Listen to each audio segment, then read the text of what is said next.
When the union's inspiration through the workers' blood shall run, there can be no power greater anywhere beneath the sun. Yet what force on earth is weaker than the feeble strength of one? But the union makes us strong. Solidarity forever, solidarity forever, solidarity forever, for the union makes us strong. Is there aught we hold in common with the greedy parasite, who would lash us into serfdom and would crush us with his might? Is there anything left to us but to organize and fight? For the union makes us strong.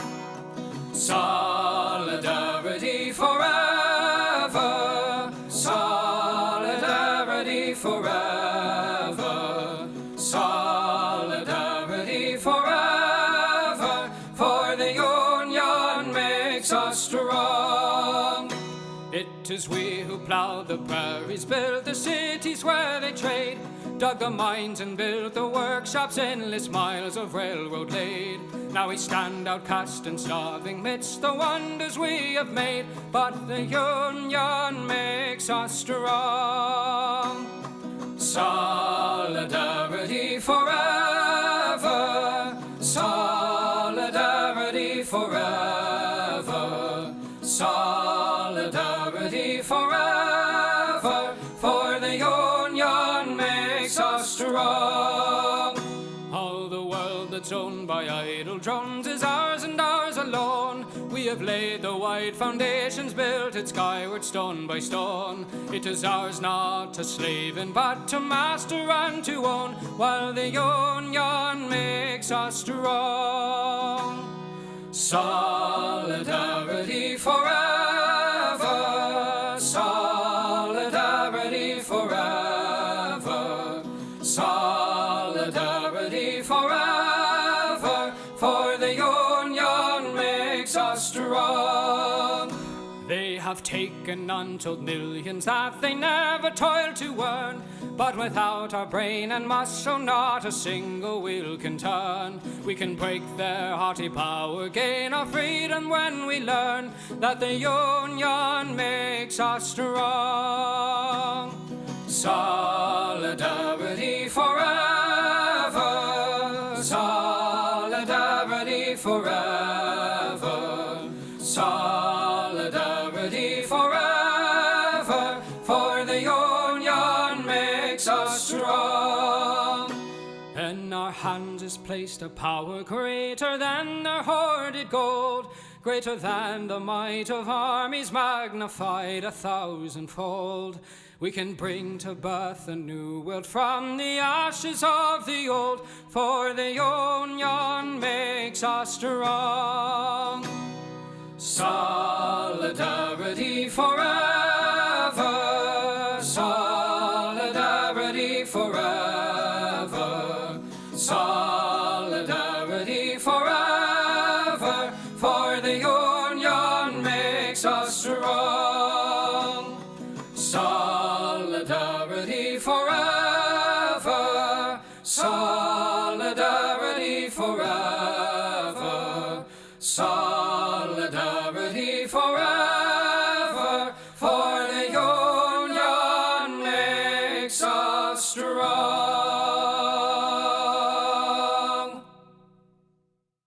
In 1948, the natives were expelled from the land of their ancestors, their homes and cities shelled.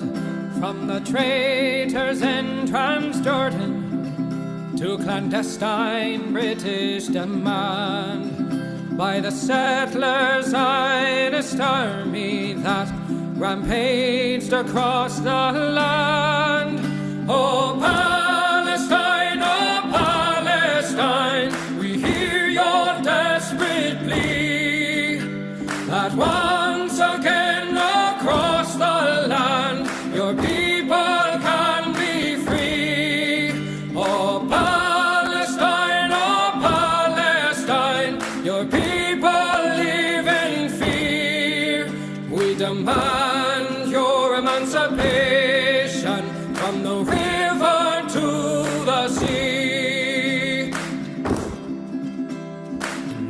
1967, Israel did invade to conquer and to colonize what little had remained. The people of old Palestine, once again their fates entwined with the Zionist occupation of their homes and weary minds.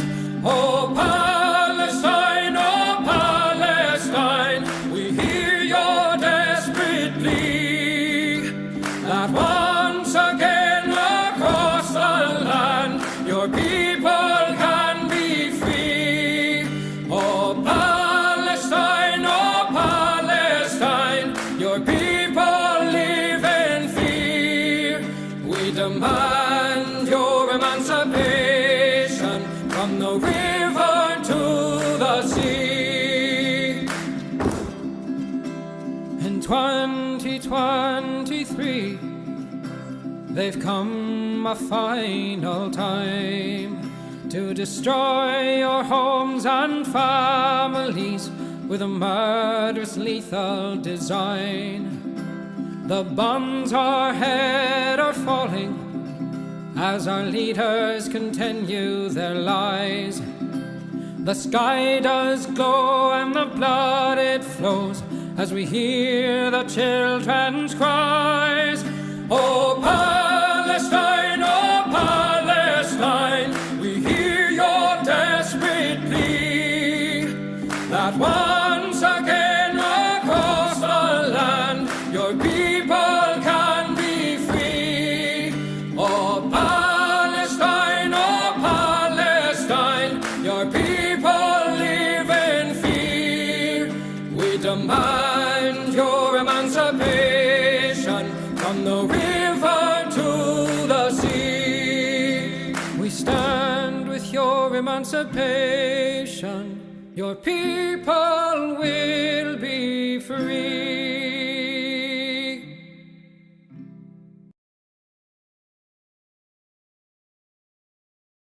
I often take these night shift walks when the foreman's not around. I turn my back on the cooling stacks and make for open ground. Far out beyond the tank farm fence, where the gas flare makes no sound, I forget the stink and I always think back to that eastern town. I remember back 6 years ago, this western life I chose, and every day the news would say some factory's going to close. Well, I could have stayed to take the dough, but I'm not one of those. I take nothing free, and that makes me an idiot, I suppose. So I bid farewell to the eastern town I never more will see. But work I must, so I eat this dust and breathe refinery. Oh, I miss the green and the woods and streams, and I don't like cowboy clothes. But I like being free, and that makes me an idiot, I suppose. So come all you fine young fellows who've been beaten to the ground. This western life's no paradise, but it's better than lying down. Oh, the streets aren't clean, and there's nothing green, and the hills are dirty brown. But the government will rot your soul back there in your hometown. So I bid farewell to the eastern town I never more will see. There's self-respect and a steady check in this refinery. Oh, you'll miss the green and the woods and streams, and the dust will fill your nose. But you'll be free, and that makes me an idiot, I suppose. These are the words I tell myself when I miss my old hometown. I tell myself that I'm doing right by turning that welfare down. But now I see for you and me that I want those woods and streams, for I owe my life to this workers' strife. Why can't I just be free?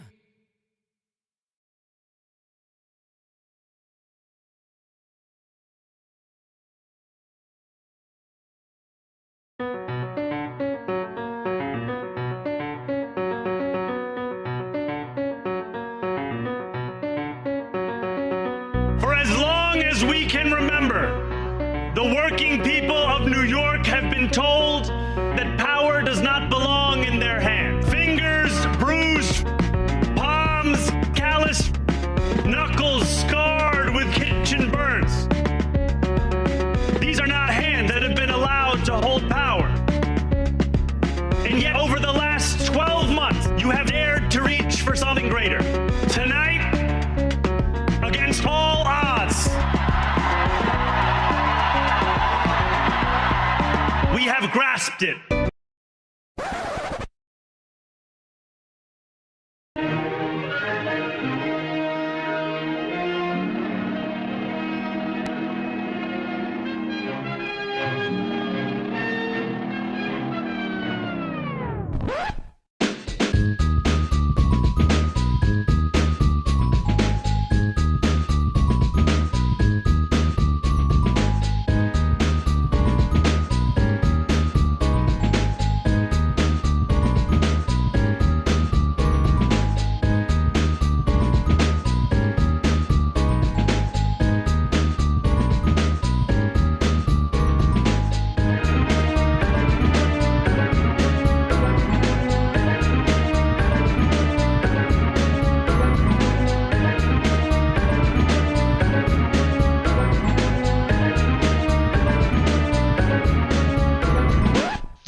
That's what I'm talking about.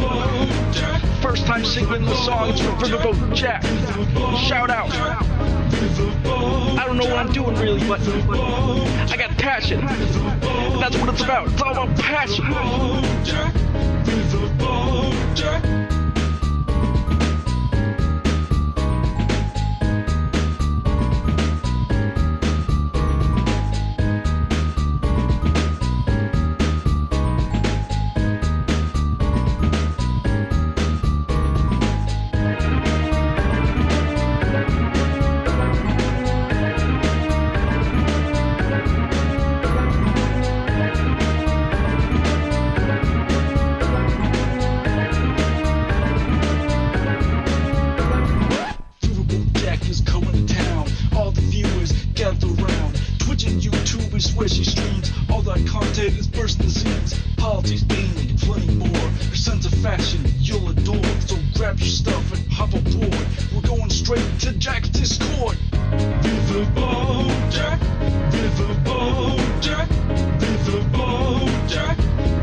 Hello, everybody. How we doing?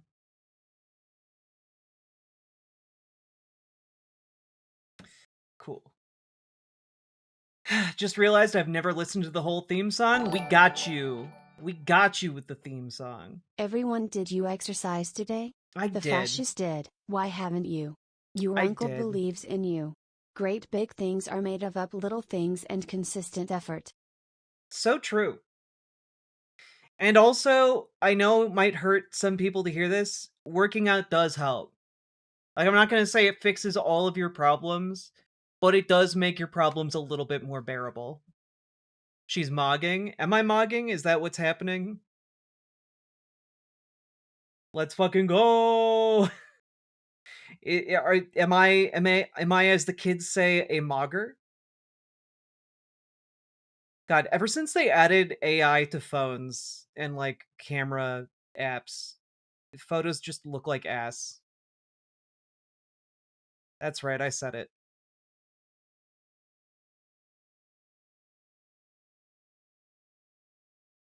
Hello, hello, hello.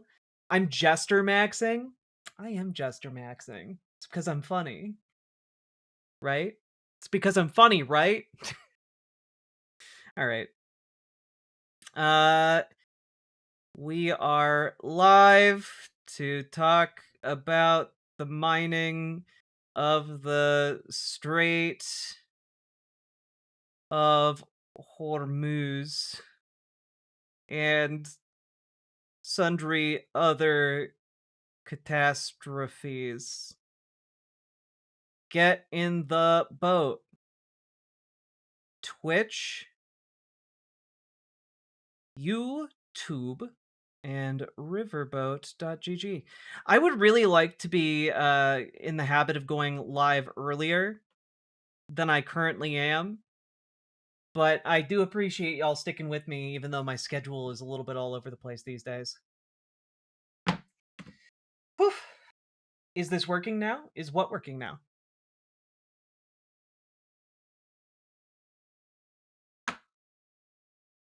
Hello, I have no idea what that term means. I'm old. It's fair. Hello, Uncle Simric. Congrats on your modhood. Hello, thank you for the $10 super chat, getting us kicked off tonight on a good note. Appreciate it. We have a lot of content to get through today, and I'd love to get through all of it.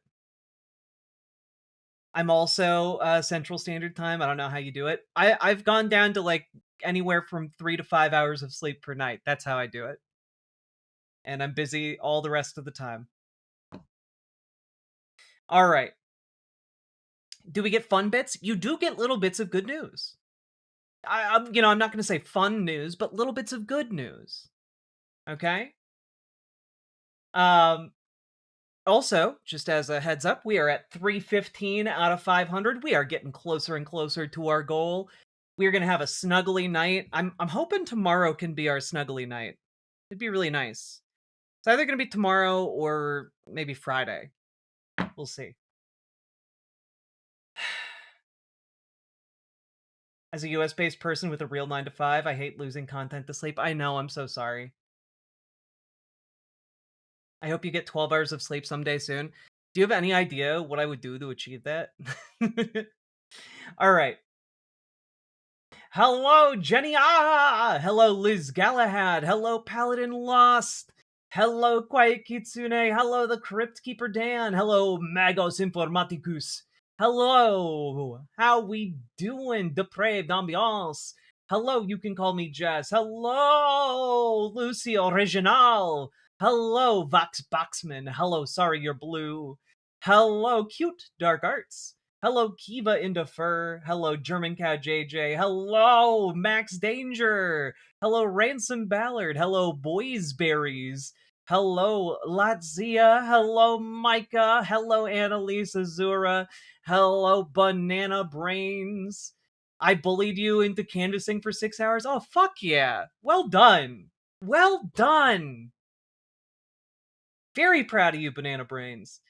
Uncle Simric, hello to you. Hello, Sylvie. Hello, Slapstick Comedy. Hello, Binturong.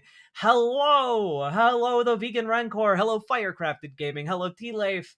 Hello, I almost did a double. Can't prove it though. Hello, the Rex Blissar. Hello, Comrade Girl 2018. And hello, Stygian Skunk. Hello, Ozymandias 666. Hello. How we all doing, folks? I usually go through your Blue Sky feed to know what you're going to be covering. It is a good way. Throughout the day, it is the most accessible way for me to like organize potential topics. So that is a way you can do it, to be honest with you. Though I do sometimes throw you guys some curveballs outside of that. I've been good. I deserve a double. No one deserves a double. Hello, Ninja Knot. Hello, Jazz Dog, the jazziest dog we know. Latzia, you might deserve a double. Hello to you. Hello, Dragonfly. Hello, Cliff. Hello, Snoogan. Hello, Fighting Hobbit. You rocked karaoke tonight with your rendition of Cattle Decapitations, The Prophets of Loss. No idea what that song is, but I'm glad you went out and did something fun with the buds. Hello, Forlorn79. Hello, the Knight of Ticking Armor. Hello, Punky Gal. Hello, Small Frog.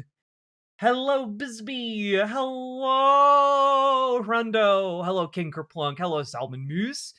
Hello, Nine-Tailed Witch. Hello, Werix. Hello, Meowing Star. Hello, Two Dad Smoochin'. Hello, everyone. Hello, Sassy Sasa. Hello, Balls Deep 6969. Nice. All right. And with that, I think we're ready to just dive into content today, huh? Let's all right. Y'all ready?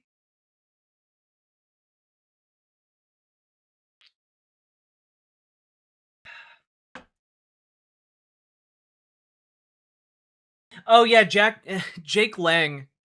I wasn't planning on talking about that, but if we do have time, I would love to. Just Jake Lang never should have gotten into the being an open bigot game. He doesn't have the charisma to do it, you know? The streams run late, but sleep deprivation fights the psychic pull of the great old ones on my dreams. Hell yeah. But Jake Lang is just genuinely one of the most bullyable people I've ever seen in my life. The way he went and vandalized the ice sculpture outside of the Minnesota State Capitol really speaks to me of an inept, deeply insecure dolt, you know? And frankly, I think we should make fun of him American as much as doofus possible. Jake Lang. American doofus Jake Lang, indeed. God. Waiting for the very special episode of the Jake Lang Show. I mean, I don't really know where he goes from here. He just got outed as a pedophile. Maybe the Epstein GOP will close ranks around him and embrace him as their own. Who can say? Got caught creeping on who he thought was a 15-year-old girl. Yeah. Wait, he did? Yep, he did. Gets a ticket into the administration with that. Yeah, indeed. All right, just real quick to kick things off. All right. Also, thank you for the compliments on my necklace. It's costume jewelry that I found at an estate sale. All right. Just a reminder, you don't actually have to have money to wear a fun, fancy looking necklace. You can just go to estate sales and buy it for $2. You can do that. You have the ability. So it's estate jewelry? Yes, it's from my estate that I've only visited one time.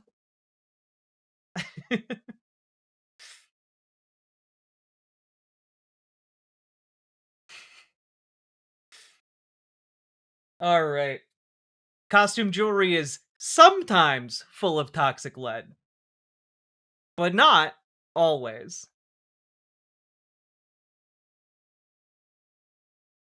Let's see. Donate so Jack can get her third yacht. Yeah, look, I need to get the Jeff Bezos yacht. Guys, if you don't donate enough, I'm not going to be able to buy the Jeff Bezos yacht. You know, the yacht that has another tinier yacht inside of it. If I don't have one of those, I'm going to look like such a fool at the next cocktail party I go to. You don't understand. Are your headphones Bose? Yeah, you know, I had been getting some relatively cheap, like, super flash sale, like, skull candy for a while.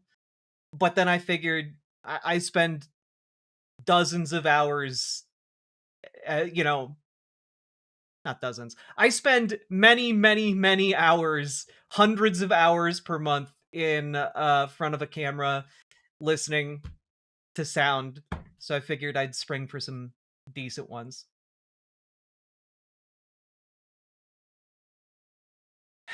Also, I for reasons I will not go into, I needed the sound canceling feature very badly. All right.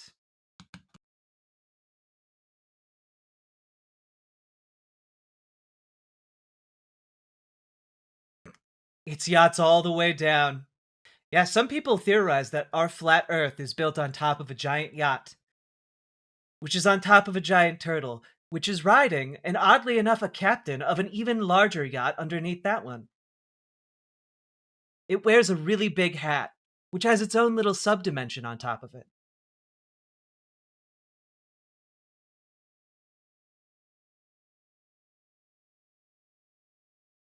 We call this structure the Jeremy Bearimy. Alright, anyway.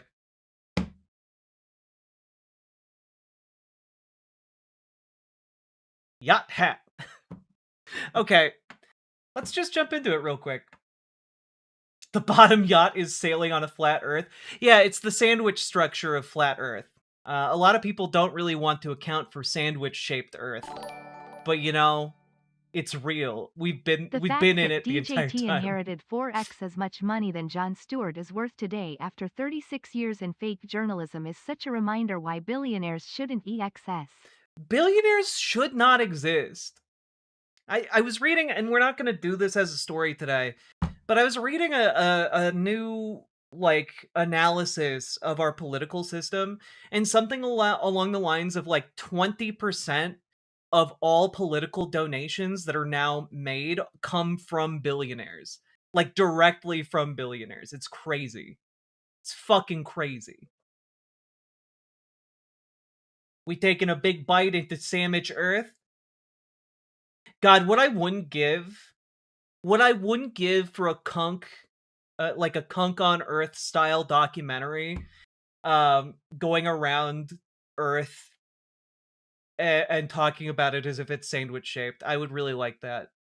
That's it. That's the entire pitch. Philomena Kunk deep diving into flat Earth. I'd watch it.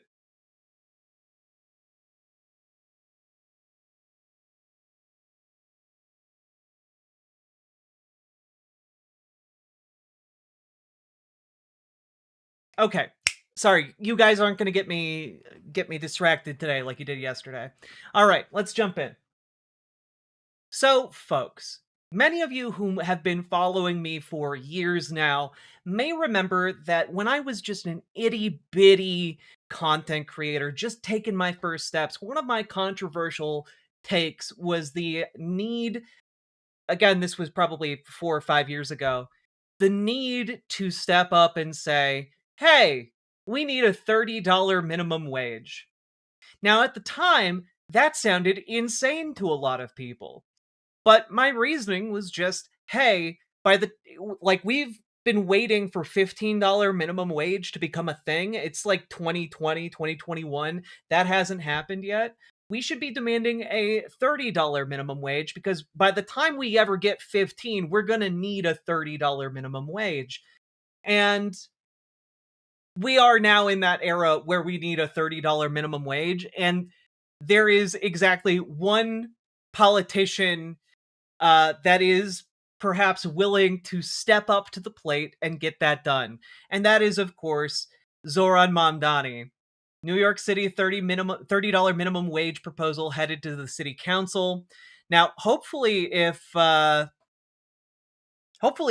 Mamdani's city council is aligned with him on this, New York City might see a $30 minimum wage. There are some hurdles, of course, within the city council itself. It's not homogenous. There are people who oppose some of Zoran Mamdani's reforms, but this is pretty cool, you know?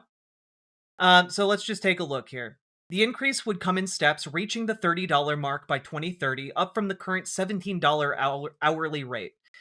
And proponents of the change said the boost was necessary to help low-wage workers contend with the city's affordability crisis. Absolutely true. The proposal also echoes a key campaign proposal of Mayor Zoran Mamdani, the Democratic Socialist, who also called for a $30 minimum wage in the run-up to his election last year. And, like, it's necessary, guys. Like, the cost of living in New York City, if you are not, like, some kind of wealthy investment banker, investor type, like, you're kind of hosed. Or if you don't, like, luck into, a rent-stabilized apartment. Like, there are literally lotteries in New York City for who can just live in a relatively cheap apartment. Everyone else, you're staying in, like, a tiny closet-sized space for, like, $2,000, $3,000 a month, and you're not making that much money, you know? So $30 minimum wage, I think this is well overdue, especially for New York City. And I know that there are some people out there who are like, $30 is too much, but keep in mind, we're not talking about $30 in, like, rural Kansas. You know, we're talking $30 in New York City. And frankly, I also think that people in rural Kansas should get a $30 minimum wage, but there are going to be a lot of people who are a little bit more comfortable saying a $30 minimum wage for New York City, considering the high cost of living. But like, $30 minimum wage is very reasonable. Like, it's very reasonable, especially with all the inflation that has occurred between, in the last 5 years even. But where will we find the funds? Said the Wall Street jackass as he wiped sweat with a stack of $1,000 bills. Exactly. This is Bill McBillionaire and I feel attacked. You forgot all the things that I do for you, like jobs. My mere presence should be enough for you lousy pores. Ignore that last bit. What was I... That reminded me. There was something I was listening to. It was... I think it was Jamel Bouie's summary of, like, the Southern Switch as, like, a lengthier historical process instead of just, like, a overnight event kind of thing. But the more things change, the more they stay the same, like, he has audio clips of, like, Hubert Humphrey talking about civil rights, etc. But he also talks about how, like, a lot of what was in the Republican Party, like being the party of small business, etc., and big business, was already there in the Republican Party. And things have just become more polarized as time has gone on within the Republican Party towards these different extremes. But, like, Bill McBillionaire is the same kind of guy that existed, 100 years ago. We have coal and oil barons right now who are grumbling about how, those poors are using their SNAP benefits as, like, people who are destitute and can't feed themselves, calling to C-SPAN to talk about how they can't afford, like, food anymore. In tears. It's crazy. Raising the MW to $30? You want the billionaires to just pack up and leave? Hello? I mean, Andrew S., thank you for the $5 super chat. I genuinely, we need to reframe the narrative around, like, if we tax billionaires more, they won't be as charitable, and they'll leave. And it's like, okay, well, first of all, if they're only being charitable for tax write-offs, we should tax them more so that we can actually guarantee that money is going to help people. And number two, like, billionaires are going to move? You want to bet? Like, if you're a billionaire, do you have any idea how little it matters to you if you have, like, a 5% wealth tax? Like, imagine a 5% tax on somebody who has to, like, nickel and dime to make sure they have gas to go to work. And then you have 5% to a billionaire. Which of those two is gonna struggle with a 5% tax increase? Which one is maybe gonna go hungry? I can guarantee you it's never gonna be the billionaire. And frankly, if they want to leave, we should be able to point at them, laugh, and say, look at these unpatriotic jackasses. Look at these greedy, soulless sacks of shit who profited off of us and now don't want to give back to the society that made them wealthy. I don't know. I think that, like, the narrative that is already there is pretty stark, and our politicians should be using it.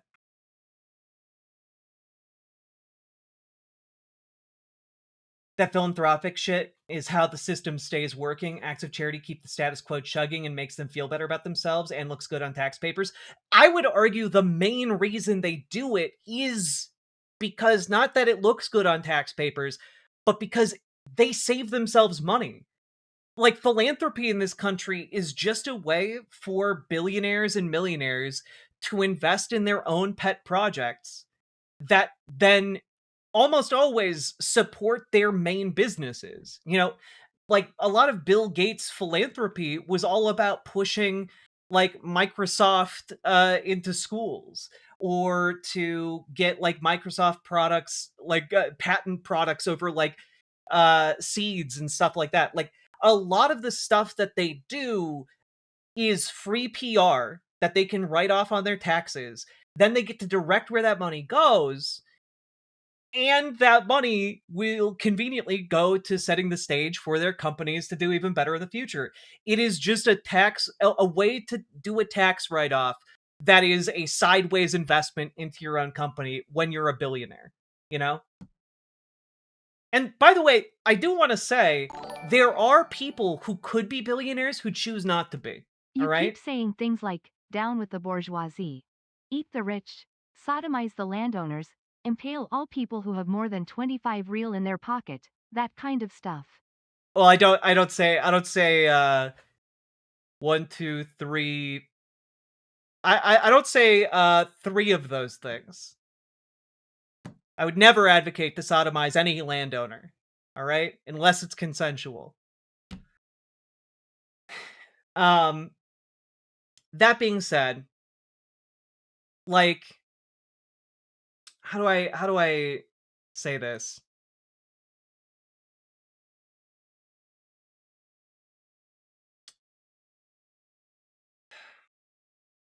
There used to be, like, a sense of duty that the rich felt towards the poor.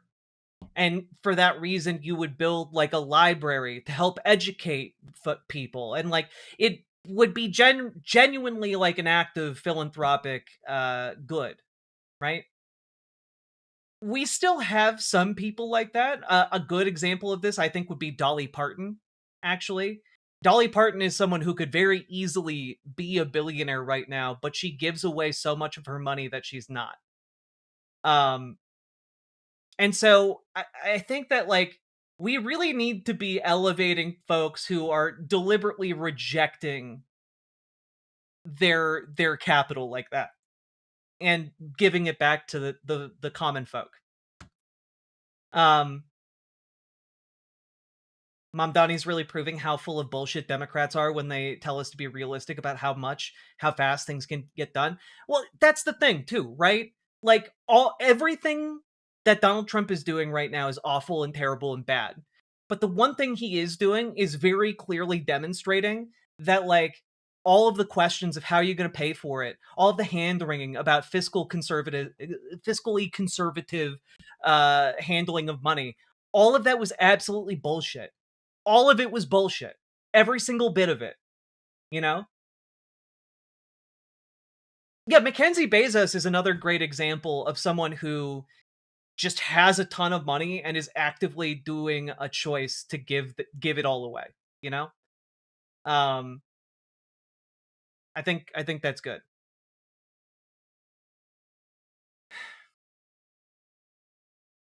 Let's see. Mamdani's abandoned trans people. I don't think that's true. I looked into that story because I heard about it too, but one, the state of New York is fixing that problem and is ordering treatment to resume. So number one. And number two, the Mamdani team has been actively working on this, and this comes courtesy of a trans person who directly worked on their backup plans. So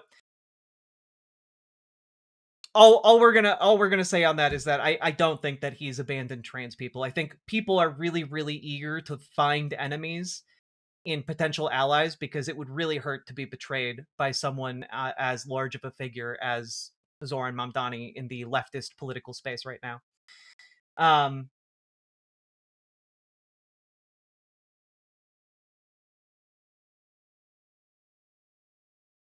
Let's see. Abby, the local trans rabbi? Yeah.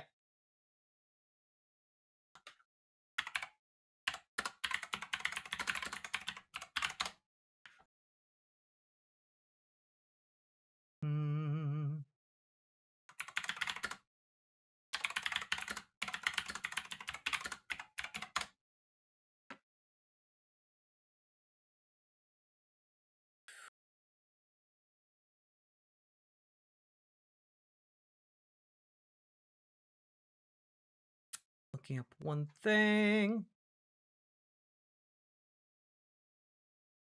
Yeah, a week ago, the New York AG ordered NYU Langone to resume trans care for kids. So, excellent work. Well done. Not pieces of shit in New York.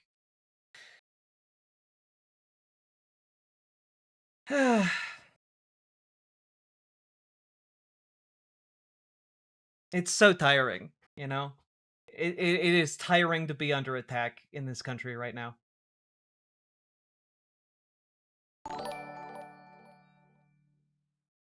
Every Marx needs its angles, just like every clown sings a sad, sad song. Sake, thank you for the 5 tier 1 subs. God. So the AG fixed it? Yes, the AG fixed it, and also the folks in New York City have been working on a backup plan in case the AG did not fix it. But like, we must not seek idols like just seek idols like Mamdani. Trans people need to organize. Yeah, which is why every day I get on here and I tell you guys, you need to start organizing. You need to like be showing up at your local meetings. You need to be like actually doing the work and showing up, right? Like, you guys know that I'm like the last person you should be telling, like, don't look for political idols, right? Like, you need to become the political, the political mechanisms in your local areas. You all need to step up and do that. Fresh Pepperino, thank you very much. Speaking of roundabout billionaire philanthropy, take my Bezos money, IG. Appreciated very much, thank you. You know as well as the rest of us that it's not that we're desperate to find enemies, it's that we've been burned every other time. Yeah, well, when I say desperate to find enemies, that's another way of saying we've been burned a lot, and so we are desperate to, like, jump the gun and say, this person's out to hurt us, this person is, in fact, an enemy. I knew it the entire time. Like, you know as well as I that that's exactly the kind of thing that I'm talking about. Right? Like, there are a lot of people out there who, in an effort to protect themselves, in an effort to, not get hurt, are desperate to tear down people who they think might hurt them from an unexpected vector. It like, I get it. It's a survival instinct, but like, I think that I said it okay. Like, I think my communication was fine.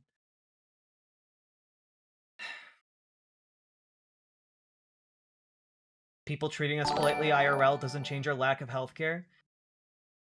Yeah, I never said it did. Please stop putting words in my mouth. I don't appreciate it. Salmon Moose, thank you for subscribing. So Zoran didn't ditch us? Doesn't seem so.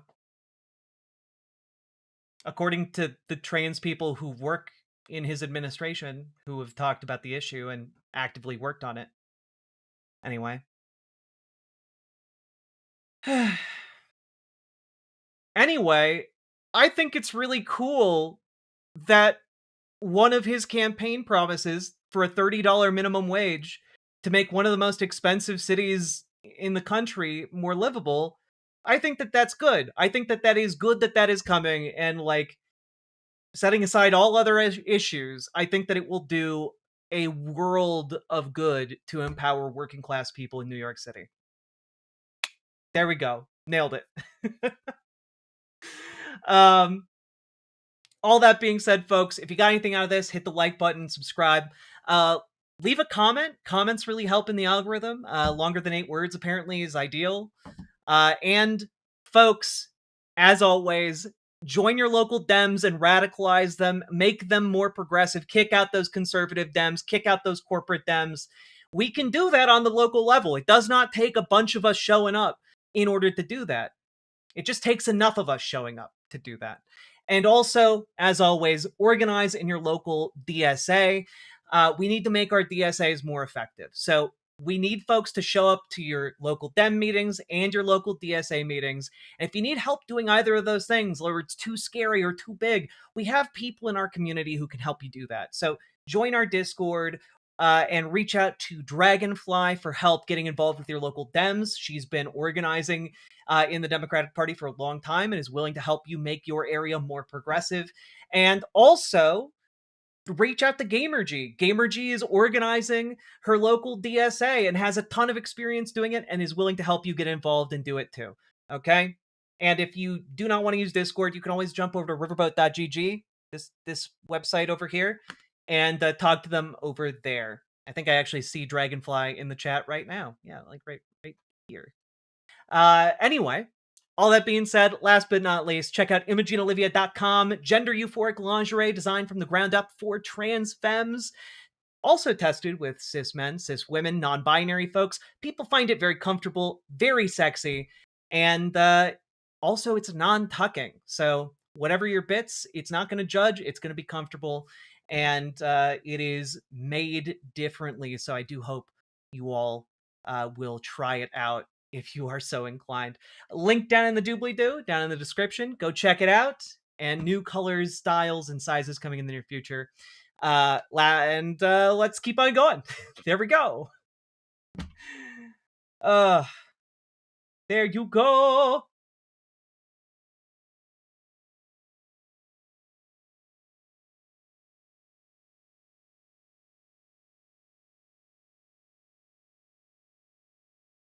Poof. What about abundance? We don't talk about abundance here. Jazz dog. Ugh. 2, 3, 4, 5. You don't like being scolded about the like button? I'm not scolding anyone about the like button. I'm reminding people to like the stream. 4, 5. Oof. We did it.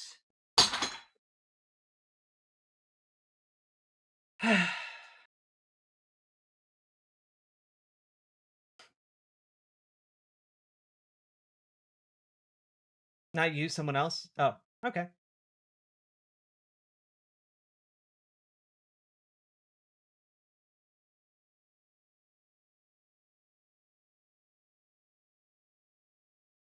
I just did curl day too? Hell yeah! Phone bank for Saikot Chakrabarti this weekend and onwards. Need to get him in Pelosi's seat ASAP. He might actually have a shot. I really do hope he's able to take her spot.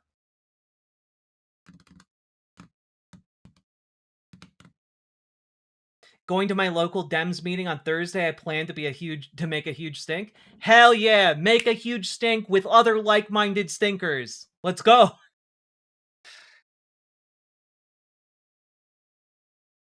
Oof. All right.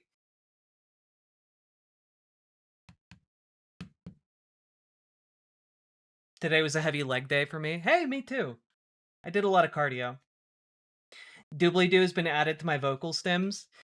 I don't know who originated the doobly-doo, but I co-opted it from Mike. I'm gonna butcher his name. Mike.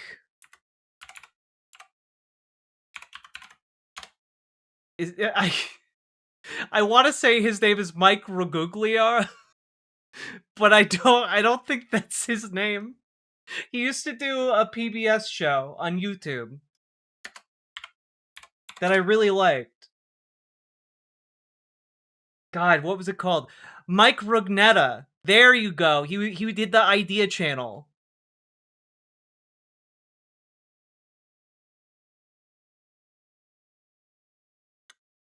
Let's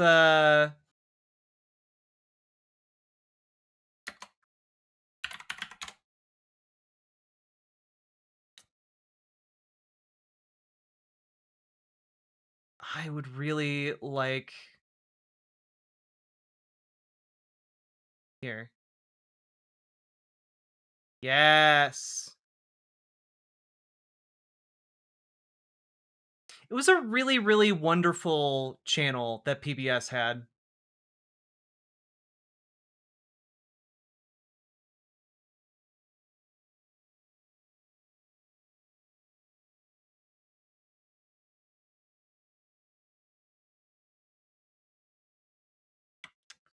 Let me see if I can pull up a good example.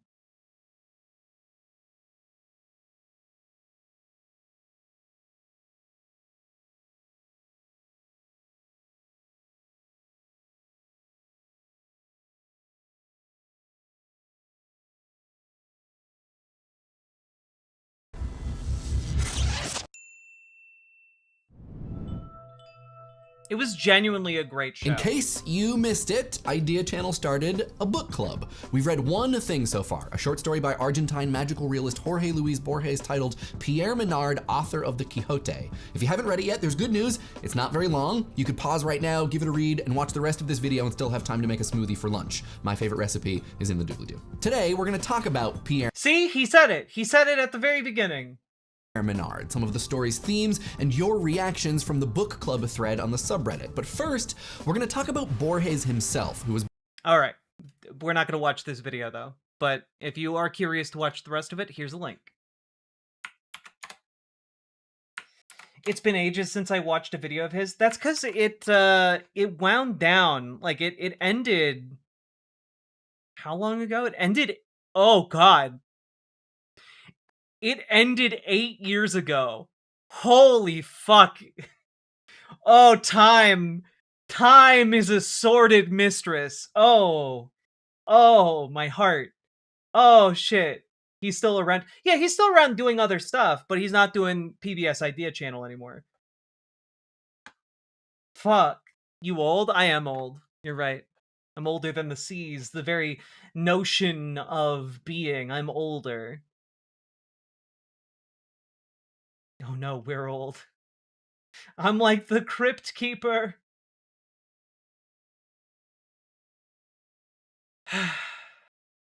In those 8 years, a toddler was born, raised, and lived to the age of 8. Yeah, isn't that crazy?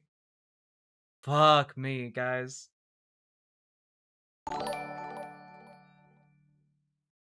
Now I know why Sun Tzu is dead simple to understand. It was supposed to be a dummy-proof guide for princelings to not get decimated.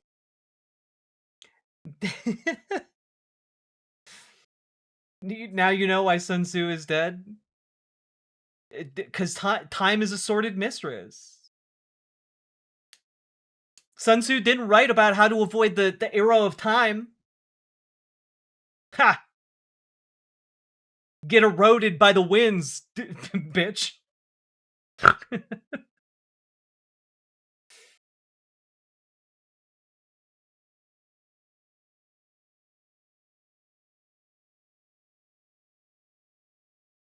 All right, we're gonna move on. All right, to our first real story of the night. Folks, we've been going for about an hour before we jump into that, so please remember, hit that like button, hit the subscribe button, hit the follow button, and do consider dropping those subs, donos, memberships, super chats, etc., because you guys make this show possible. Couldn't do it without your fine help. Thank you for your eyeballs and for your $8 dues if you feel so inclined. Appreciate each and every one of you who makes this show possible. And here you go.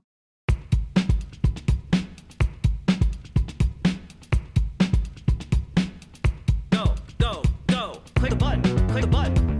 Click a button. Click the goddamn button. Click a button. Click a button. Click a button. Click the goddamn button. Click a button. Click a button. Click a button. Click the goddamn button. Click a button. Click a button. Click a button. Click the goddamn button. Click a button. Click a button. Click a button. Click the goddamn button. Click a button. Click a button. Click a button. Click the goddamn button. Click a button. Click a button. Click a button. Click the goddamn button. Click a button. Click a button. Click a button. Click the goddamn button. Click button. Click button. Click button. Click button. Click button. Click button. Hell yeah, and I see it is Nocturnal 8999's birthday. Happy birthday to you. Happy birthday to you. Happy birthday, Nocturnal 8999. Happy birthday to you and many more.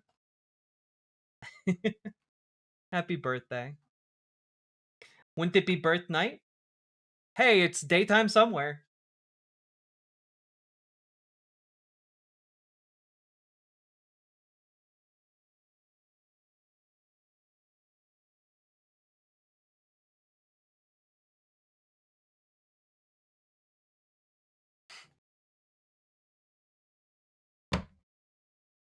Okay, you guys ready? You guys ready for our segment?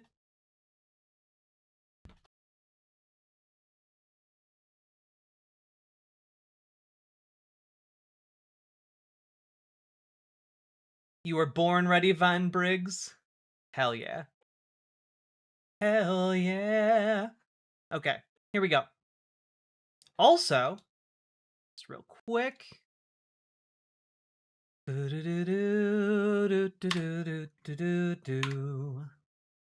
Okay. Here we go. So, folks, we gotta talk about Doge. It's been a hot minute since we talked about Elon Musk and his Doge boys, outside of the odd aside in a different story, a somewhat related story. But we gotta talk about Doge again, because remember when Doge was just going through, some of the most classified systems in the United States, and I was talking about it as it was happening, and there was a lot of speculation that the things they were doing with the data was sussy as hell, to say the least. They're stealing it, they're opening up the servers for foreign intrusion, etc., etc., etc. Well,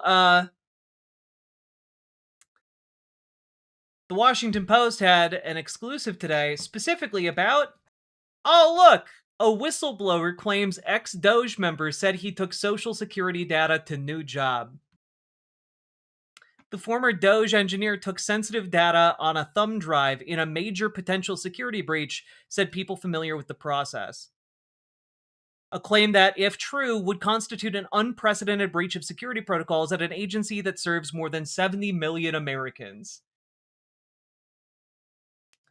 So, I just want to say, again, one of the things that I've been talking about a lot is the need for accountability.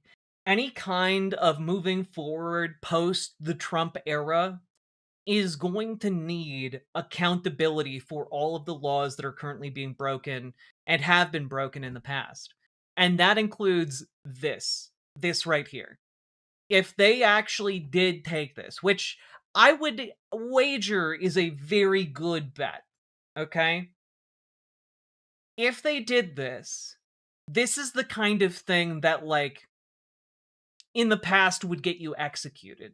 Like, this is the kind of thing that is such a profound and severe security breach that at a bare minimum, you would be in prison until, like, you're well into your elderly twilight years, okay? And that's the kind of thing we need to do for these people.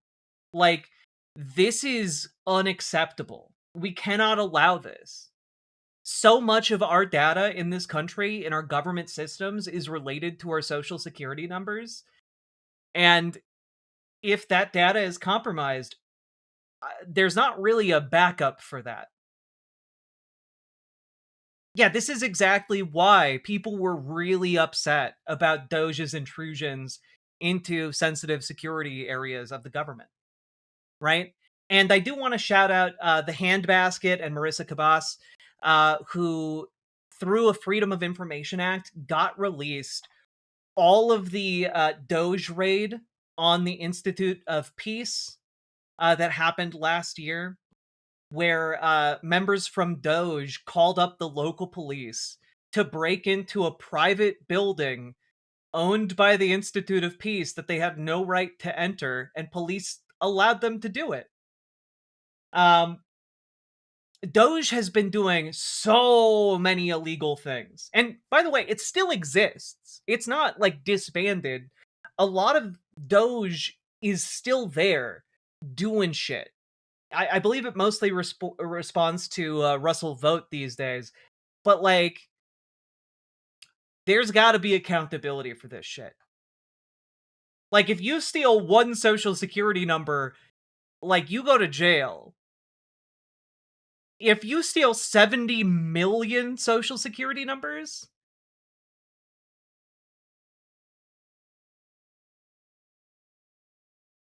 I'll be more surprised if there was a conviction, arrest, or worse, unfortunately. Well, the thing is, and this is what I've been adamant about recently as well, there is no change to the status quo unless we demand it, right? The arc of history bends towards justice, but it requires us to bend it. It does not just, like, bend that way altruistically because that's the nature of life. We have to band together and organize to make it happen, right? Like, if we want to see accountability, part of what we need to be demanding on the local level when we go to our democratic meetings, and on the state level when our local meetings go representative to on the state level, like, it requires us to be united in that demand for accountability, right? It is necessary for us as we go forward to be talking about accountability and to be demanding this accountability. And so all that I'm going to say here is that we need to rectify this. There can be no half measures here. Like, the Reconstruction failed precisely because of this conciliatory tendency among left-leaning folks in America. And we can't have that anymore. What we need is accountability. And I think that that is the bedrock of any kind of change that we must build going forward. All right? So, let's just see what happened here. According to the disclosure, the former DOGE software engineer who worked at the Social Security Administration last year before starting a job at a government contractor in October allegedly told several coworkers that he possessed two tightly restricted databases of U.S. citizens' information and had at least one on a thumb drive. The databases, called Numident and the Master Death File, include records for more than 500 million living and dead Americans. 500 million? Including social security numbers, places and dates of birth, citizenship, race and ethnicity, and parents' names. The complaint does not include specific dates of when he is said to have told colleagues this information, but at least one of the alleged events unfolded around early January, according to the complaint. While working at DOGE, the engineer had approved access to social security data, which, again, really narrows down who this might be. And also, it really indicates how stupid all of these people are. Like, he didn't just steal it, he stole it and then bragged about it. Do you have any idea how stupid you have to be? Do you have any fucking idea? This is like if you got like one of the nuclear codes and just like went down to the bar. We're like, hey, you know the codes in the president's suitcase? I got them. I got them right here. Oh, like that's stupid as fuck.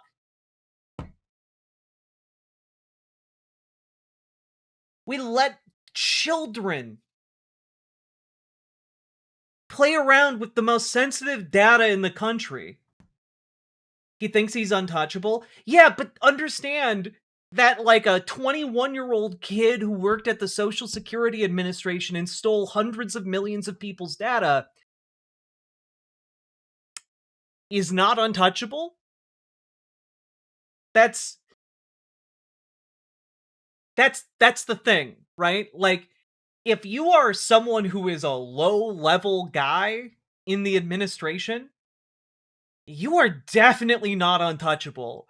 And Donald Trump would as soon as shoot you in the middle of Fifth Avenue while everyone is watching, than, like, let you embarrass him. Like, the Republicans do not have loyalty to one another on this. Like, this guy is disposable as fuck, and he should have known that. But, you know, that's a prison sentence in a normal world. Honestly, depending on what he did with that data, it could genuinely constitute treason. If he gave that data over to any kind of foreign national, it would almost certainly be construed as treason.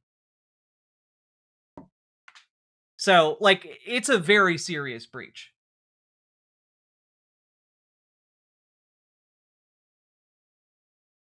According to the complaint, he allegedly told the whistleblower that he needed help transferring data from a thumb drive to his personal computer so he could sanitize the data before using it at the company. The engineer told colleagues that once he had removed personal details from the data, he wanted to upload it to the company's systems. He told another colleague who refused to help him upload the data because of legal concerns that he expected to receive a presidential pardon if his actions were deemed to be illegal, according to the complaint.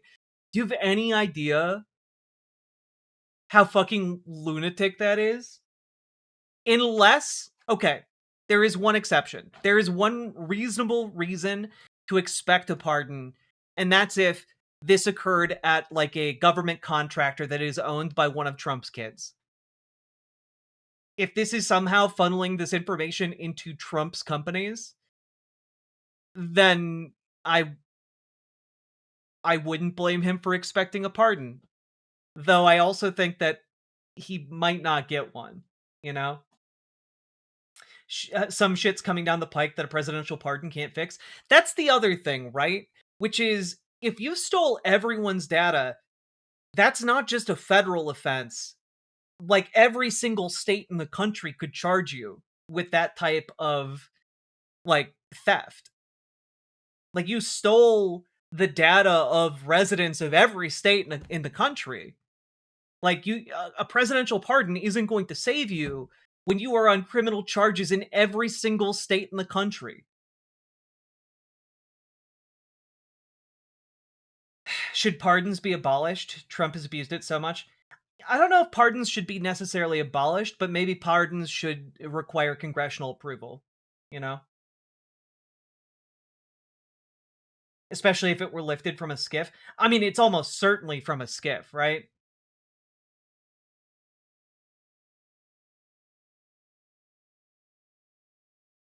God.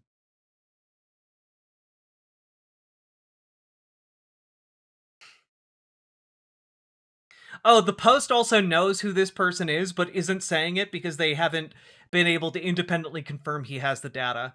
So, just as an FYI on that one. A lawyer who represents the former DOGE member told the Post he denied all alleged wrongdoing. Yeah, we We should definitely believe this guy. He seems really reputable. When several other people are talking about how he openly bragged about having this data. That's insane. Ugh.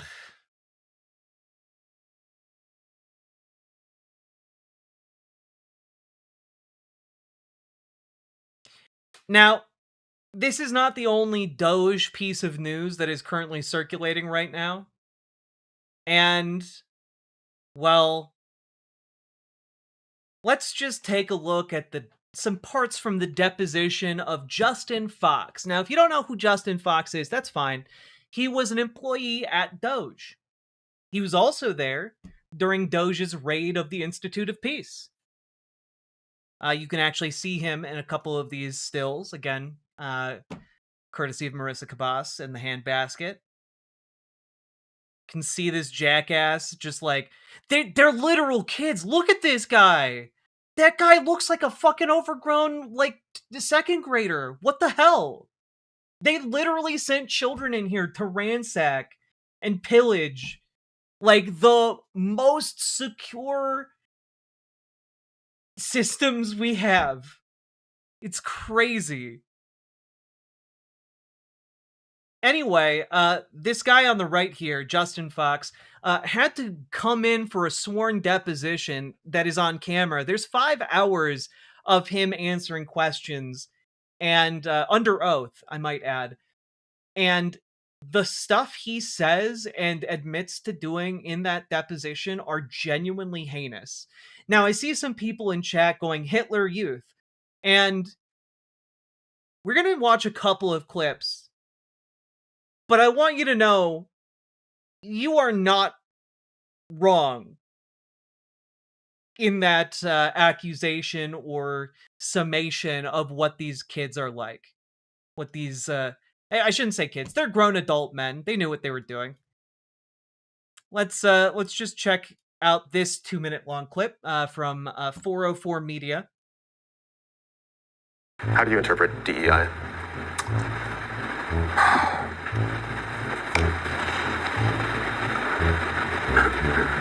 There was the EO explicitly laid out. The details, I don't remember it off the top of my head. It's okay. I'm asking for your understanding of it. Yeah, my understanding was exactly what was written in the EO. Okay, so can you... I don't remember what was in the EO. So right now, do you have an understanding of what DEI is? Yeah. Okay, so what's your understanding as you sit here today in this deposition? Well, it was exactly what was written in the EO. And so anytime that we would look at a grant through the lens of complying with an executive order, we would just refer back to the EO. Like, these guys genuinely had no idea what DEI was. What, like, they're just going in and being like, anything that's gay, anything that's about women, we need to get rid of it. And then, like, feeding it all into, like, a chat GPT to, like, figure out what is tagged as queer, you know? And assess if this grant had relation to it. Okay, but I guess I'm stepping back from your methodology strictly in terminating the grants. Do you have an understanding as you sit here today of what DEI means? Yeah. Okay, so what's your understanding of what it means? Well, it is exactly what was written in the EO. Okay, so why is a documentary about Holocaust survivors DEI? Objection. It's the gender-based story that's inherently discriminatory to focus on this specific group. Imagine living in a world where Congress had passed an amendment to enshrine ownership of one's own data. Which it should. We need better privacy laws. God. We need better privacy laws, like, today. We're not going to get them, sadly, at the moment, but we should be demanding them. Any kind of, like, new deal for a new era of America needs to include effectively control over your data on the internet. So, yeah, remember you guys were talking about Hitler Youth? He's literally talking about how he and other DOGE staffers labeled a Holocaust documentary DEI because it was about women who were taken into slavery during the Holocaust by the Nazis. And he's like, well, it was discriminatory against other groups. It was discriminatory against other groups to talk about the enslavement of Jewish women during the Holocaust. Like, are you... Hitler Youth, indeed. It's inherently discriminatory to focus on what specific group? The gender-based, so females. Like, every sentence out of this guy's mouth gets weirder and creepier. Well, it was a documentary about gender-based discrimination being done by the Nazis. So it was DEI. It was DEI because the Nazis were treating females differently. Like, fuck, man. It's the worst of the Ferengi made manifest in humanity. You know? That's a Star Trek reference for all of you non-Trekkies. During the Holocaust. And you believe that that's inherently discriminatory? I'm just saying that's what it's focused on. Sure. But this is related to DEI. Right. But you just used the term inherently discriminatory. What did you mean by that? It's focusing on DEI principles, gender being one of them. So a documentary that's about women would be DEI. Gotcha. Is that fair to say? No. Okay. So tell me why what I just said isn't DEI, but what you just said is DEI. Objection. It's a Jewish, specifically focused on Jewish cultures, and... Oh. Okay. So your problem with it isn't the females. Your problem is that they're Jewish females.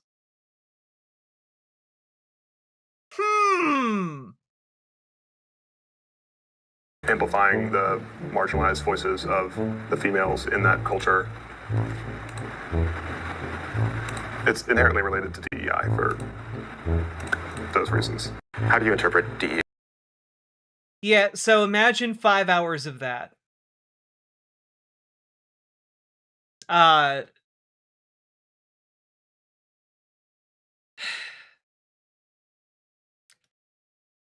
It's incredible.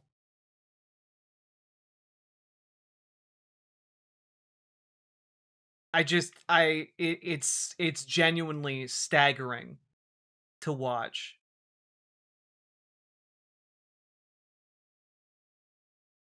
Here's a uncropped version if you want to hear it. Also not sped up, I don't think. Why is a documentary about Holocaust survivors? Also, can I be a little bit mean here? He genuinely looks sinister as fuck. And looks like he would have been, like, one of the most odious people guarding a concentration camp during World War II, okay? This guy looks like he tortures puppies for fun. DEI. Objection.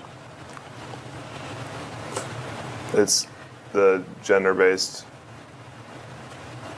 story that's inherently discriminatory to focus on this specific group. It's inherently discriminatory to focus on what specific group? This guy looks like he belonged to a frat that all the women on campus warn other women not to go to because of past sexual assaults. The gender-based, so females. During the Holocaust. And you believe that that's inherently discriminatory? I'm just saying that's what it's focused on. Sure. But this is related to DEI. Right. But you just used the term inherently discriminatory. What did you mean by that?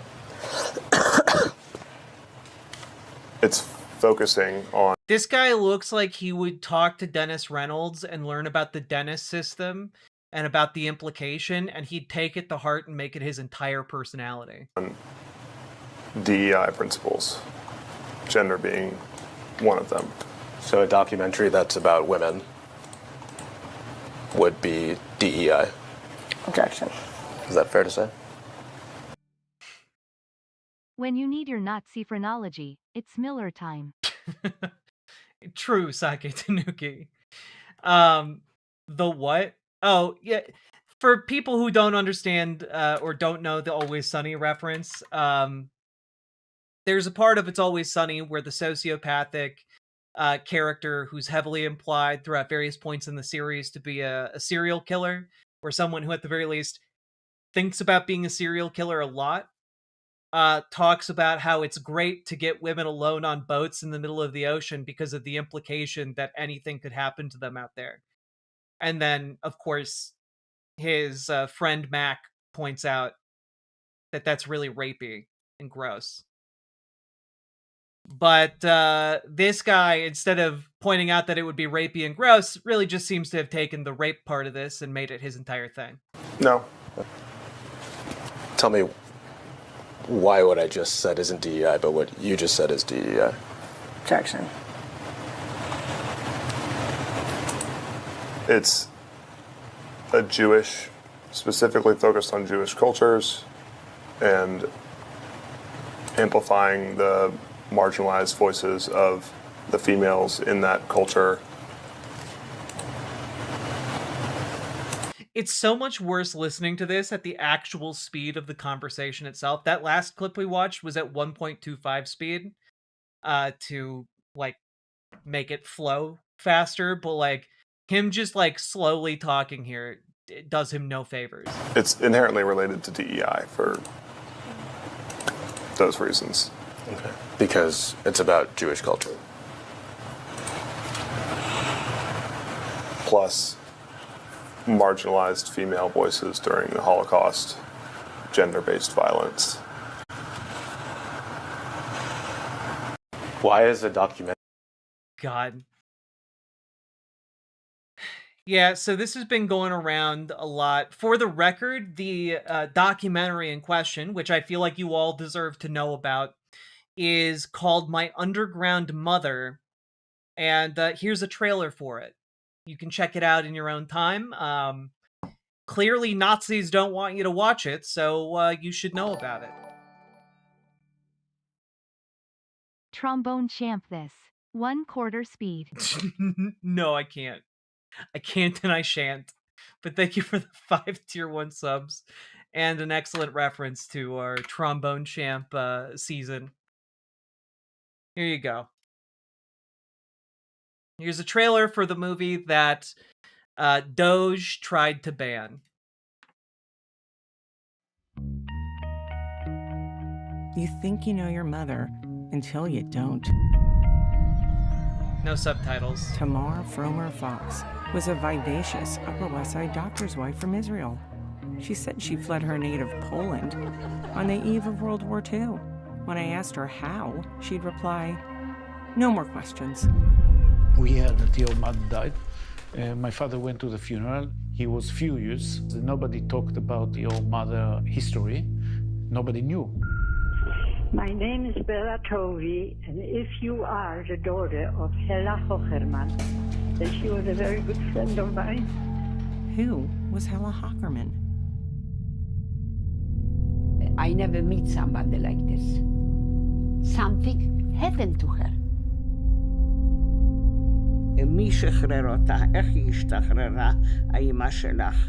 את יודעת? No. Me? Ma? What? I don't understand.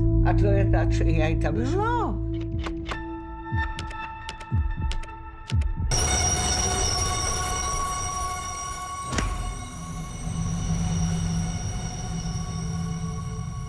When you spoke to the other women, did you get the feeling that they knew what...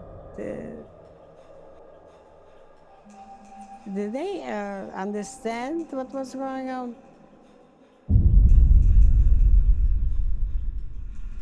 U nas że dobrze się dzieje, rektor do myczki ciągle się śmieje, bo nasz lagier koszał siedlisko, tranda to nasz cel.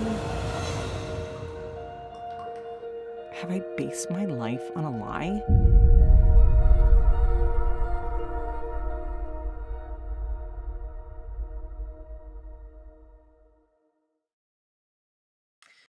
So this is called, again, My Underground Mother. Here's a link to the trailer you guys can watch.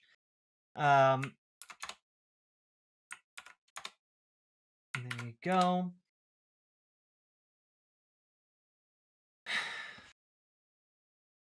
It's entry about what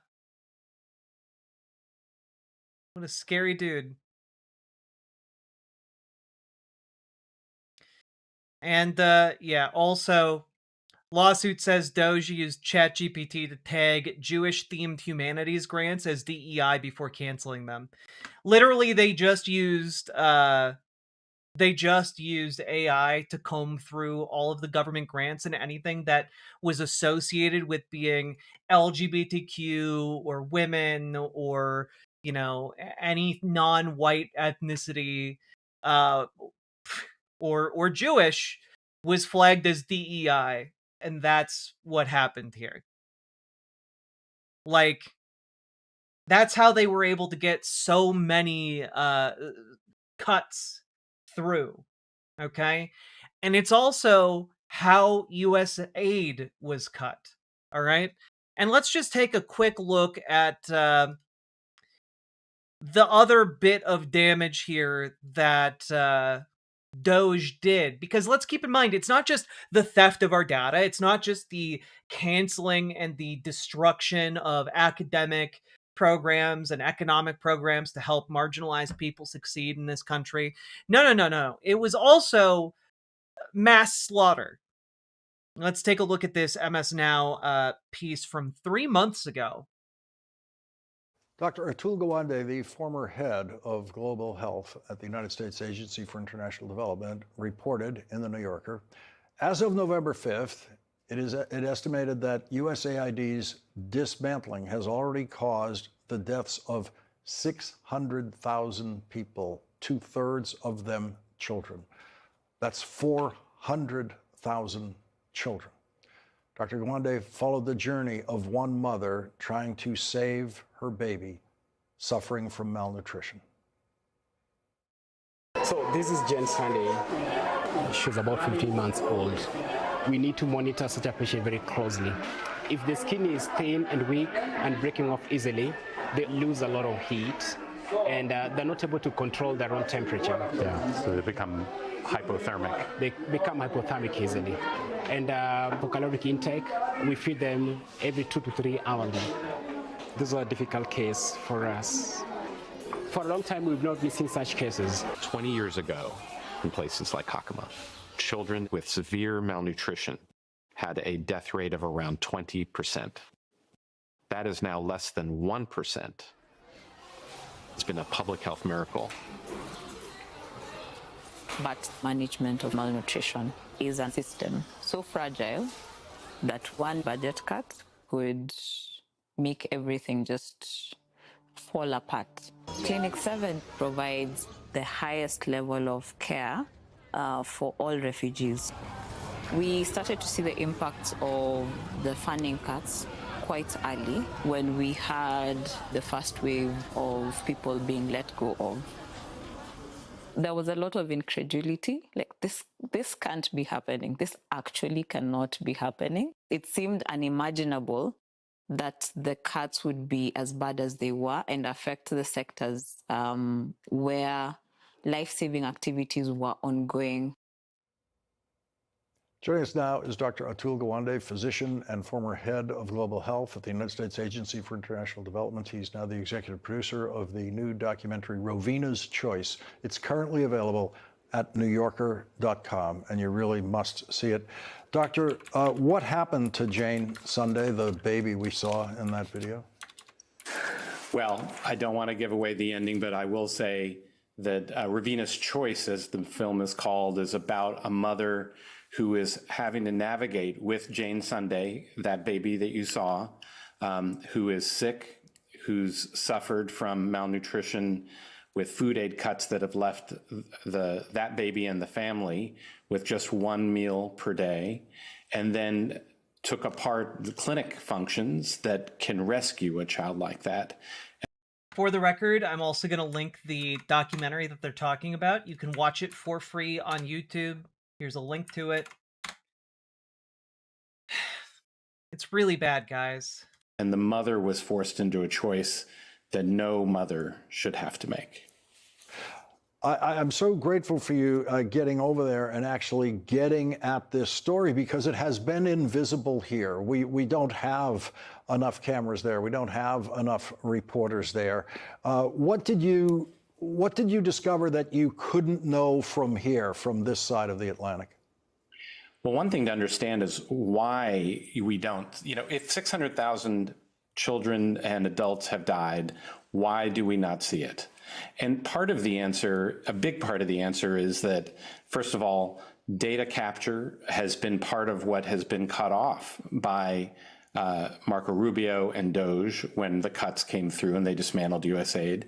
They fired the inspector generals who would be in the field doing audits and be able to show what is happening. But also, when you have work that's ongoing. Yeah, they literally, this is one thing that we don't talk about enough. They literally fired the people who are responsible for making sure that, like, the money is spent responsibly, the money is spent to further the mission of the organization, etc. Like, they fired all those people. That's why so much graft, so much fraud is happening right now. They fired all the inspectors general. Like, they had an intent to do lawlessness, and that is very clear from every step they have taken down this road. Going across 65 countries, where you are lowering the death rates for children from, say, 4% to 3%. When you have it bounce back up to 4%, that's a 1/3 increase in deaths. But you don't notice it just walking around. You have to follow people's stories. And that's what we set out to do, because the statistics for 2025, the final ones won't be out for a couple of years, but we know what has happened when individual countries have seen cuts. And these are conservative estimates that are at 600,000. And you could see the falling apart of, in this case, malnutrition care, life-saving care. You can see it in HIV, you can see it in TB, you can see it in childbirth. And I saw it, and the filmmakers I've been working with have been documenting it for now several months. You make the point that this kind of assistance is more than just medical, that this helps support a society generally, and that Kenya, for example, was moving up in economic development in ways that were thanks to this kind of work. Yeah, this is important to understand. John F. Kennedy formed USAID out of the inspirational lesson of the Marshall Plan, where instead of pillaging countries that we had. Malnutrition in babies destroys their entire lifetime development. Yep. Both physically and neurologically. Disappointed face emoji. Food shortage is caused by greed alone.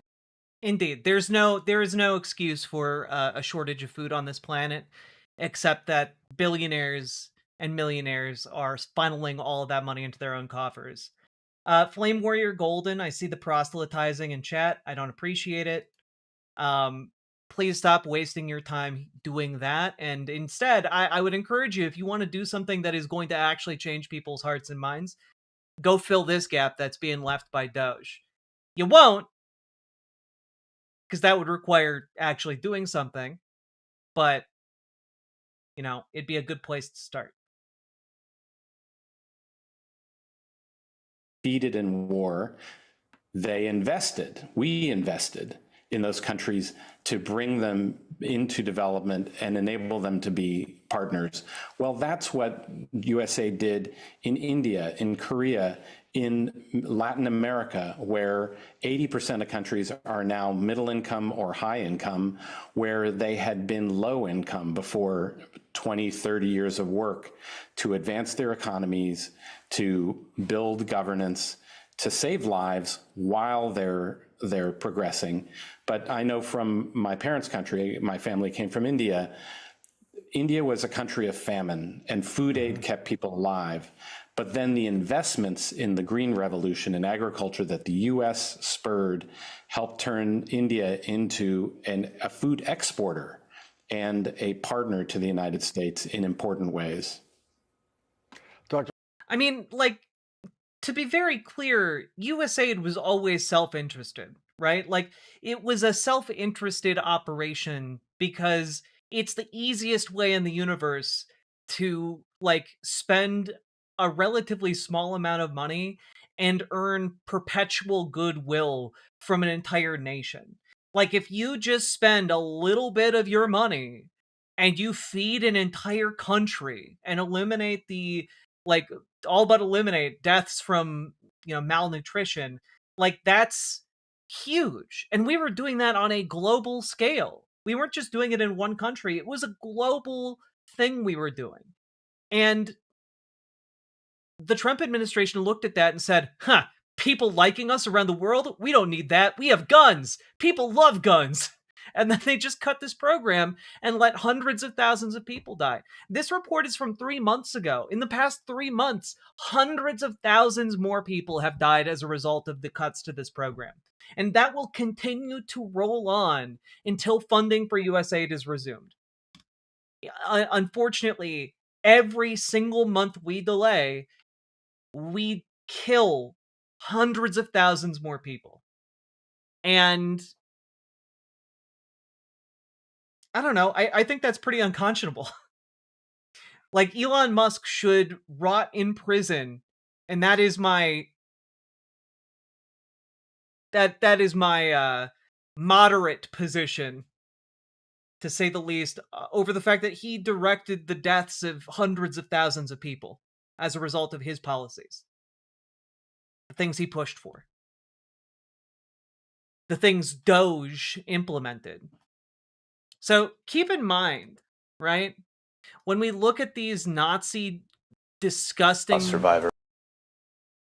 individuals who look like overgrown children who've, entered the Hitler Youth, these guys facilitated the deaths of hundreds of thousands of people.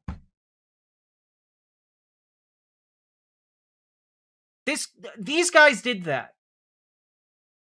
And it's really another just component of the fact that if there is to be any kind of building a country in the United States, building a future in the United States going forward, it has to be predicated on accountability for every single one of these soulless fucks.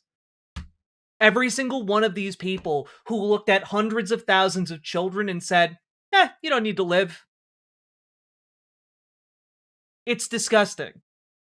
And frankly, there needs to be justice. Because not a single one of us can ever trust this government. No country can trust this government ever again unless there is accountability for what we have done. Full stop. With all that being said, hit the follow button, hit the subscribe button, leave a comment. Comments longer than 8 words really help. Let me know what you think about this, because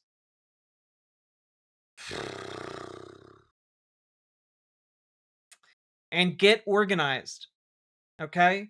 We need to out-organize these Hitler Youth aficionados, all right? It is very important that we do this, all right? So organize locally. Show up at your local Democratic meetings. Show up at your local DSA meetings. Show up. Showing up is 95% of the work, all right? And if you need help figuring out how to do that, where to go, who to talk to, how to make things better, I encourage you join our Discord or reach out to Dragonfly for help with your local Dems and making them more progressive, radicalizing them. And also reach out to Gamergy for help organizing your local DSA and making them more effective. Okay? It is very, very, very important that we do this. And I hope you will take your first steps towards that end, because, just point out, the Tea Party overthrew the Republican Party. The Tea Party, a small number of organized, highly motivated people, overthrew the entirety of the Republican Party and took it over. We need to do the same, but for good and sane policies that are willing to actually go where we need to go as a country and bring us there. We need to help working people, and we need to organize fast. So get that work done.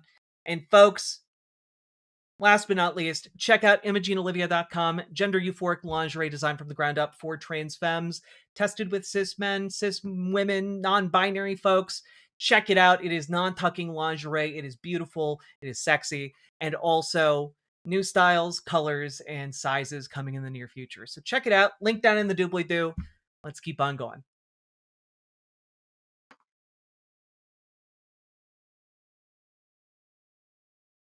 That the Tea Party was extremely astroturfed and well-funded. That's true. However, we have more people. We have always had more people than the Tea Party ever did. We have more people and more time at our disposal, and we should use those assets. For this administration and DOGE, I would support bringing back outlawry.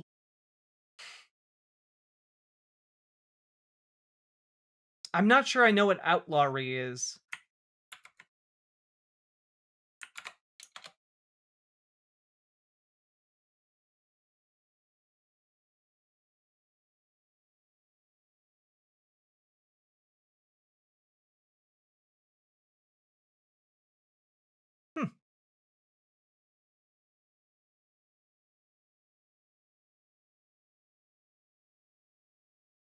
Being branded is outside the law?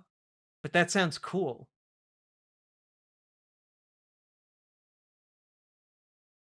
Oh, I see.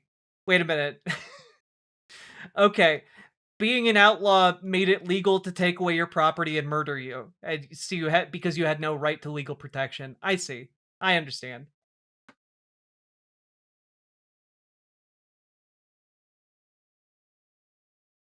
Wild West shit? Yeah.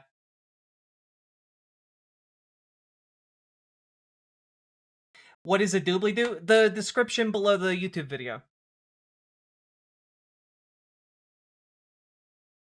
I took it from a PBS Idea channel that apparently stopped being a thing like a decade ago. And I'm sure they got it from someplace else. God, I'm gonna stop having this Doge boy stare at me. Oof. All right, folks, we have been going for almost 2 hours now, believe it or not. Here we are at 340 subs. We are chugging along. We're getting close. We're getting real close. So, if you've been getting anything out of today's show, please hit that follow button, hit that subscribe button, and consider supporting the show financially if you are at all able, because you guys make this show possible. So, all that being said, Jack, I'm thinking of saddling up for canvassing again, but only one I could find for a candidate is a massive supporter of Israel. Ooh. Ooh. Ooh. Public position, private position, in the words of Ruby Rod, sex magician, actually on his business card. Oh, Ruby Rod! You're gonna have to Rod. What? You're gonna have to assume your individual position. I don't want one position, I want all positions! I need to watch The Fifth Element again. What a film. What a film.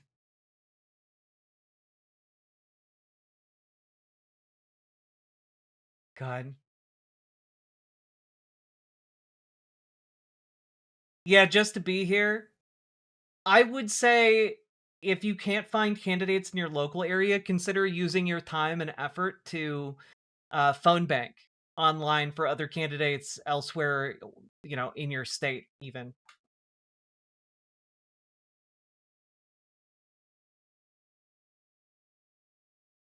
Gary Oldman hates The Fifth Element? Oh, but he's so fun in it.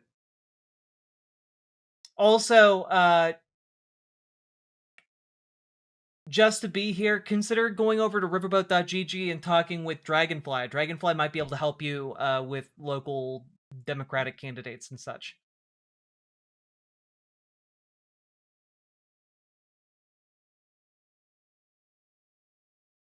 Okay. Hey, Van Briggs.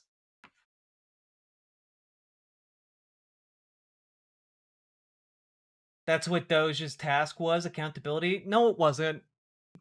Like, I'm sorry. If you thought that Doge's purpose was accountability, you're a fool. And you've been fooled the entire time. Doge's purpose was to go in there and cut programs that were viewed by far-right conservatives as pointless and unnecessary in order to give a bigger tax write-off to the wealthiest people to ever exist. That's the reason they exist. That's the reason they did what they did. Also, they were headed by Elon Musk because he's a white nationalist and they wanted to further the cause of white nationalism. He literally did multiple Hitler salutes. He's currently posting white nationalist propaganda on his social media accounts. Let's not be absolute fucking fools and believe that Doge had anything to do with accountability. Again, if these people gave a single rat's ass for accountability, they wouldn't have fired the inspector generals and never replaced them.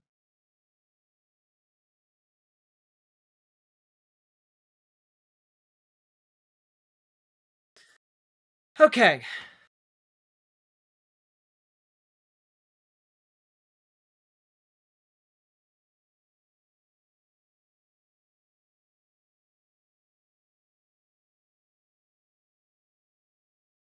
You know, I'm going to save this piece for another time. Oh, speaking of Elon Musk, just real quick. Here's a fun video obtained by, let's see, who is this? 404 Media. Let's see if you can discern what Tesla might have been doing wrong here, or what the Tesla car might have been doing wrong.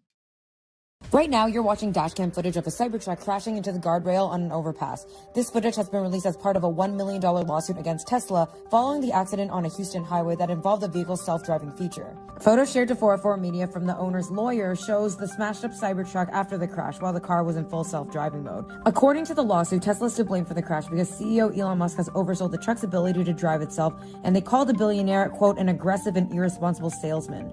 Quote, she tried to take control but crashed into the barrier and was seriously injured, mostly her shoulder, neck, and back. Bob Hilliard, the lawyer for the Cybertruck owner, told 404 Media. Musk has spent the past few years prompting Tesla's ability to drive itself, a feature that costs $99 a month and is sold as full self-driving. Right now, you're... It almost drives completely off that overpass.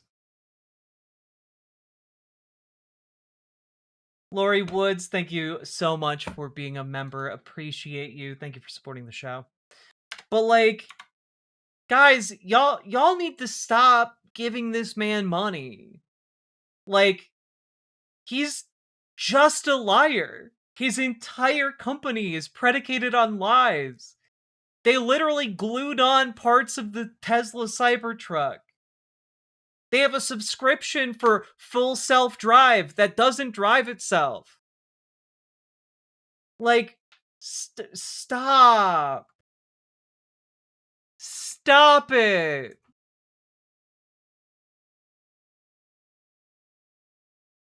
Crumple zone? What's that?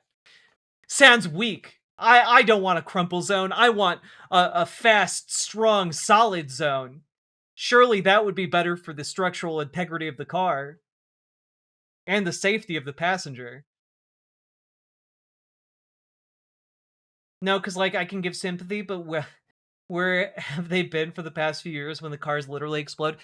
I have generally been chalking it up to the fact that either A, they don't know that their cars explode like 14 times more often than the previous most exploding car ever released in the United States.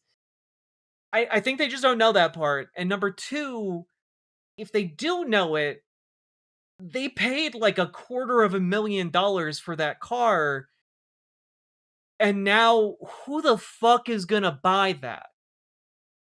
Like, who the fuck is going to buy the Ford Pinto times 14? Who would do that? Worse than the Ford Pinto? It's, 17 times more likely to explode than the Ford Pinto. Wait, is there a list of most exploding cars in the US? Yes. Was Tesla ever cool? There's a time where people were really excited about the prospect of electric cars, and like one could argue that Tesla helped like really mainstream that idea. But outside of that brief window, not really.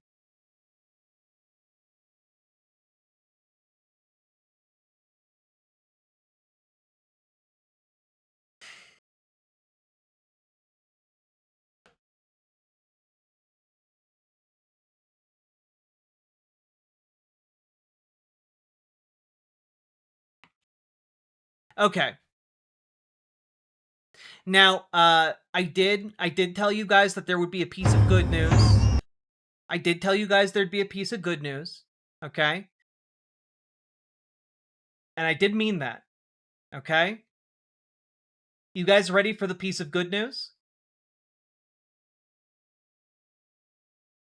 The piece of good news that you received for making it through that segment is that the creator behind Full Metal Alchemist is back with a new anime. And it's coming out this year.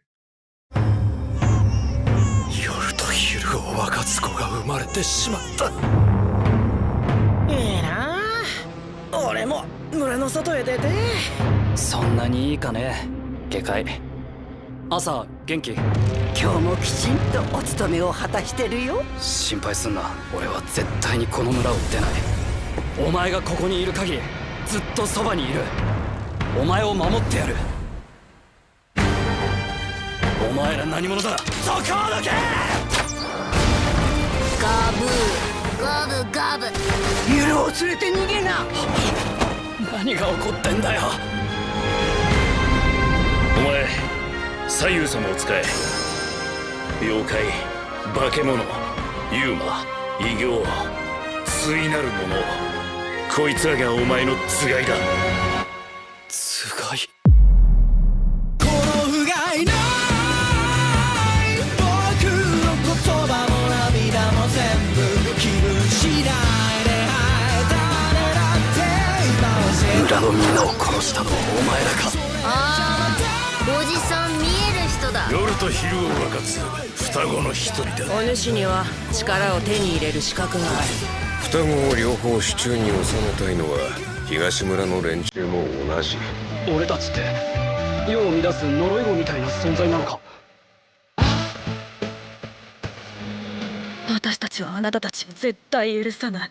必ず報いを受けてもらう。あの子が噂の双子っすか。後ろの力を利用したい奴が勝手に争い始める。運命の双子に生まれたからってなんで生き方を他人に左右されなきゃいけないんだ。ユル、あなたの名前は私が生まれ育った土地の言葉で夜という意味なのよ。もう一度父様と母様を。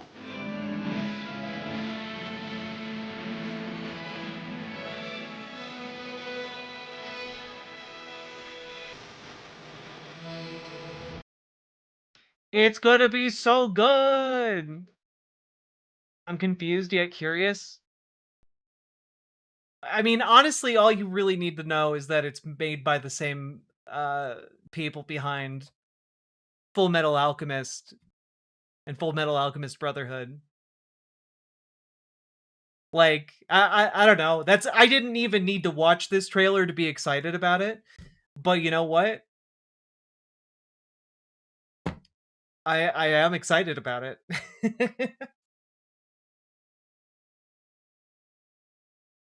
Isn't it great? People can just make stuff. Cursed twins who can overturn the world is kind of goals to me, I'm not gonna lie. Right? Watch party, maybe? Oh, hell yeah.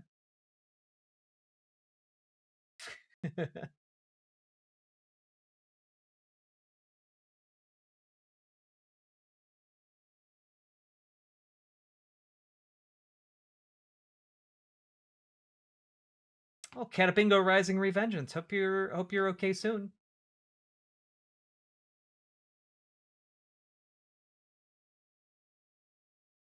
Full Metal Alchemist looks better than ever. It really does. God. Also, just real quick, if you haven't seen Full Metal Alchemist... Weren't the Ishfalzans and FMA Palestinian and or general Middle Easterner stand-ins?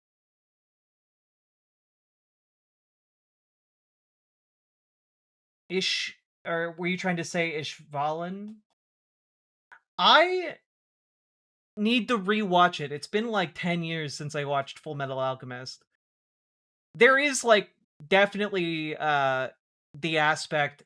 I don't know that it's a one-to-one for Palestinian oppression, but there is like a, you know, they are in kind of an imperial core that seems to be modeled off of like England. So the idea that they would have like an oppressive regime that spirals outward and oppresses the Ishvalans would make sense. That would make that comparison make sense. Yes.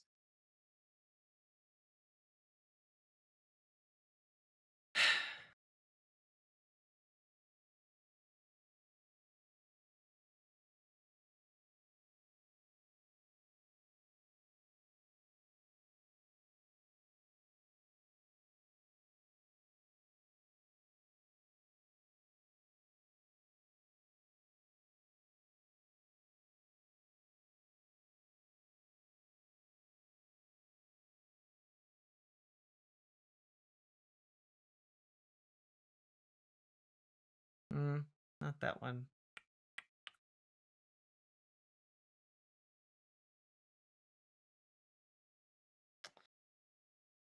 Sad day. I'm trying to find a good Full Metal Alchemist trailer, but all I'm finding are fan-made trailers, and I'm pretty sure they're gonna suck. But you know what? That's fine. I like Full Metal Alchemist. It's good shit. Wait, what if we just do the opening for Brotherhood? Here you go. This show makes so much sense to who I am and who I became. Oh, hell yeah. 10-year-old me was so hyped for this. Genuinely, it holds up. Like, it holds up as, like, if you watched it as a kid, going back and watching it again, fucking holds up. Like, oh my god.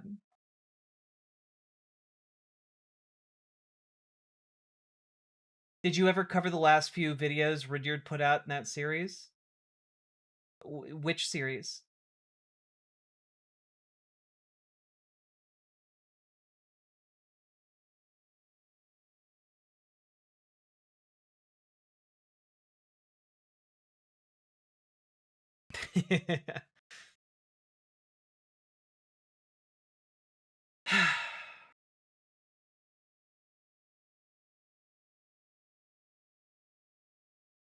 The last we went over not too long ago.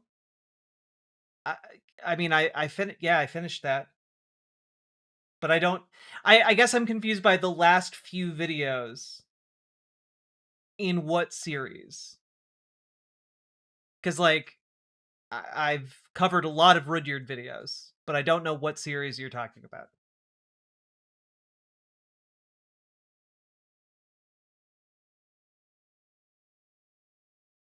Is Promised Neverland still running? No, it only had one season, and it never had any other seasons. And if you think otherwise, don't talk about it.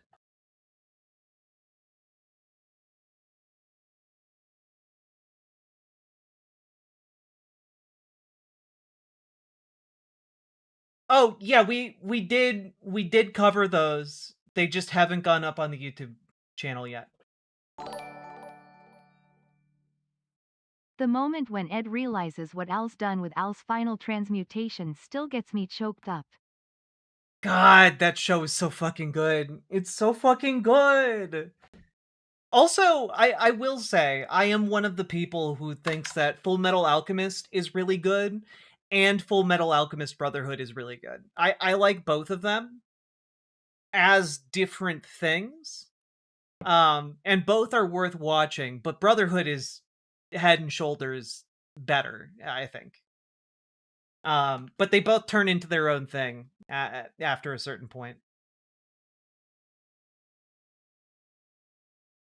Like, genuinely, I don't think I've ever seen an anime go so far off script like Full Metal Alchemist, the original, does, because they got ahead of where the manga was, and they just like fucking went for it with their own ending. And you know what? It's pretty good. It's a pretty good ending. It's good stuff.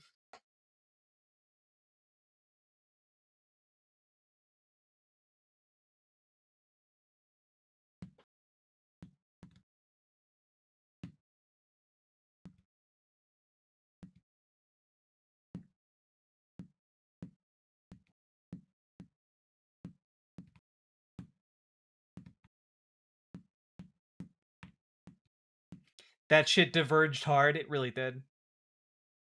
All right.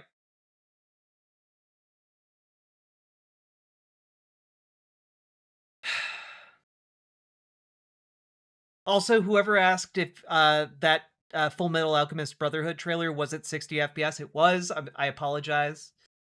I don't like it when they interpolate frames either. I do think it makes it look really weird.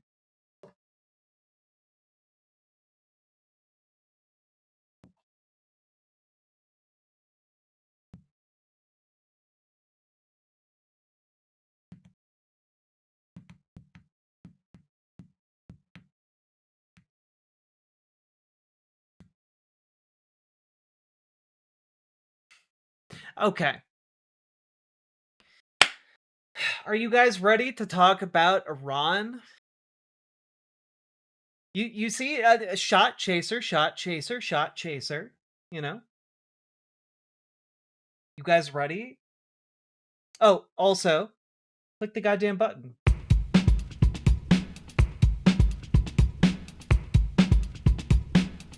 Go. Click the button. Click the button. Click the button. Click the goddamn button. Click the button. Click the button. Click the button. Click the goddamn button. Click the button. Click the button. Click the button. Click the goddamn button. Click the button. Click the button. Click the button. Click the goddamn button. Click the button. Click the button. Click the button. Click the goddamn button. Click the button. Click the button. Click the button. Click the goddamn button. Click the button. Click the button. Click the button. Click the goddamn button. Click the button. Click the button. Click the button. Click the goddamn button. Click button. Click button.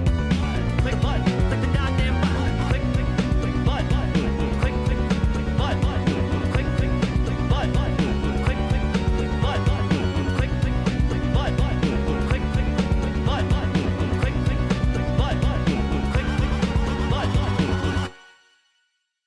All right. I know it seems like a lot of work, but I'm wondering if your editor would be willing to put a series like Rudyard in a featured group, whatever it's called on YouTube.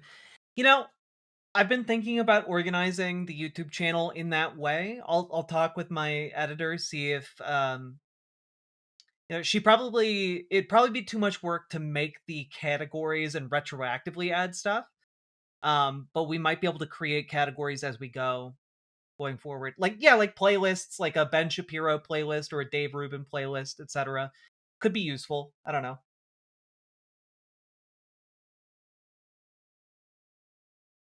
But I think it might be good.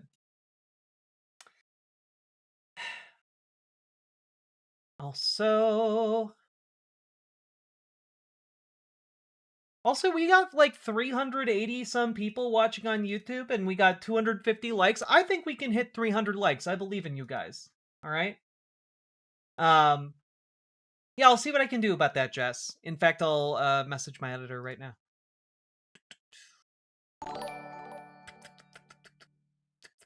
The original FMA did such a good job on the Lior and Rose and the Nina and Show Tucker arcs. It really did. Those arcs really shined. And I liked the ending. I thought it was great.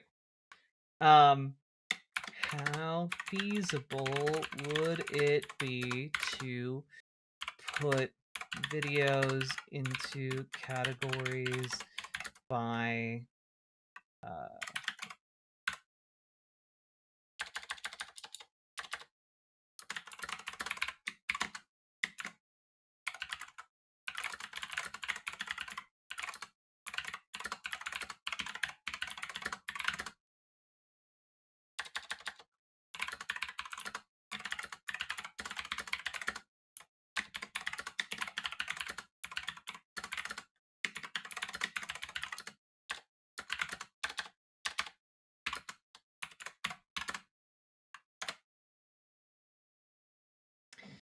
Also, Sake Tanuki, thank you for the 5 tier 1 subs.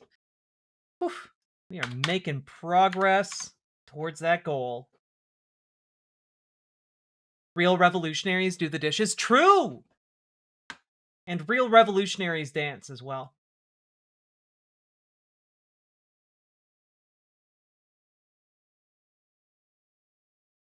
I've asked Raptor about that, and his general thought is that it would be really funny, but that it would take them 11 hours to review one video.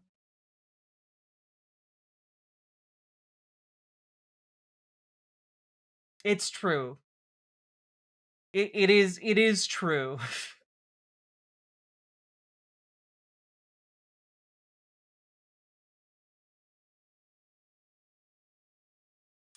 We would nitpick it to absolute death.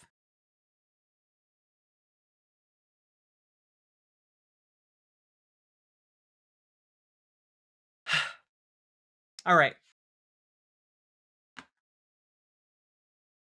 That's right. We're about to talk about Iran. Need some caffeine.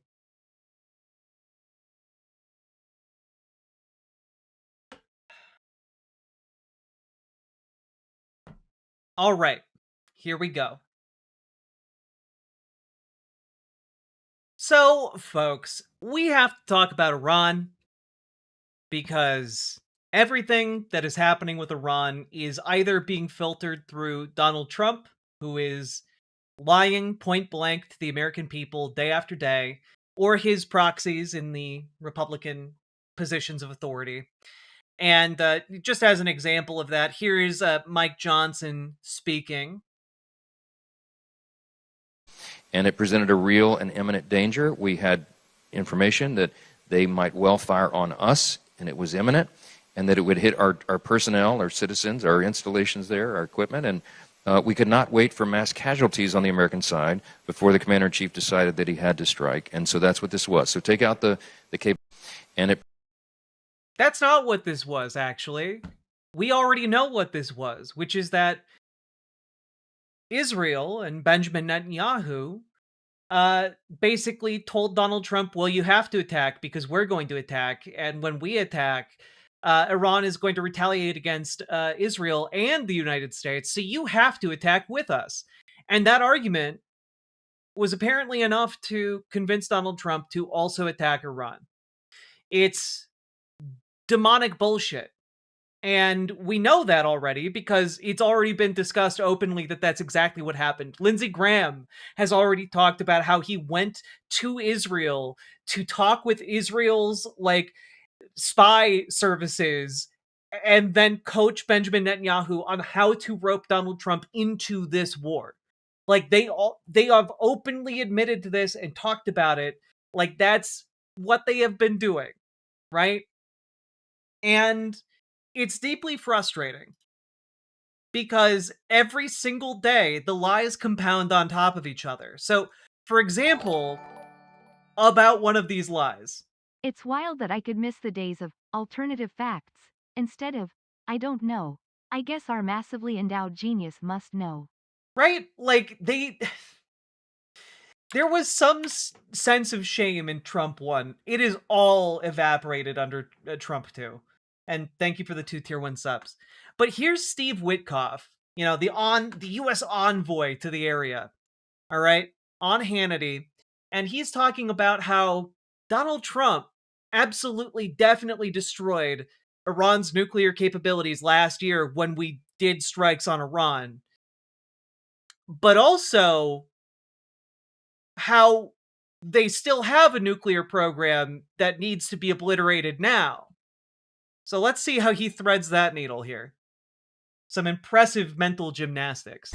All right, Iran cannot have nukes. Let's see. Hillary Clinton said it, Barack Obama said it, Joe Biden said it, Kamala Harris said it, and Donald Trump said it.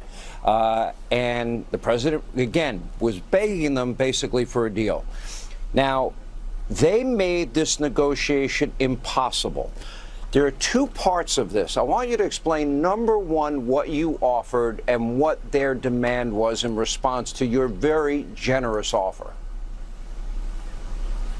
Well, first of all, Sean, they opened up with telling us that they had the inalienable right to enrich, to which we responded that from President Trump that we had the inalienable right to stop them from enriching.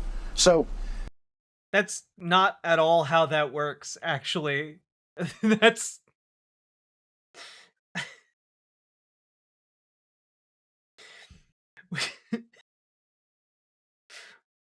I have the inalienable right to eat my lunch, and you have the inalienable right to beat the shit out of me. Like, come on.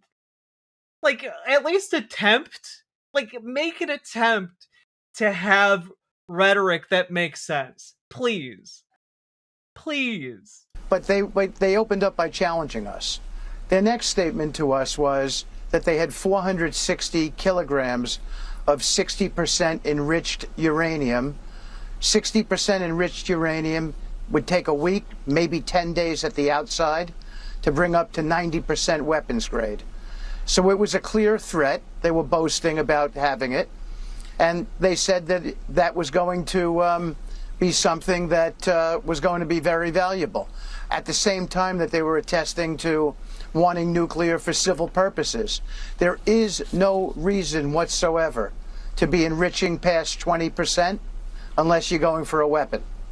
And then finally, and this was all in the beginning meeting, they said to us, and this was some challenge, you're not going to get from us diplomatically what you could not achieve militarily. Now, yes, we had destroyed their three main enrichment and conversion centers, Natanz, Esfahan, and Fordow. That was clear. They, of course, didn't want to admit it. But think about the notion of beginning a negotiation by saying that we would not be able to get diplomatically what we couldn't achieve militarily. Okay, so that's how negotiations work. Have you seen the Iranian AI Lego animated propaganda vid? No, but none of the words that you just strung together make me at all inclined to click that link, but I will in a moment. Thank you for the $5 dono. Like,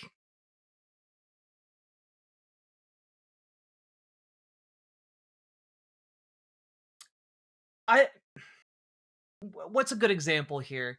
Have any of you ever haggled before?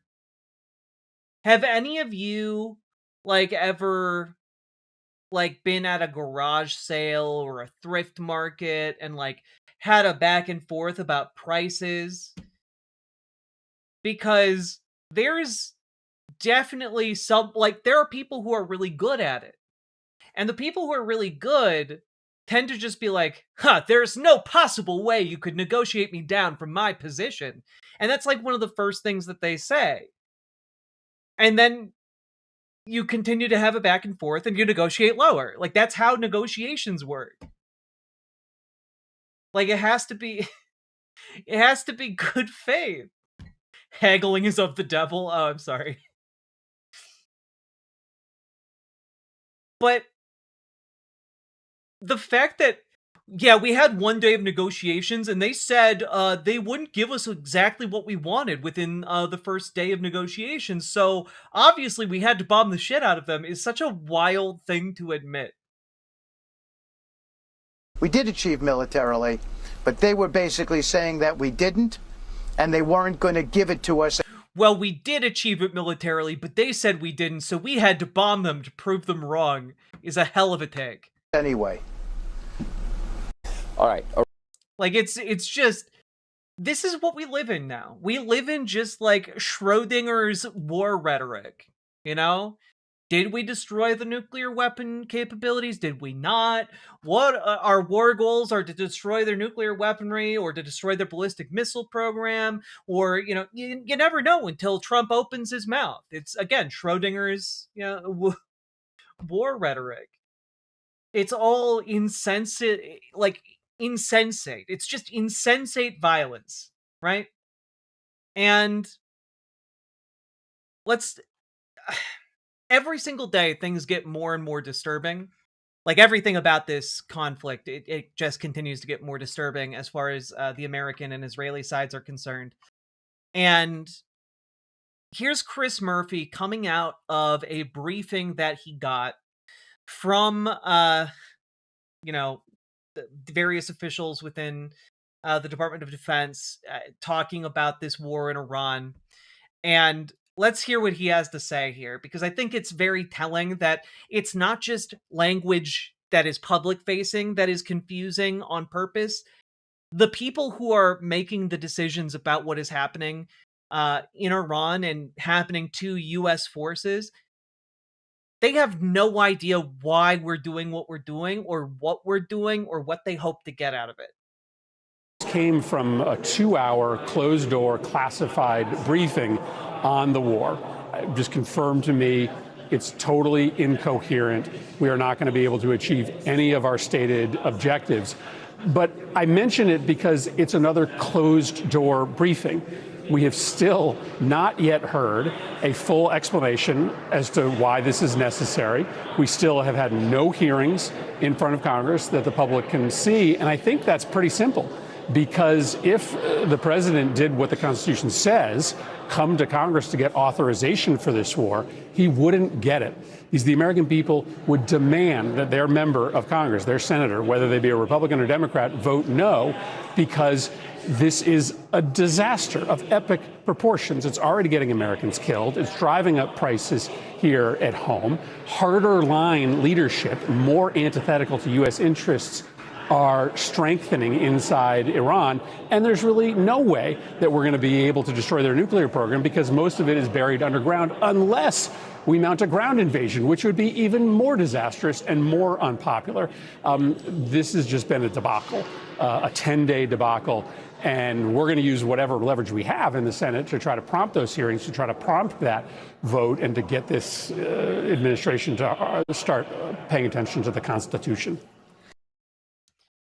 So, yeah, as a lawmaker in a classified briefing, none of these people know what the fuck is happening or what they're doing. Which, by the way, I want to make very clear that the Republicans who have no access to any kind of information at all about this conflict also have no idea what's happening or why it's happening, or really what the possible outcomes may be. For example, here is one of the PragerU influencer guys, who's, he's gaining some popularity here, but let's see what he has to say as far as a conservative take on the Iran war. Let's take a look. Why do y'all keep saying don't send our troops to war? They signed up for the military because they know they might have to go to war. What do you mean we can't just throw human lives in the wood chipper? They signed up to maybe go in the wood chipper, so surely they'd all happily throw themselves into the wood chipper. For any reason. You could just order them into a wood chipper for fun. It's not like soldiers' lives matter. What an insane take, just right off the bat. This is a 21-second clip. We're only 6 seconds into it. And I think it's a pretty valid reason to go to war when our arch nemesis is building nukes and they've been chanting death to America for 47 years. That's so strange. I thought conservatives were and the GOP in general were the party of free speech absolutists. So it's so weird. It's so weird. They're all free speech absolutists right up until someone starts chanting a slogan they don't like. Isn't that weird? Isn't that strange? Bizarre, even? Also, Iran is not our arch nemesis. Like, if I were to rank America's, geopolitical arch nemesis right now, it's not really that high up on the list. There are, 3, maybe 4 in front of it. It's a regional power, but not a global power. And it knows that. Its government knows that.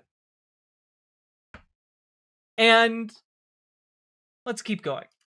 This is the FO part of effing. Oh, we also don't know that they're building nuclear weapons And I want to point out the reason that they're even considering building nuclear weapons is because Donald Trump ripped up the agreement that they made that would have had international inspectors verifying that they weren't building nuclear weapons. But Donald Trump came into office and saw that that agreement was forged by Obama and said, not on my watch, and ripped it up out of spite.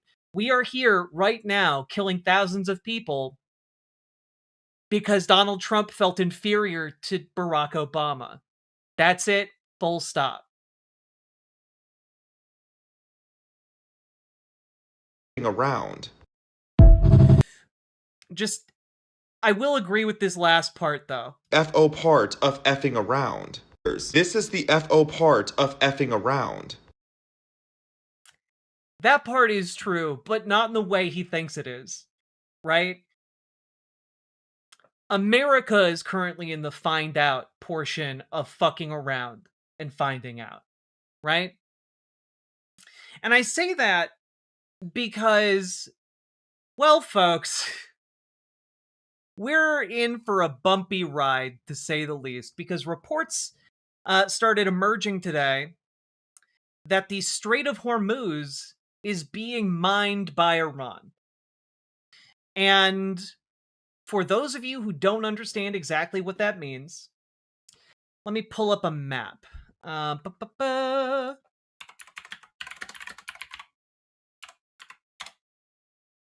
right.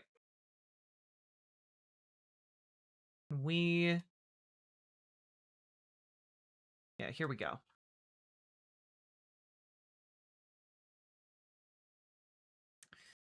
Can I get like a larger? Yeah, here we go. Come on, IEA. I need a higher resolution image. This is what is this? Amateur hour? Come on. Here we go. That'll do. All right. So, as you can see, here's the Persian Gulf. Here's Iran, Saudi Arabia, UAE. Now, between the UAE and Iran is this strip of water that enters into the Persian Gulf.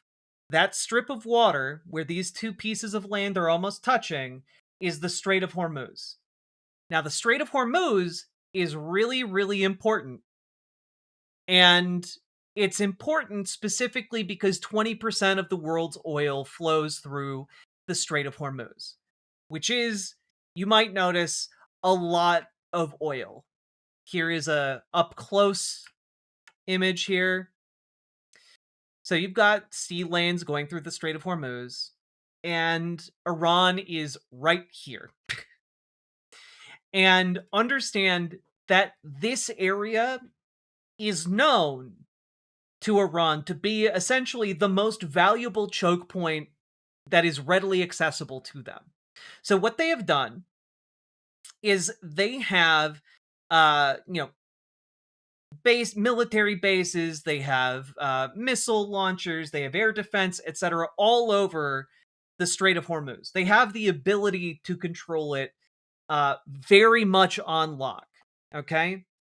And on top of that, they have the ability that they are now using to put sea mines throughout the entire Strait of Hormuz, which you'll notice because it bends like this, the kind of an upside down U, there's a lot of area in which to put mines.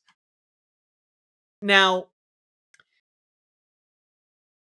one of the major things, and one of the reasons they have not yet mined it, or up to this point weren't mining it, is because usually it's enough to just threaten that they're going to lock down the Strait of Hormuz. Usually it's enough to just threaten that they're going to shoot rockets at any kind of tanker that tries to make it through, etc. And it's I don't know how to say this. Usually the threat alone is enough to just lock down any kind of shipping traffic. And the Strait of Hormuz is between Iran and Oman's Musandam exclave, not the UAE. I mean, the UAE is literally right here, but yes, technically you are correct talking about this little exclave right here, this peach-colored bit, but also the UAE is prominently right here. So what is happening at this moment is Iran has deployed its ships to mine the Strait of Hormuz. Let's see if the CNN coverage is any good. Maybe not. Check out this map. These red dots show the oil tanker traffic in the Strait of Hormuz before the US hit Iran. And now look here. This is just 4 days later. And that's because of this. Iran responded by attacking oil tankers in the strait, leverage in a war with a military superpower. Around 20% of the world's oil and natural liquefied gas moves through this passageway. So what does this mean? We already know that gas prices are going to go up. Oil and natural gas prices are surging. This is an ongoing situation. Gas prices could increase 10 to 30 cents. Check out this chart.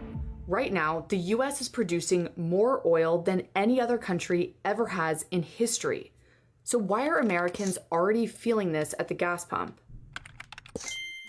More than 80% of the oil that passes through the Strait of Hormuz will go to Asia, where the impact will be felt more sharply. Just 4%. Now, to say that the impact is going to be felt more sharply in Asia is a bit of an understatement, because the effects of this bottlenecking on oil from the Strait of Hormuz, or flowing through the Strait of Hormuz, is essentially going to crash economies across like Southeast Asia. South Korea's economy is already like trembling. They lost like 8% of their stock market just like in the last couple of days. Because they have no like gasoline stockpile. There's no oil reserve in South Korea, and there's not really much of one in Japan either. And both of these countries rely heavily on these exports. So it's gonna be a really big problem in these other countries, which is going to affect the US market as well. Like, this is all going to be bad for basically everybody. And that's Iran's goal here, to make everyone in the world feel this pinch, and essentially to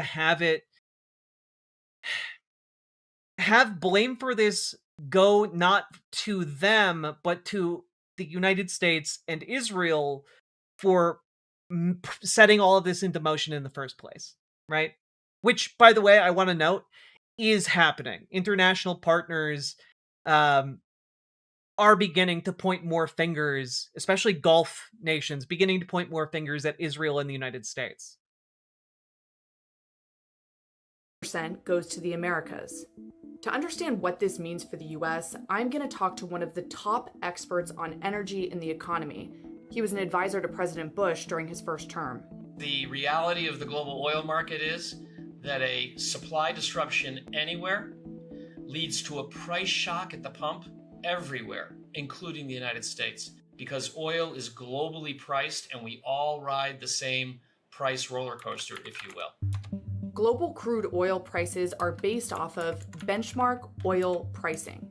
The use of benchmarks helps buyers and sellers around the world decide the price for different types of crude oil.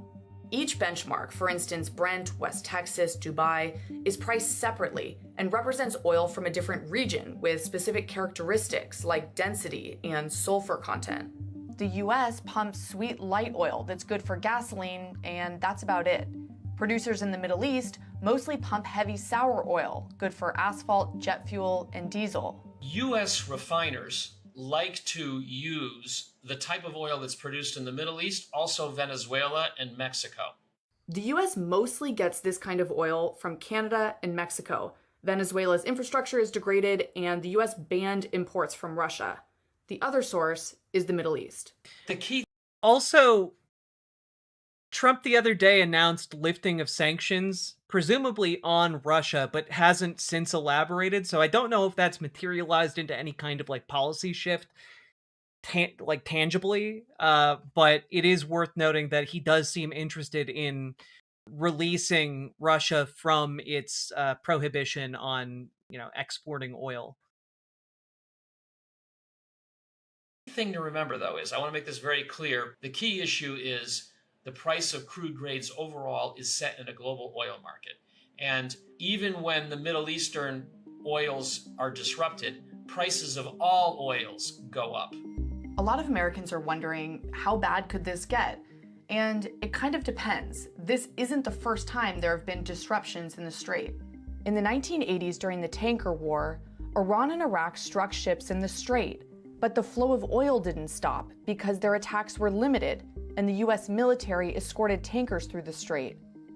But in 1979, during the Iranian Revolution and Iran-Iraq War a year later, oil infrastructure was bombed, impacting production and causing a drop in the global oil supply. During this time period, gas prices in the US more than doubled.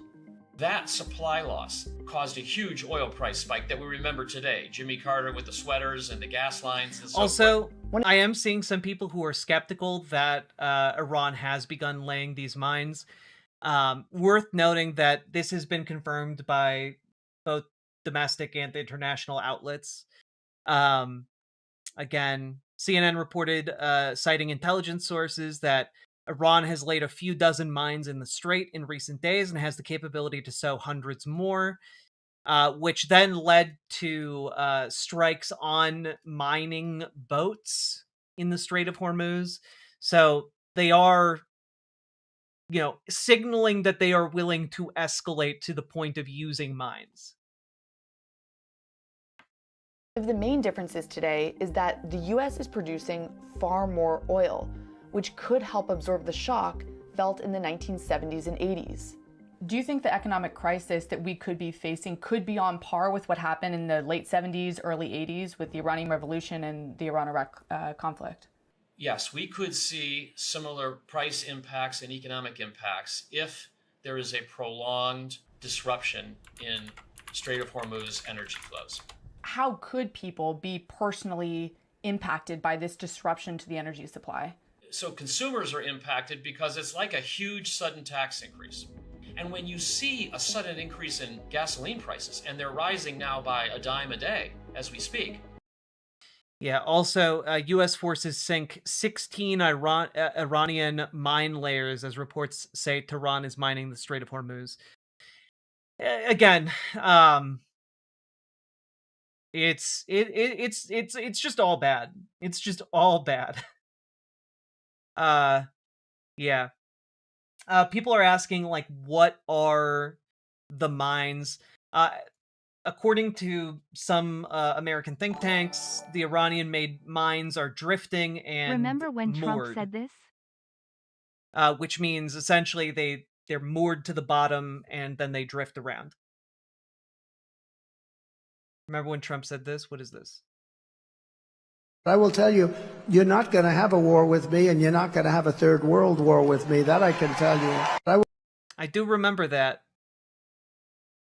God, it's deeply frustrating to live in these times. This impacts not only the pocketbook, but the psychology of the American consumer. They just don't like to see it. It also raises the price of everything we buy at the store and all the goods and services we consume, because oil is embedded in the supply chain of producing and then transporting the stuff that we buy. And finally, there's the financial market impact. Trump knows he needs to keep the Strait open. He even offered an America-backed risk insurance to all shipping lines to keep the, quote, free flow of energy. With the midterms approaching, rising gas prices and higher inflation would not be the best look for Trump. Also, can we just, recognize here that, Trump has royally fucked himself. He thought if he went in, did a shock and awe campaign, Iran would back down, there'd be someone to negotiate with, they'd pull back, and it would be like last time. It'd be like the last time he bombed Iran and was able to claim an easy victory and then, roll out and not really suffer any kind of long-term consequences. But this time, it is escalating so much more as a result of all of the escalatory strongman tactics that he has deployed here. And it is turning into a regional conflict, which is what everyone would have said. The fact that Iran is willing to mine the Strait of Hormuz is literally the most foreseeable event that you could have predicted, like, oh, if you attack Iran, they'll close the Strait of Hormuz. That's genuinely one of the first things. And it's very clear to me that they did not think about this at all and have not really been considering any of the longer term or even the short term ramifications if this doesn't go exactly as perfectly as they imagined it in their heads. You know?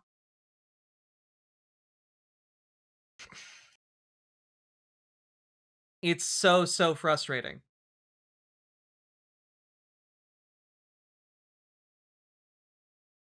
Now, worth noting that the UN put out a report earlier today. Hormuz shipping disruptions raise risks for energy, fertilizers, and vulnerable economies. Let's see what they have here. The Strait of Hormuz is a vital passage for global trade. Share of global seaborne trade volume passing through the Strait of Hormuz in 2025, 1 week prior to the conflict, percentage. 38% of global seaborne trade of crude oil goes through the Strait of Hormuz. LPG, LNG, I'm not entirely sure. LPG stands for liquefied petroleum gas, and LNG stands for liquefied natural gas. Oh, awesome. Cool. Chemicals include fertilizers. Dry bulk includes grains. So, yeah, be prepared for natural gas to get more expensive. Be prepared for your gasoline to get more expensive. Be prepared for a lot of different things to get more expensive here, because if this is shut down, there aren't really other ways of getting mass bulks of goods out of this area other than the Strait of Hormuz. Okay? Won't the mines de-escalate things? The mines will... I mean, the mines are basically like one of their ways to discourage traffic through the area. Because again, their goal is not to just like be firing on ships all the time and like using ammunition on ships. Their goal is to deter any of these shipping containers from getting through the Strait of Hormuz. Their goal is deterrence, right? And to maintain, military control of that strait. Basically, shutting down the Hormuz is the Iranian equivalent to nukes. I mean, it's basically the strongest thing they have in their arsenal, and they know it. And yeah. Also, America knows it, which is why, just as an FYI, the U.S. Navy is saying we are not going to be escorting you through the Strait of Hormuz, because they don't have operational control of it. Like, for all of the bluster about like, oh yeah, they're sinking all of the Iranian ships, we have total air superiority. They do not have control over the Strait of Hormuz. Didn't Kushner get $1 billion from Saudi Arabia? Yes, Jared Kushner got billions of dollars of investment from the Saudi Crown Royals for no apparent reason. And when Saudi Arabian accountants pointed this out, they were told to shut the fuck up and do it anyway. So, something weird's going on there. Won't the mines harm Iran's allies? I mean, yes, but Iran's allies know why Iran is doing this, right? Like, they understand the asymmetrical nature of the conflict,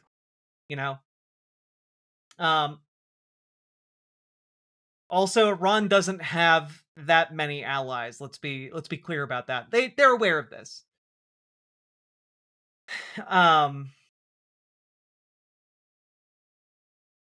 Iran has no allies in the region. I mean, there have been a few world leaders who have reached out in terms of like extending like friendly hands towards Iran.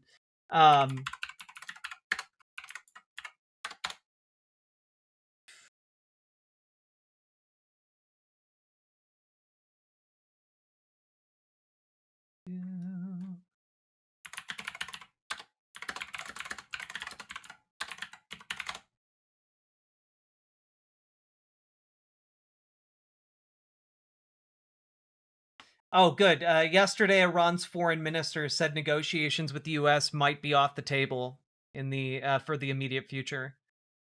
Again, there's really no desire within the Iranian government right now to have any kind of ceasefire or peace deal. Let's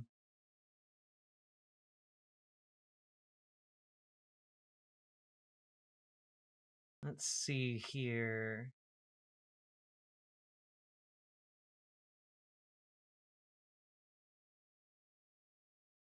I know I have seen articles about other world leaders reaching out to the new supreme leader of Iran, but I am not finding them at the moment, which is very frustrating.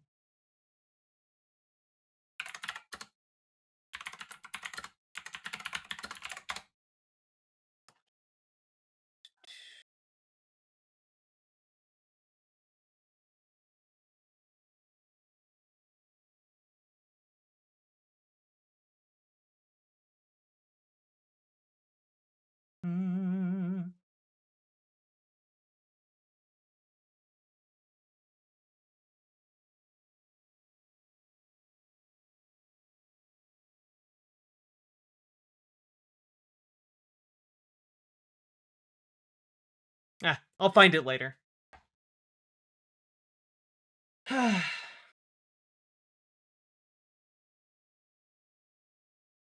access is mainly top down with proxies. Well, yeah, Iran has relationships with like It's also notable that very rich people and government officials have been shorting the oil futures by lying about U.S. victories to cause oil price to plummet and then rise again to make obscene money. That is absolutely happening. Yeah, earlier today, even there was a post about U.S. Forces are escorting ships through the Strait of Hormuz, and like that's just straight up a lie. That wasn't happening, but it did cause oil prices to respond. You know, like people are looking for any kind of good news or any kind of news about oil being able to traverse the Strait of Hormuz, and information like that is absolutely being traded on in betting markets and also as future trading. It's really, really stupid.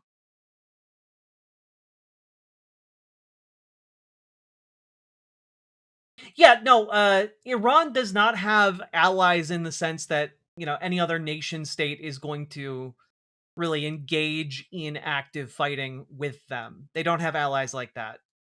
But they do have allies that are going to like stay out of the conflict or, offer diplomatic support for Iran. It's just not that many.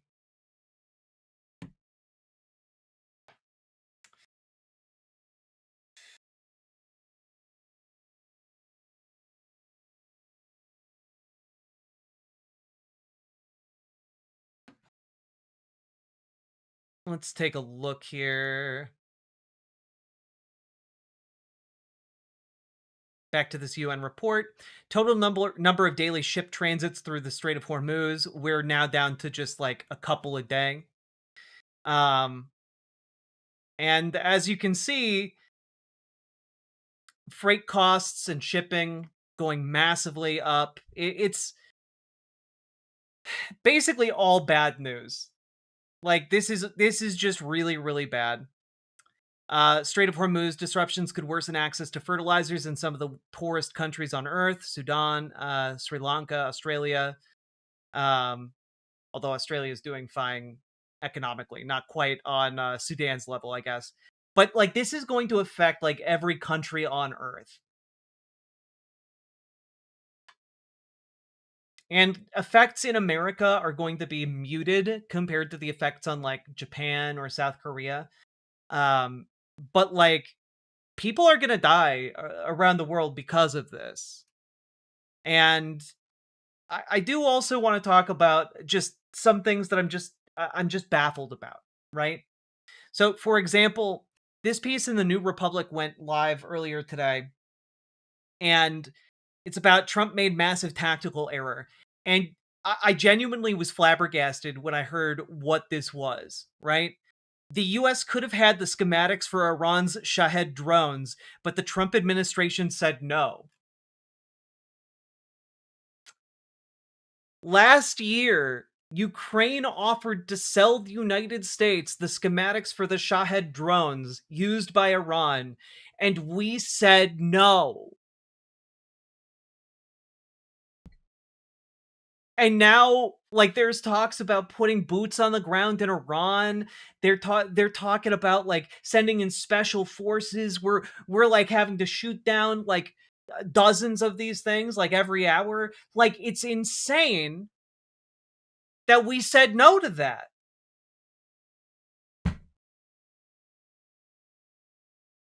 We kind of deserve to lose this. We absolutely do. Everyone in charge of this is incompetent. From like the negotiation phase to the execution of this conflict phase, like every part of it is incompetent as hell and puts everyone involved in danger.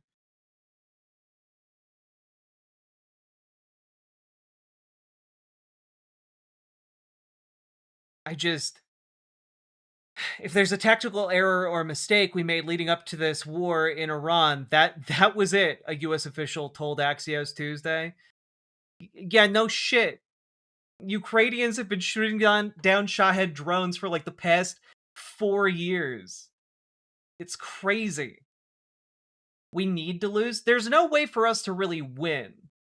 You know, so like I guess in that sense, you know, you're going to see the United States lose another war because again, it's a country of over 90 million people.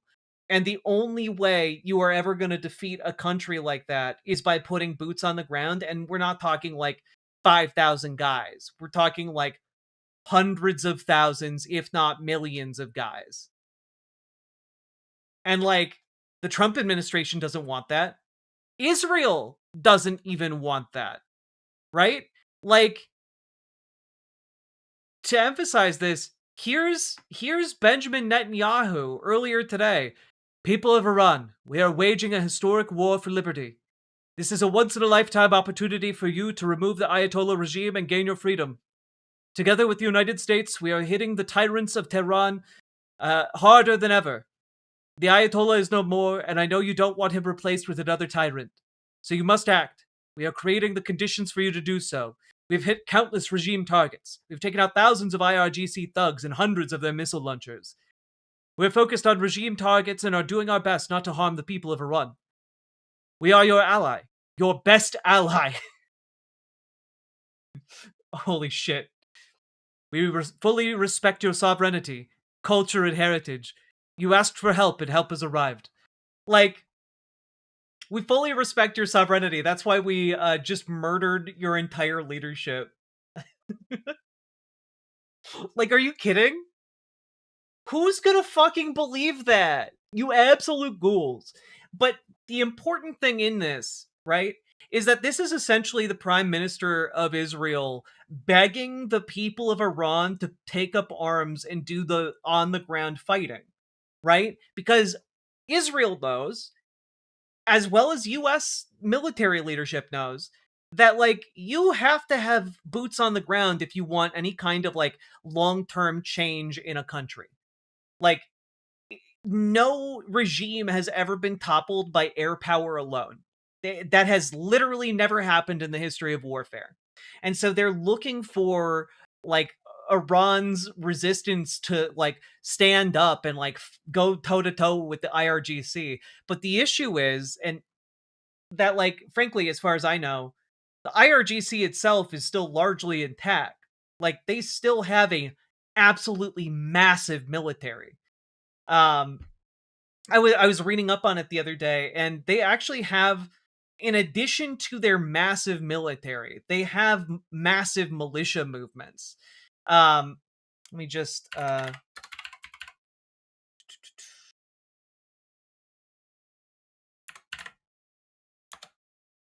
is it called? Yeah, the Basij. It's a volunteer militia that has roughly how many? They have 600,000 people ready to be called up for active military service in this one organization, and 25 million members within Iran. That's distinct from their military. All right? So, just as an FYI, any kind of ground invasion of Iran would be a clusterfuck and an absolute bloodbath for everyone involved. You also have, like, the Kurds who want to, like, do incursions into Iran from Iraq. Like, this is going to be insanely awful for everyone involved. And again, like, the Kurds in Iraq are going to do what they're going to do, but like, they're not capable of overturning the IRGC. They just aren't able to do that. They don't have the numbers to do it. They don't have the equipment to do it, really, either.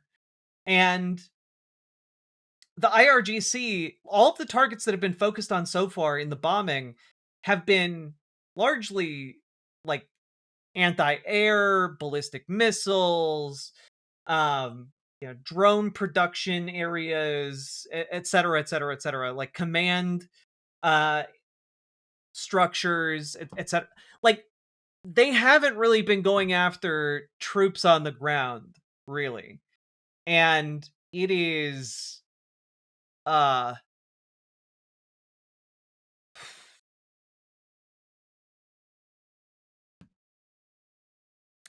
there's no real way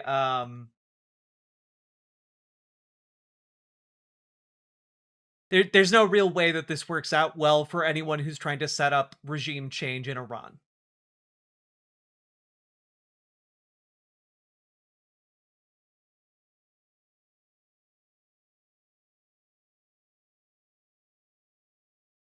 So, moving on.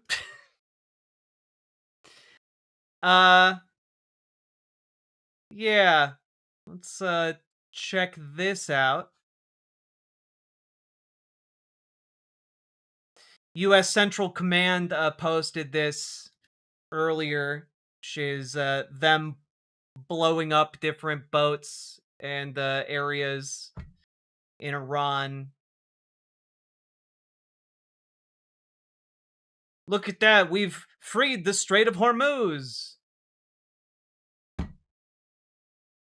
They're just posting this shit. It's disgusting. I believe this right here is a mine-laying boat, or at least the United States is claiming that it is a boat capable of laying mines in the Strait of Hormuz. Also, let's just check in real quick. What's Chuck Schumer up to right now? Donald Trump lied. No other leader in the administration, not even Pete Hegseth, is claiming Iranian Tomahawk missiles were responsible for the bombing that killed 170 people at an Iranian all-girls school. Okay, can I just, for a second, it is a fucking choice to say 170 people instead of 170 elementary school girls. It's a real choice to not describe who was killed by the United States. Come on, man. There needs to be a full, independent, and transparent investigation. Like, I'm sorry, the president has led us into an illegal war that is slaughtering children, and you're like, we need an independent investigation. Do we? I mean, like, sure, I guess I'll take that. But also, we all know that the US did this. Iran does not have Tomahawk missiles. Like, we are being handed an excellent opportunity as folks on the left to just be able to stand up and say, this war is wrong on a moral economic and political level. It is wrong and abhorrent, and we should oppose it, as all good people of conscience should do. Okay? And yet our big soft boys are not doing that, to say the least. But Jack, the people are aroused at the gym with the Baileys. People are aroused. I haven't seen people so aroused in a very, very long time. It's true. It's true. We've never seen them so aroused.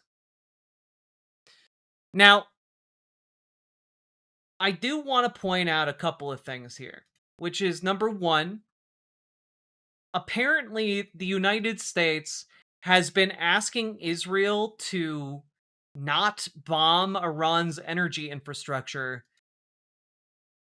And part of me wants to think of this as like, oh, maybe they're trying to de-escalate and have like an exit plan from this entire situation. But also, there is a decent chance that the reason the Trump administration wants to ask Israel to not bomb these sites is so that they can give American companies contracts to run said sites after the regime change is achieved. Like, genuinely, it seems, yeah, it's kind of like a "don't bomb my oil, how dare you" kind of thing.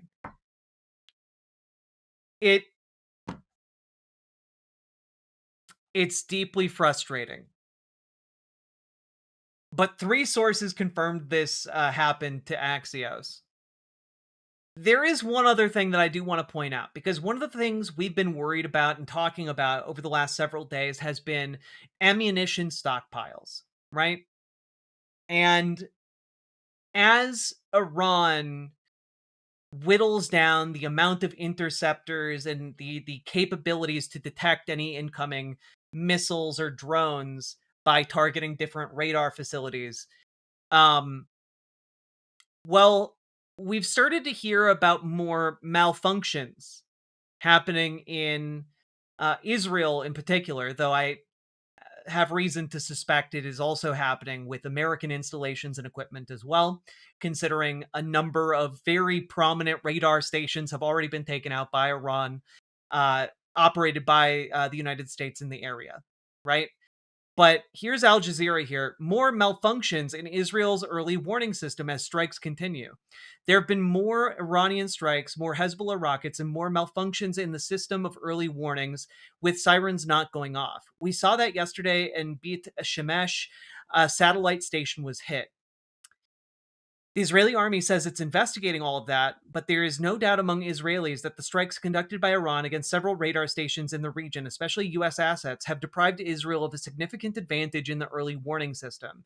There are concerns that these Iranian missiles are able to strike more and more targets in Israel, even though the military censor has kept a very tight lip on the details. So that's happening. And I also just want to point out, as far as like, oh, we have enough ammunition stockpiled in the American military to keep this up forever. Ignore the fact that we're taking some of our ammunition and weapons platforms out of South Korea and sending them over to Iran. Ignore that part, okay? Not important. Ignore it. Avert your eyes. But also, this is not sustainable. According to The Hill, over the first 2 days of the war, we went through $5.6 billion in munitions.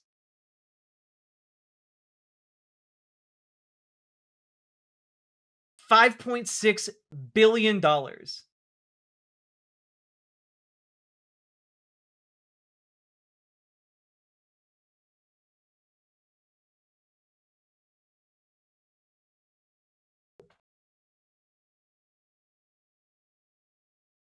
Like, I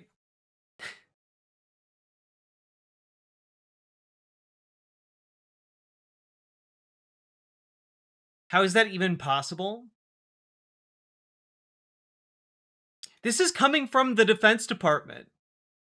They delivered the Defense Department. The Defense Department delivered the estimate to Congress on Monday.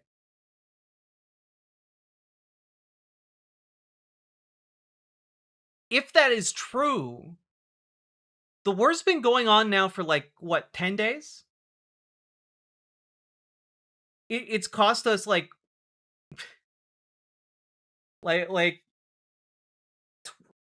oh god,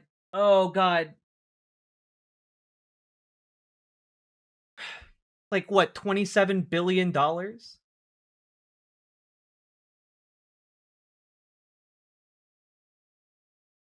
Like, this is not a sustainable rate of conflict.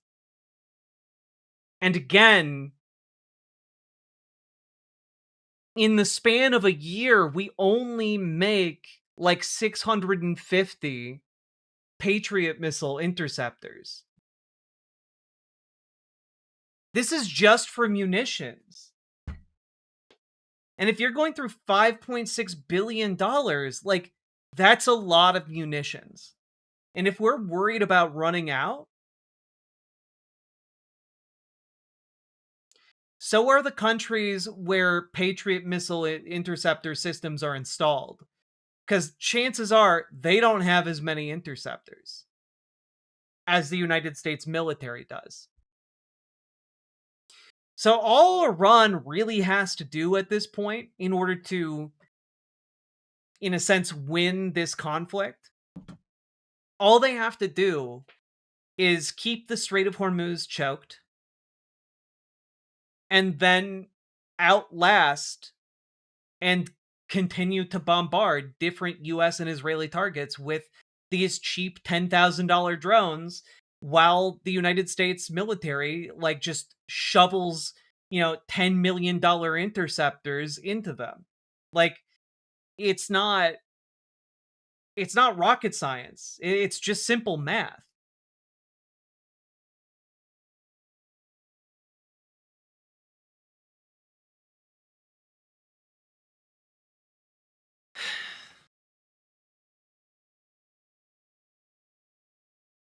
And let's just check what the rest of Congress is doing. What are the rest of the Democrats? We've seen what Chuck Schumer's up to. What are the rest of the Democrats doing?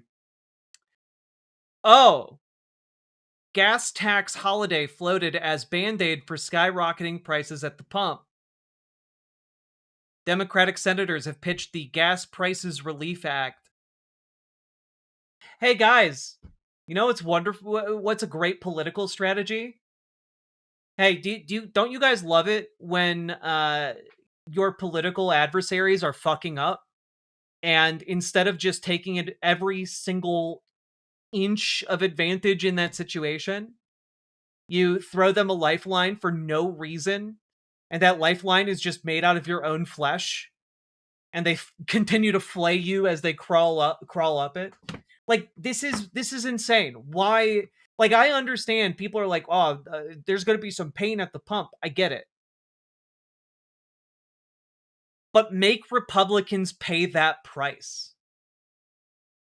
You have to make Republicans pay the price for what they have done. And the fact that you're proposing this and not attaching it to any kind of War Powers Act? Are you kidding me? Like, if you're going to admit and say, yeah, no, this is a terrible idea, illegal war, etc., etc., etc.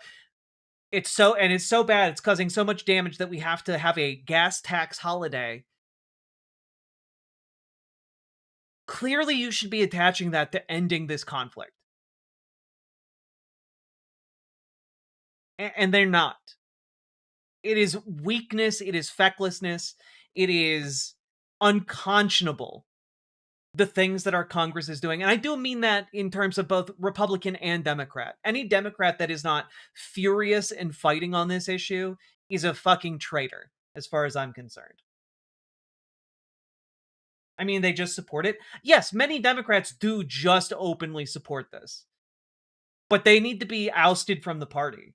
When I talk about organize on the local level, our ultimate goal for organizing on the local level is essentially to board the Democratic Party and cast aside and cast off all of this useless chaff that has infested the Democratic Party. Like, these pro-corporate, pro-war, like, baggages have no place in any kind of democratic movement, and they need to get gone. And that requires work from us, okay?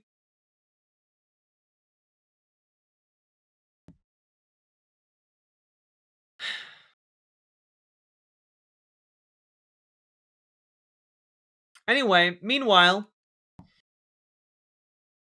golf club firm owned by Trump's sons merges with drone manufacturer. Huh. A golf club company backed by the sons of Donald Trump is merging with the drone manufacturer Power Us in a deal designed to take the drone technology company public. The merger with Aureus Greenway Holdings is the latest in Eric and Donald Trump Jr.'s growing investments in the drone sector, following last month's $1.5 billion tie-up between Israeli drone maker Extend and Florida-based JFB Construction Holdings.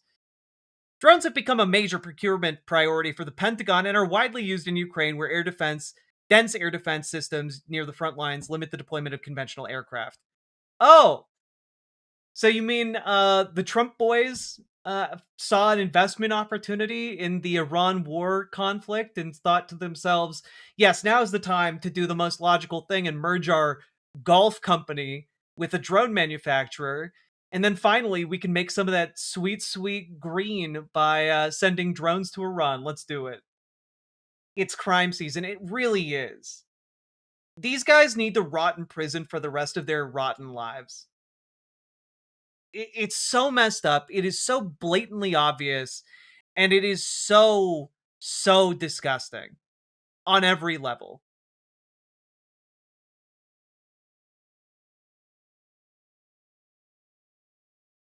Yeah, this is the latest in the Trump family's business moves, carried out even while Trump helms the White House. Ethics experts have raised multiple concerns over the family's intensified business dealings during Trump's second term, moving beyond hotels and golf courses and into other industries, including crypto, energy, and financial services. Typically, U.S. presidents put their financial interests into a blind trust that is managed by an independent third party. Trump opted to give his adult sons control over his businesses as he carries out his second term, which ethics experts say is not enough protection against potential conflicts of interest. Like, can we not like dance around the bush like this? Like, can we just like straight up say there's fucking fraud and graft and nepotism happening here? Like, you don't have to dance around it. You can just straight up say, like, this is scummy as fuck. And they are profiting off of their dad's position as president of the United States. It is just obvious corruption. Like,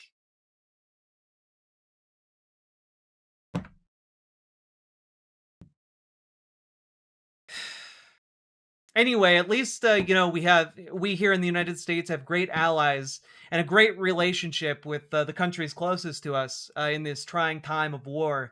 Like, say, with Canada. Oh, wait. I'm working with Governor Gretchen Whitmer. I try to save the Great Lakes from the rather violent and destructive Asian carp, which is rapidly taking over Lake Michigan and all of the beautiful surrounds. I'll be asking other governors to join in this fight, including those of Illinois, Wisconsin, Minnesota, Pennsylvania, Ohio, Indiana, New York, and of course, the future governor of Canada, Mark Carney, who I know will be happy to contribute to this worthy cause. Separately, I'm also working to save the Great Salt Lake in Utah, which in a short period of time, if nothing is done, will have no water. This is on top of everything else I'm doing. Only Trump can do it. President Donald J. Trump. I hate this man. I hate this man so much. Like, literally by the time he exits office, no country on earth will want to do a single goddamn thing with the United States. And it will be justified. God.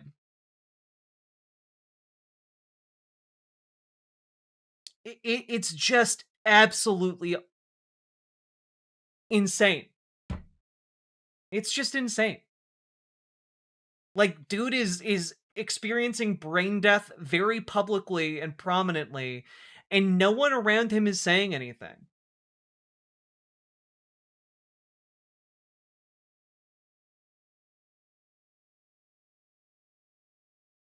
be honest, the mistrust didn't start with this presidency. Fair. I do not envy the next president their job. Yeah, whoever comes into office is going to have so much fucking work to do. The only upside to any of this is that Donald Trump has so sufficiently and thoroughly destroyed our institutions that, like, there's a clear playing field in which to build something new and better in. But, like, the act of building is harder than destruction. And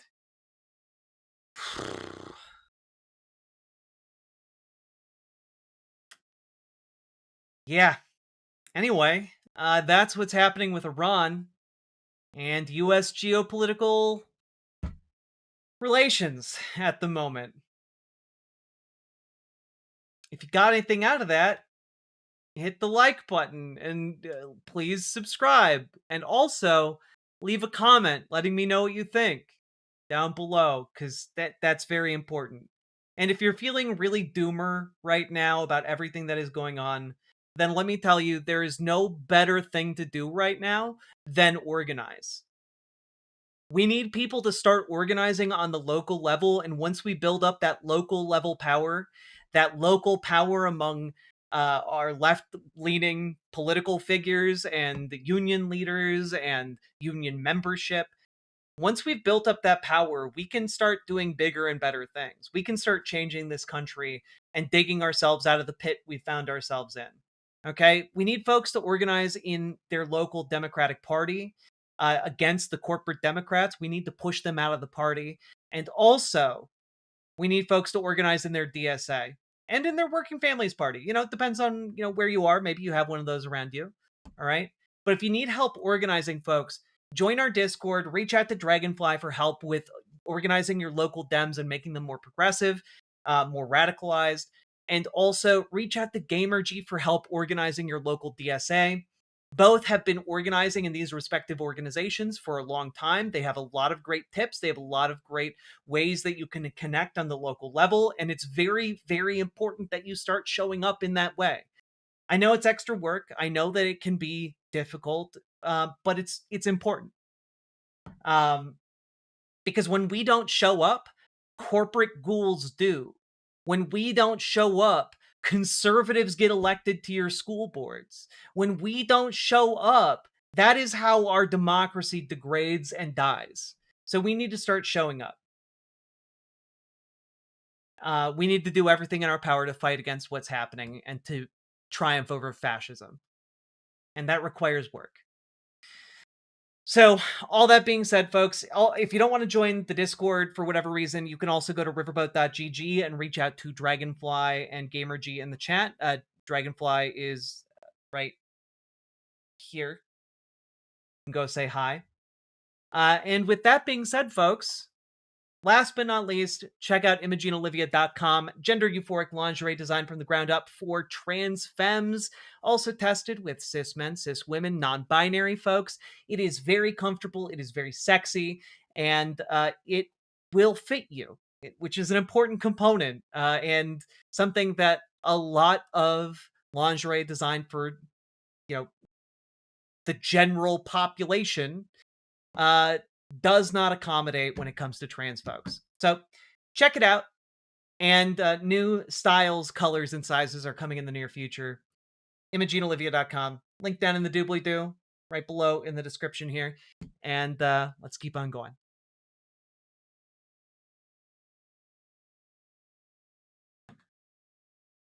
Whew.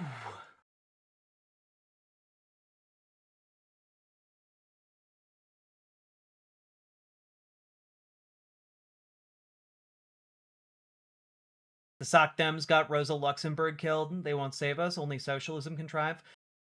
Again, I don't care what the fucking labels are. The only thing that will save us is organizing working class people. Full stop. It doesn't matter what you call it. It requires organizing working people on the local level.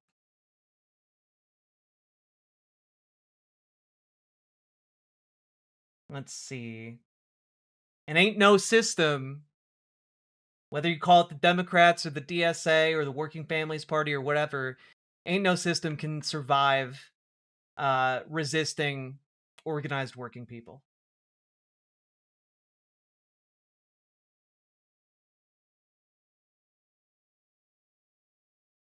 Whew. So, folks, we've been going for about 3 hours now. If you've been getting anything out of this, please hit that follow button, hit that subscribe button, and consider financially supporting the stream because you guys make this show possible. Could not do it without you fine folks. Y'all are why I'm able to get on and do this day after day. I appreciate each and every one of you who supports the show. PSL or CPUSA are good, IMO. I don't agree with that assessment, largely because I find PSL to be very LARPy and CPUSA to be incredibly compromised. But, you do you. I don't have time for LARPy bullshit. I just don't. I don't have time for that shit anymore.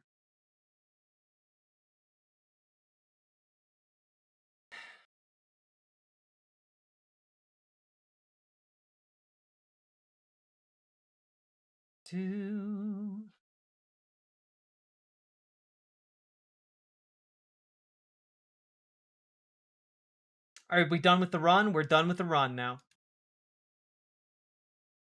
Okay. Now, I did say good news after this.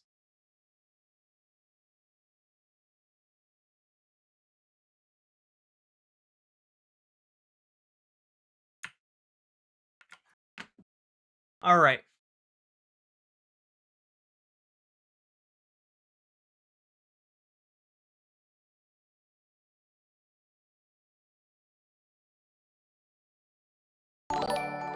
Oh, Brecco.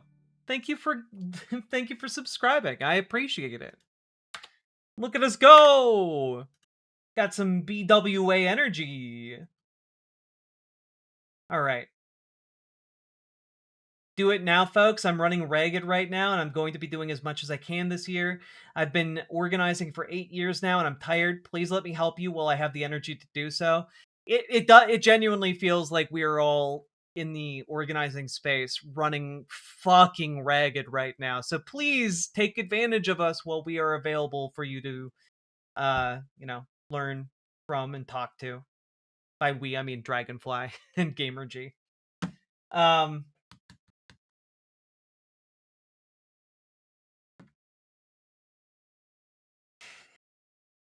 Pragmatism over LARP. Yep.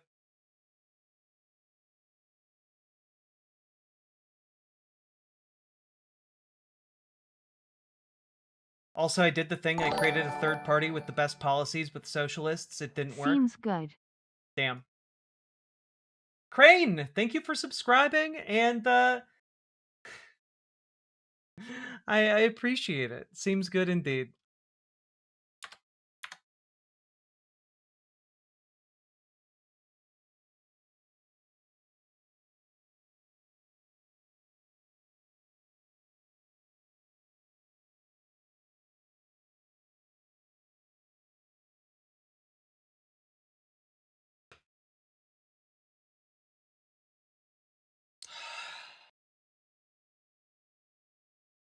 I'm tired, fam. Okay, but good news. All right, we'll jump into some good news here. All right. So, folks, good news. It seems that the Save America Act has been dealt what could be a death blow. So, the Daily Beast reports today, GOP senator gives Trump's bonkers plot a reality check. Now, what this is that Donald Trump was trying to pressure John Thune to destroy the filibuster in order to pass the Save America Act, which I want to remind you, for those of you who aren't familiar with this, the Save America Act essentially would have disenfranchised tens of millions of people across the United States on the basis of name changes, etc. Would have required voter ID when going to vote, etc. It would have essentially operated as a massive poll tax against the American people and provided multiple hurdles that people would have had to clear in order to vote. And that includes, by the way, married women who've changed their names. They would have had to go through multiple hurdles in order to restore their right to vote. Just on many different levels, there were hurdles already here, including legal ones. But the fact that John Thune has effectively said, no, we're not going to nuke the filibuster, I think that means this is dead. Now, what else was in this bill? Well, Donald Trump wanted to go for the Hail Mary, so he wanted anti-trans provisions added to the Save America Act in order to discriminate against trans people, effectively. There's a whole several different policies included in there. He's been posting typos about trans people in his Truth Social posts about it, but he has effectively been saying, this is the most important bill. It is the top priority. If Congress does not enact this law, I will not be signing any laws ever again. Like, he's been like going hard on this. So people were really scared that it would pass, and that Republicans would press the big red button on their desk and blow up the filibuster as a way to prevent this legislation from going through, meaning that there would just no longer be a need for 60 votes, and they could instead pass it with a simple majority. And so the 79-year-old also urged Republicans not to settle for what he called a watered-down version and instead go for the gold. But John Thune has effectively said, nah, we're not going to do that. So let's just take a look here. The problem, Thune told reporters, is that the tactic doesn't actually help the majority party pass a bill. The votes aren't there, one, to nuke the filibuster, and the votes aren't there for a talking filibuster, Thune said. It's just a reality. So, as it is right now, it seems that this bill is dead. Because unless they get 7 Democrats to break the filibuster, and I don't think they have 7 Democrats willing to cross the line in order to fuck up voting and trans people at the same time. It's not a really enticing idea for Democrats, even the most conservative ones. So, all that being said, this seems dead in the water. And I think that is excellent and wonderful news. And I think it is also indicative of the fact that we're getting closer to the midterms. And the closer we get to the midterms, the more every single Republican is looking for a way to stand up to Trump and distance themselves just a little bit. Not too much, but just a little bit. Right? And this is one of the ways they are distancing themselves a little bit, which is by saying, no, we're not going to nuke the filibuster. You can say that this is your number one priority, but we're not going to do that anyway. Or either that or jump ship. That's true. A lot of people are just simply retiring or not running for re-election. Like a huge number. I think what last I saw was like 37 Republicans. Crazy. So anyway, folks, great news.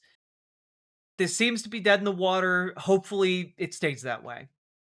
All that being said, hit that follow button, hit that subscribe button. Let me know what you think about this in the comments. Comments longer than 8 words typically do better in the algorithm for whatever reason. And folks, we need to organize. Get organized with your local Dems. Get organized with your local DSA. We need folks to show up to these meetings and be the progressive and more radicalized voices in the room to try and push our parties left and make them more effective. It is vitally important that people show up. If you need help doing that, please jump into our Discord, !Discord in any of the chats, and reach out to Dragonfly for help with your local Dems. Reach out to GamerG for help with your local DSA.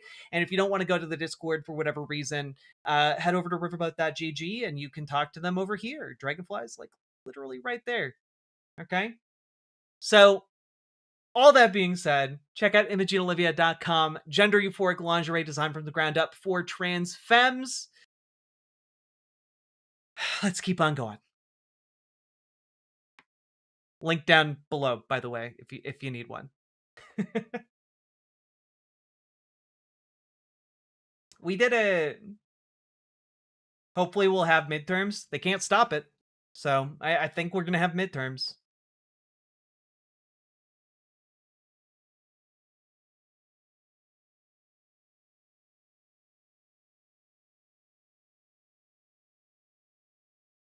Stream is not ending. We just finished a segment.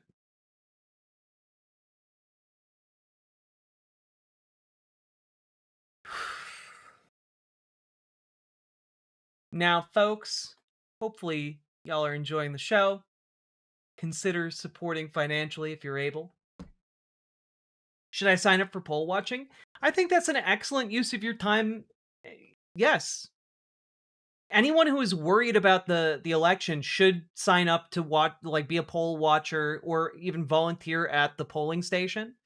You know, sometimes you get paid to work the polls. Like, you can actually get paid to, like, participate in our democracy.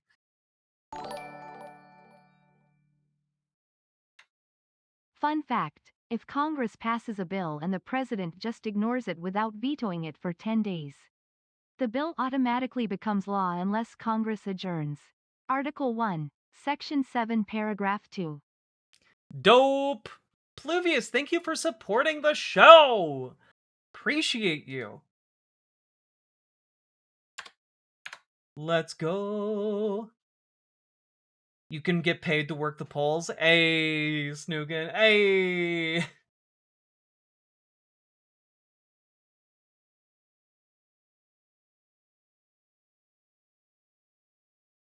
I signed up to be a volunteer for Bexar County voting. I will probably be the youngest volunteer. Many of you would be if you guys step up and actually volunteer, which is cool. You know, they need the help at these polling stations. It's an excellent thing to do for your community and just for your mental well-being to, like, contribute to our democratic project.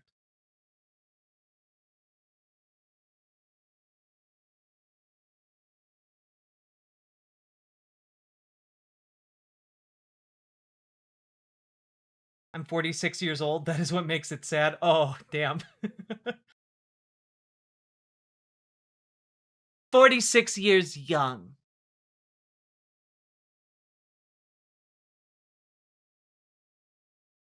The dude already tried to steal one election and now he's consolidated power. I think there's legit concerns about free and fair elections in the midterms.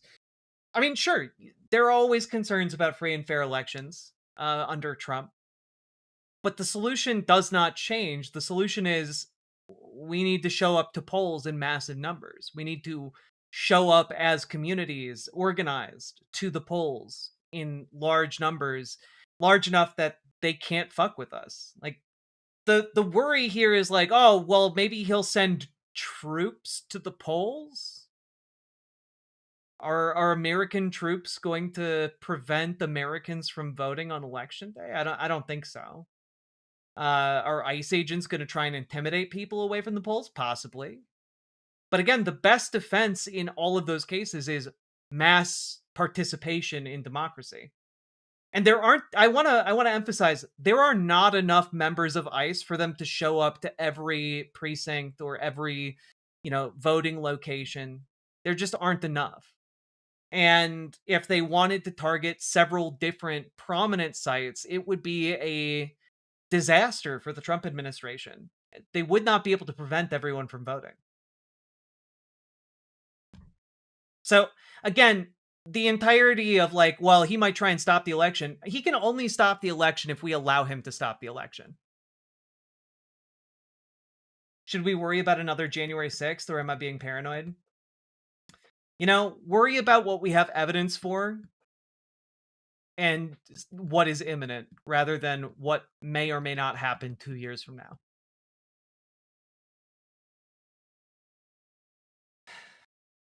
They have no problem bombing Iranian kids, still unlikely that they'd act on citizens. That's the thing, right? I think there's a big difference in a military mind or a soldier's mind between, launching a missile at a target presumed to be like an Iranian military base and looking a U.S. citizen in the eye and pulling the trigger because they wanted to vote. Yeah, they could, like, ICE couldn't suppress a mild-mannered Midwestern city that's known for being polite Like, they aren't going to be able to stop us from voting. I say this as somebody who lives in Minneapolis.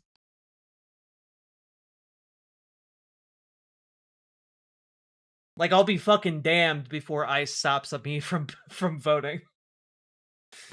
God.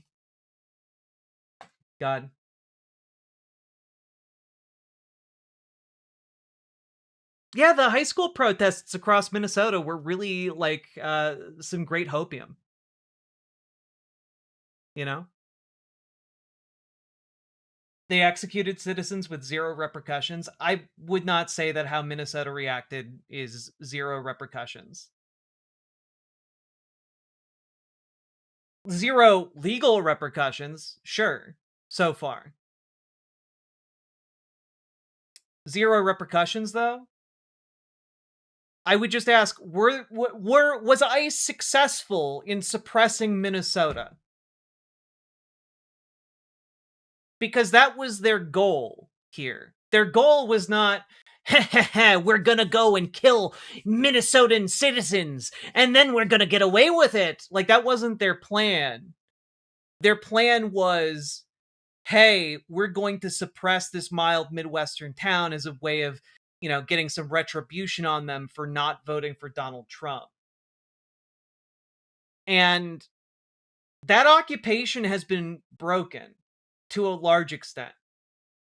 The fucking doomerism that I see from, like, folks on this is insane to me. Like, the fact that, like, I live in this city, motherfucker. Oh, their killers are still free and heavily armed. Yeah. We need to organize and demand legal accountability from them.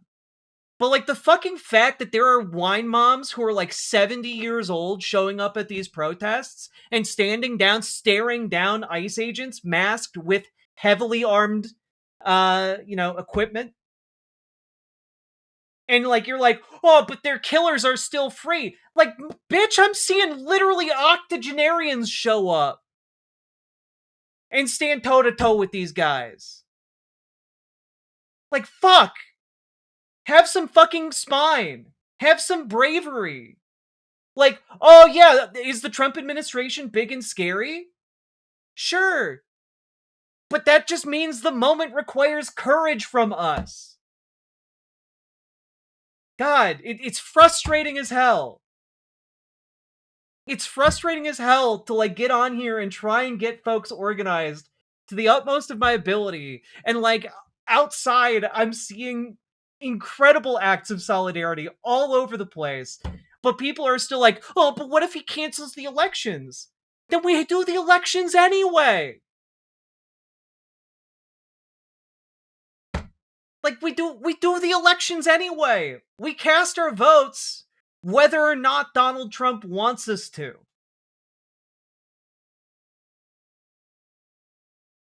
Like, fucking stop kowtowing to power, Jesus.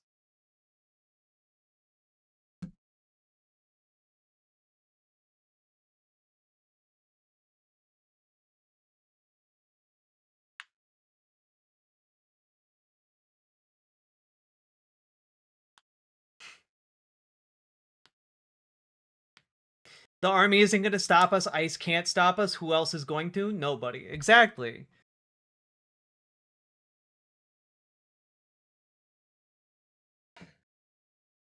Oh, I got you, Simric.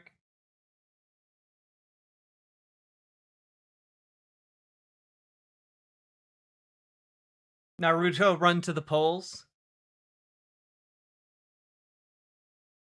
God.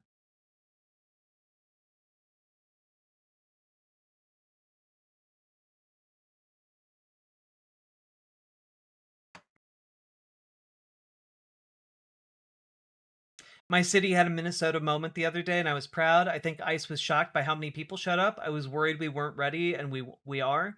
Hell yeah. Hell yeah.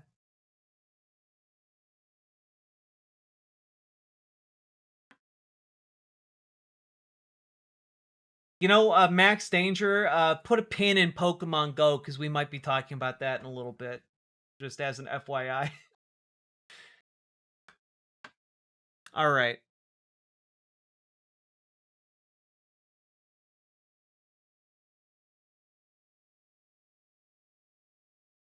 me pull this up here. Do do do do do do. Do do do do do do. Do do do.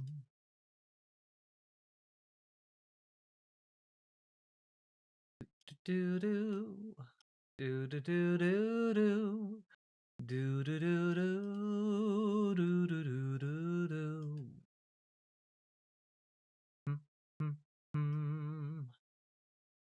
Okay. Without objection. Yeah.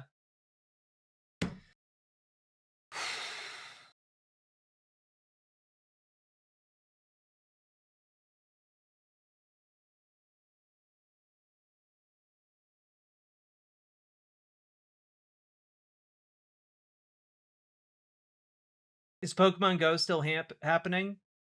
Unfortunately, but not in the way you think.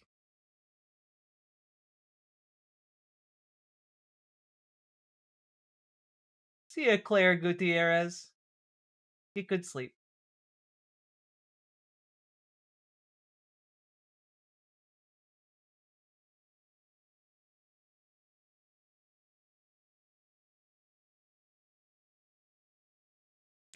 Okay.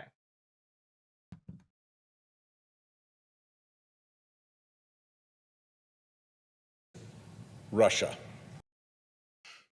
Russia. All right.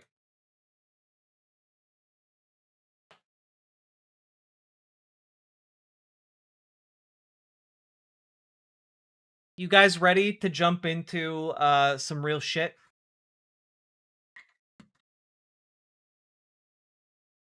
Russia. I am going to go use the bathroom before we jump into this, because this could be a long one. We're going to be talking about Epstein next, okay?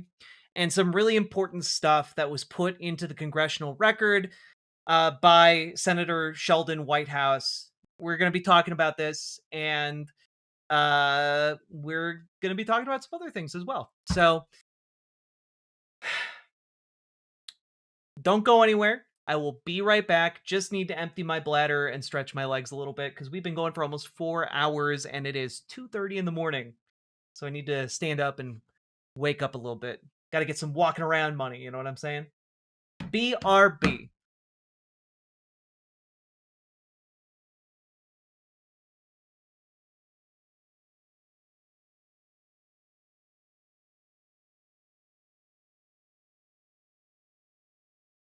So this is a song that we wrote, that I wrote with my friend Mike Richardson, who's from southern West Virginia, and it's about the coal mining wars in West Virginia in the 1920s, called the Battle of Blair Mountain.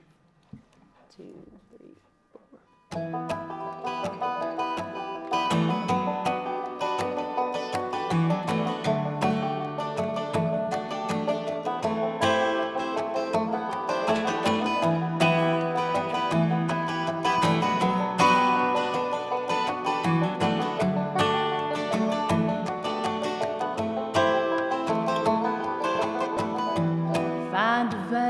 Drain the black gold, hoping to God that the timbers hold. Like my father before me, it's all I know. We live only to harvest the coal, harvest the coal.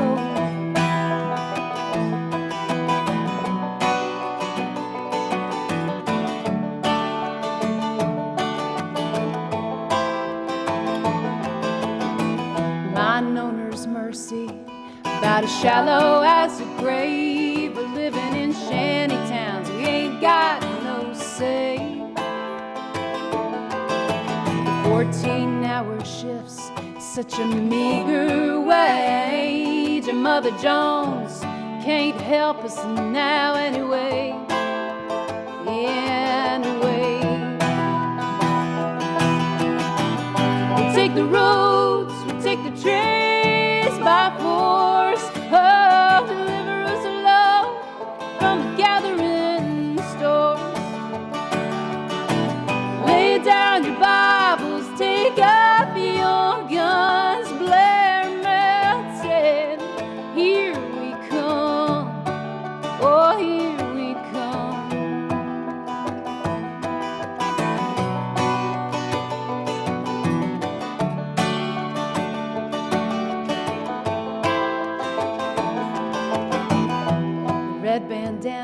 that tell us what side you're on. Yeah, we're the rednecks of the Union 1921. We'll leave tonight at 13,000 strong and take the fight to Blair Mountain before the dawn. Before the dawn. We'll take the roads, we'll take the trains by force. Oh, deliver us love from the gathering stores. Lay down your Bibles, take up your guns, Blair Mountain. Here we come, oh, here we come.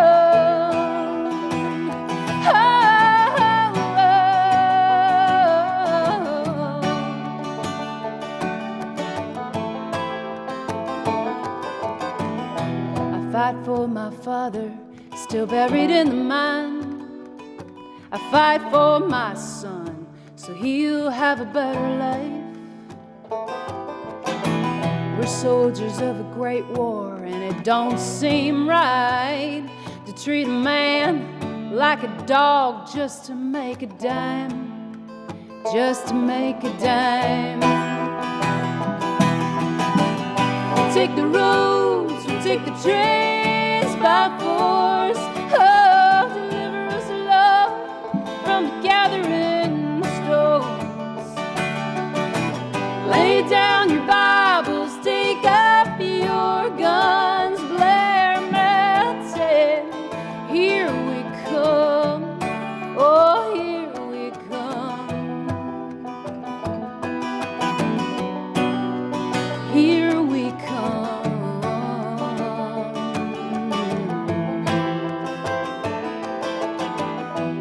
Find a vein, drain the black gold. You better hope to God that those timbers hold.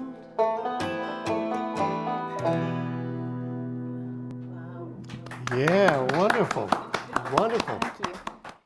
When the people's will is swayed by a con man's cheap charade, despite the crass misogyny and blatant hypocrisy, when the fascist voices swell, we hear echoes of the past. They vilify the immigrants, the leftists and outcasts. When the opposition croaks and the people just don't vote for the same old tired rhetoric of neoliberal politics, we must organize the fight for our universal rights, for democracy and empathy to permeate this life. For it's not the immigrant who labors for some bread, who's making us toil till we drop dead. No, it's not minorities or peer-reviewed authorities, or queer folks and trans folks, or a multitude of deities. I say, all are your comrades and none are your enemies, in the momentous fight against all bourgeois priorities. Freedom is not those traditional values crafted from bigotry and classist realities. Freedom is freedom to move and disobey, to rely on one another to keep would-be kings at bay. Say none of us can stand alone against their power. We must stand together and make them cower. For the laws of this land have us used and abused, owned and subordinate to our patriarchal roots. I say it's high time we reinvent this whole operation to make mutual benefit our sole occupation. Because freedom is freedom to move and disobey, to rely on one another to keep would-be kings at bay. Say none of us can stand alone against their power. We must stand together and make them cower. Here we go.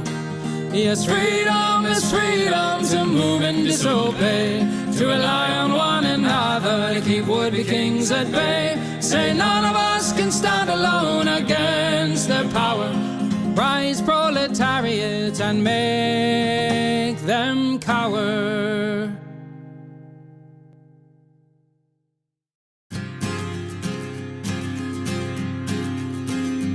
In a pleasant wooded valley lived a huntsman tall and able. He relied on skill and cunning for the food upon his table. He would walk the forest shadows with his little son in tow, teaching him the archer's art and all that he should know. Keep your eye clear and keen like a falcon on the wing. Keep your heart strong and steady like your hand upon the string.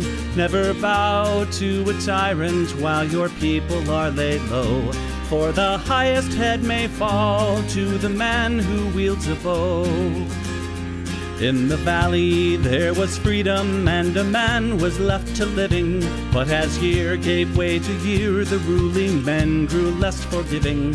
On a day as black as death a governor to rule them came, turning landsmen into slaves, and Gessler was his name. In the center of the village Gessler set a lofty pillar, and he ordered every subject, be he serf or be he miller, to do homage to the hat that Gessler placed atop the pole, or to forfeit to the crown his life if not his soul. But the huntsman William Tell came into town the morning after. William heard of Gessler's order and could only roar with laughter. Honest men should hold a rank above a petty autocrat. I would never bow to him, I'll not bow to his hat. Keep your eye clear and keen like a falcon on the wing. Keep your heart strong and steady like your hand upon the string. Never bow to a tyrant while your people are laid low, for the highest head may fall to the man who wields a bow. Gessler's soldiers seized the huntsman and his little son for treason, but the people of the village cried for mercy and for reason. Gessler stays the execution, but a cruel test contrives. Prove to me your skill, and you may ransom back your lives. I have heard it said you have no fear with longbow and with arrow, that your shaft can find the quickest hare and fell the smallest sparrow. On the head of your young son I'll place an apple ripe and red. Split it with one shot, or at my word you both are dead. William Tell went to his son and said, I swear I will not hurt you. Courage will not bow to fear, nor shall this evil conquer virtue. Turn your face towards our home and stand as still as any tree. I will split the apple, we shall soon be home and free. Keep your eye clear and keen like a falcon on the wing. Keep your heart strong and steady like your hand upon the string. Never bow to a tyrant while your people are laid low, for the highest head may fall to the man who wields a bow. Every tongue was still and silent as the archer paced the distance. Gessler's soldiers lined the square, and there was no hope of resistance. William knocked a single arrow, put his shoulders back and drew. Then the arrow sang and split the apple clean in two. All at once the crowd erupted into cheers and into chatter, and a second arrow fell from William's quiver with a clatter. Gessler said, why hold two arrows when I bid you shoot but one? That one would have found your heart if I had shot my son. Take the archer now and hang him, Gessler to his men was crying. But before the soldiers moved, the archer and his son were flying. From the shelter of the wood, the hunter loosed a final dart. Gessler died with William's arrow buried in his heart. Keep your eye clear and keen like a falcon on the wing. Keep your heart strong and steady like your hand upon the string. Never bow to a tyrant while your people are laid low, for the highest head may fall to the man who wields a bow. Keep your eye clear and keen like a falcon on the wing. Keep your heart strong and steady like your hand upon the string. Never bow to a a tyrant while your people are laid low. For the highest head may fall to the man who wields a bow.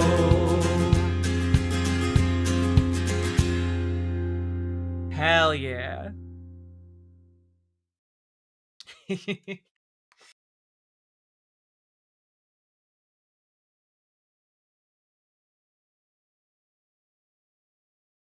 Ugh. I'm tired. But you know what? Let's jump into this, shall we? This might wind up being 2 different segments, but Uncle Gumball, you've only seen the first 3 episodes of Andor? Oh my god, what? You did you stop or did you just start it? How do I feel about 7, 8, and 9? 7 was fine.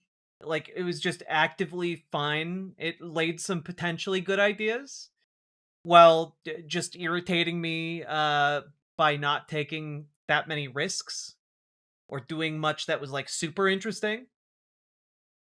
Basically just felt like a nostalgia trip.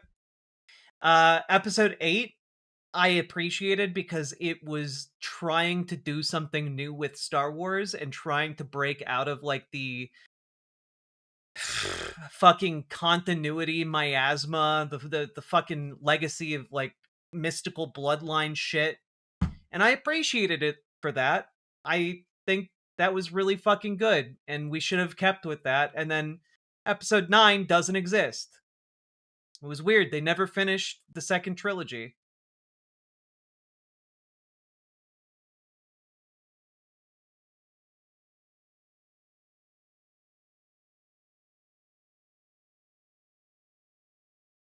You've only seen the first 2 How have you guys only seen like the first couple episodes of Andor? It gets so fucking good. I haven't seen season 2 yet, but like, guys, the final, like, every episode of Andor season 1 is actually incredible. It's actually like some of the best television that has ever been made.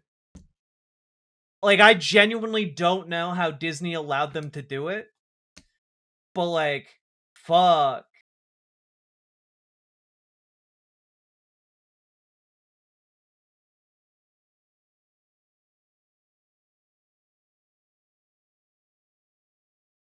Like, it also just stands alone. Like, even if you hadn't ever seen anything Star Wars and did not give a single fuck about anything Star Wars, Andor would still be good. I'm pro Empire, sorry. What? Stop it. Don't be like this. Andor was so hard to watch. Why? Not enough administration and bureaucracy. Rogue One is the best Star Wars movie. I disagree, but that's I have some pretty strong opinions about Rogue One.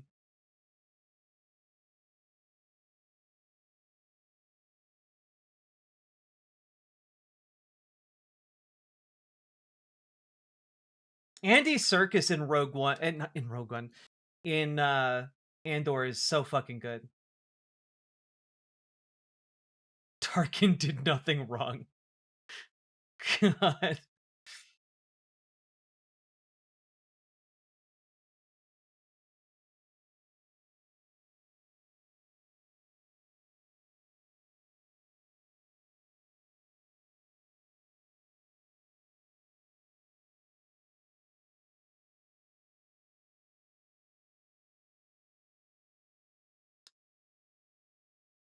I just watched the original trilogy.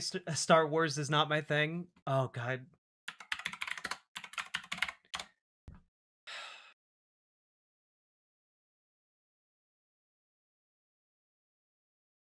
Okay, this isn't the big spoiler, but like, some of y'all need to watch Andor, okay? Like, come on.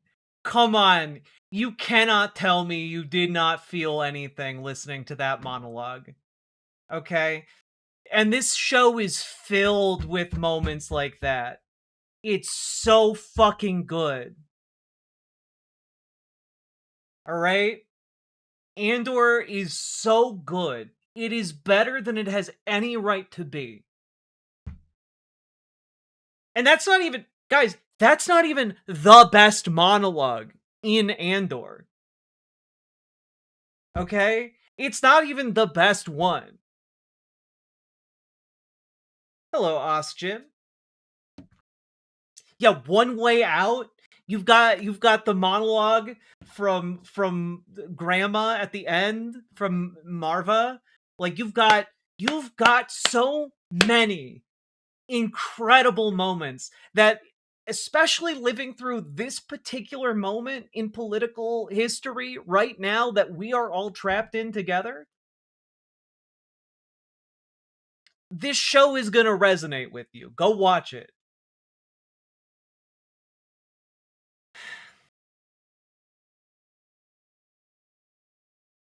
The Marva monologue makes me want to smash shit in a good way. Oh god, same.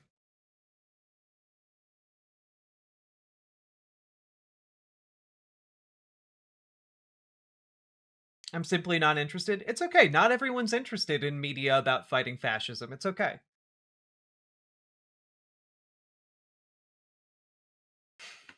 Are we trapped in here with the billionaires, or are they trapped in here with all of us? I mean, right now, they're trapped in here with all of us. They're all desperately trying to escape to another planet.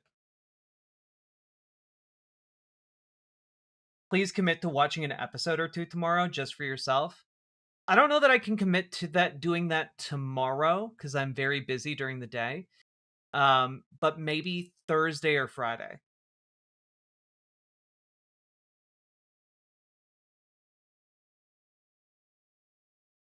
Wow, Jack, you really know how to use words to slap? I'm sorry. Yeah, Luthien's monologue is a very good monologue. It's so good. Imagine I'm doing a very exasperated sigh due to being misunderstood for the 50th time today. I feel that in my bones. I'm sorry.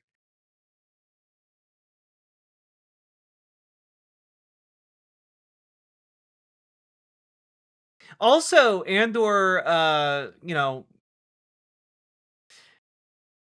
it took a long time for Andor to come out compared to Rogue One, and I do have to say, it did make Saw Gerrera like a more sensible player. Like, I really wanted to know more about him in Rogue One, and seeing him in Andor was cool as shit.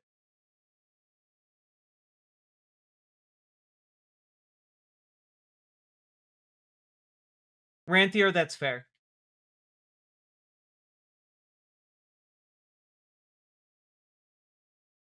All right. Enough stalling. We gotta get to it, all right? So, folks, we have to talk about Jeffrey Epstein. And I want to start out here by highlighting what I think is a particularly impressive speech on the Senate floor that took place 5 days ago. And this was done by Sheldon Whitehouse in an effort to put into the record the connections between Donald Trump, Russia, and Jeffrey Epstein. Now, a lot of this is going to be stuff that you have heard before or know of, but I haven't really ever seen it laid out quite as clearly and quite as succinctly as this. I think it's pretty worth your time. And let's get Sheldon Whitehouse does sound like a fake name.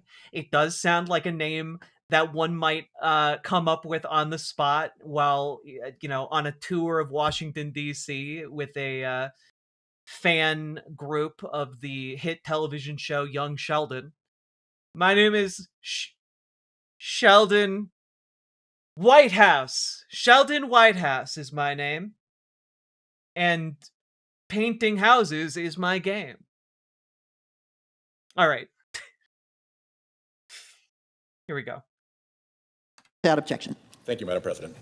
I have sped this up because it's like roughly an hour-long speech, and I want to get through it a bit. He's a bit of a slow talker too. It was the spring of 2019. Public and media interest in Special Counsel Robert Mueller's report into Russia's election interference operation reached a fever pitch. There had been a steady drip, drip, drip of reporting on the Trump team's cozy and peculiar relationship with Russia since his surprise election victory in 2016. Ahead of the Mueller report's release, Trump's Attorney General, Bill Barr, issued a letter. Yeah, for the record, this is at 1.5 speed. So if it does get too fast, we can slow it down a little bit and still be sped up. But yeah, I think the 1.5 speed is good for this. To Congress purporting to summarize the report's findings. The letter declared that Russia and the Trump campaign did not collude to steal the election. The press, ravenous for any news of the long-anticipated Mueller report's conclusion, largely accepted Attorney General Barr's narrow, carefully worded conclusion, and not yet having access to the full report, blasted the Attorney General's summary around the world. Now, I want you to keep in mind, Bill Barr did this. Bill Barr issued this summary, because it's going to be really important for what he's about to talk about. Trump himself declared, all caps, no collusion. He said he'd been cleared of the Russia hoax, a term he reserves only. Okay, clearly some of you don't believe me that it's at 1.5 speed. This is the normal speed. To describe things that are true, like climate change. Frustrated, Mueller wrote to Barr that the Attorney General's letter did not fully capture the context, nature, and substance of the investigation. But by the time the dense, voluminous Mueller report was issued, the month after Barr's letter, its message had been obscured. The Mueller report actually concluded that the Trump campaign knew of and welcomed Russian interference and expected to benefit from it. That conclusion was later echoed and reinforced by an investigation led by then Chairman Marco Rubio's Senate Intelligence Committee, a bipartisan report. But Barr's scheme had largely worked. Many in the media and in the Democratic Party seemed to internalize that the Russia speculation had perhaps gotten out of hand and that perhaps we had been wrong to believe there was a troubling connection between Trump and Russia after all. And like, the fact that he has to read this into the record because Donald Trump has been so successful, along with the complicity of the mainstream media, into making it seem like, oh, they never found anything bad about me in Russia, when like that's absolutely not what the report said. And I talked about this at the time when this report came out. Like, we all knew that he was full of shit on this one. But were we? Let's take a look at a sampling of what Trump has done for Russia just lately, and usually at the expense of American interests. There are many, but here's a top 10. 1. After Trump and Vice President Vance theatrically chastised the heroic Ukrainian President Zelensky in front of TV cameras in the Oval Office last year, Trump paused our weapons shipments to Ukraine. 2. In July, during the worst Russian bombing campaign of the war until that point, Trump paused an already funded weapons shipment for Ukraine, including the Patriot interceptors that protect civilians from Putin's savage attacks. 3, that same month, Trump's Treasury Department stopped imposing new sanctions and closing sanctions loopholes, effectively allowing dummy corporations to send funds, chips, and military equipment to Russia. Leaked phone calls show that White House envoy Steve Witkoff and Putin envoy Kirill Dmitriev. Hey, White House envoy Witkoff. Hey, you don't think that's the same guy we were talking about lying on national television in order to provide cover for the war in Iran right now? The same Steve Witkoff who advised us to go to war against Iran because they opened negotiations from a strong position? That's Steve Witkoff? That's crazy. Have worked together closely behind the scenes on a peace deal favorable to Russia. 5. Last summer, Trump rolled out the presidential red carpet for the Russian dictator on American soil, with a summit in Alaska that yielded, unsurprisingly, no gains toward ending the war in Ukraine. 6. Trump's vice president traveled to the Munich Security Conference last year to parrot Russia's anti-Western talking points, pushed by right-wing groups that Putin has long funded and used to create political strife in Europe. 7. Trump installed Russia apologist Tulsi Gabbard as his director of national intelligence, much to the glee of Russian state media. 8. Upon the confirmation of Trump's Attorney General Pam Bondi, the Department of Justice shuttered its anti-kleptocracy work that had successfully targeted Putin's Russian oligarchs. 9. Late last year, Trump unveiled a new so-called national security strategy, which abandoned traditional alliances in Europe and favored a transactional foreign policy that the Kremlin praised as, quote, largely consistent with Moscow's vision and desires. And 10, the Trump administration is even paving the way for Russia's return to global sports competition, ending its isolation in those arenas in the wake of the hostile Ukraine invasion. It is very strange how often sports come up doping programs from in Russia. Republicans. That's a top 10, but the list goes on. If Trump were purposefully doing Russia's bidding, it is hard to see what he would be doing differently. The United States is the most powerful nation in the world. Russia is a weak, corrupt regime. My old friend Senator John McCain used to say that Russia is a gas station run by gangsters with an army. It doesn't make sense that the President of the United States, who insists on being dominant in essentially every relationship,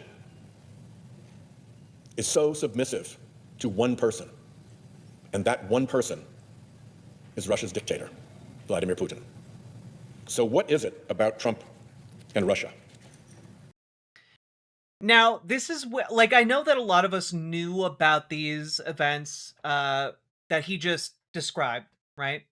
Which are all a matter of historical record. We know these things. But where he goes next, I find very interesting. And could it have any connection with Trump's close friendship with the deceased pedophile Jeffrey Epstein? Much about Epstein remains unknown.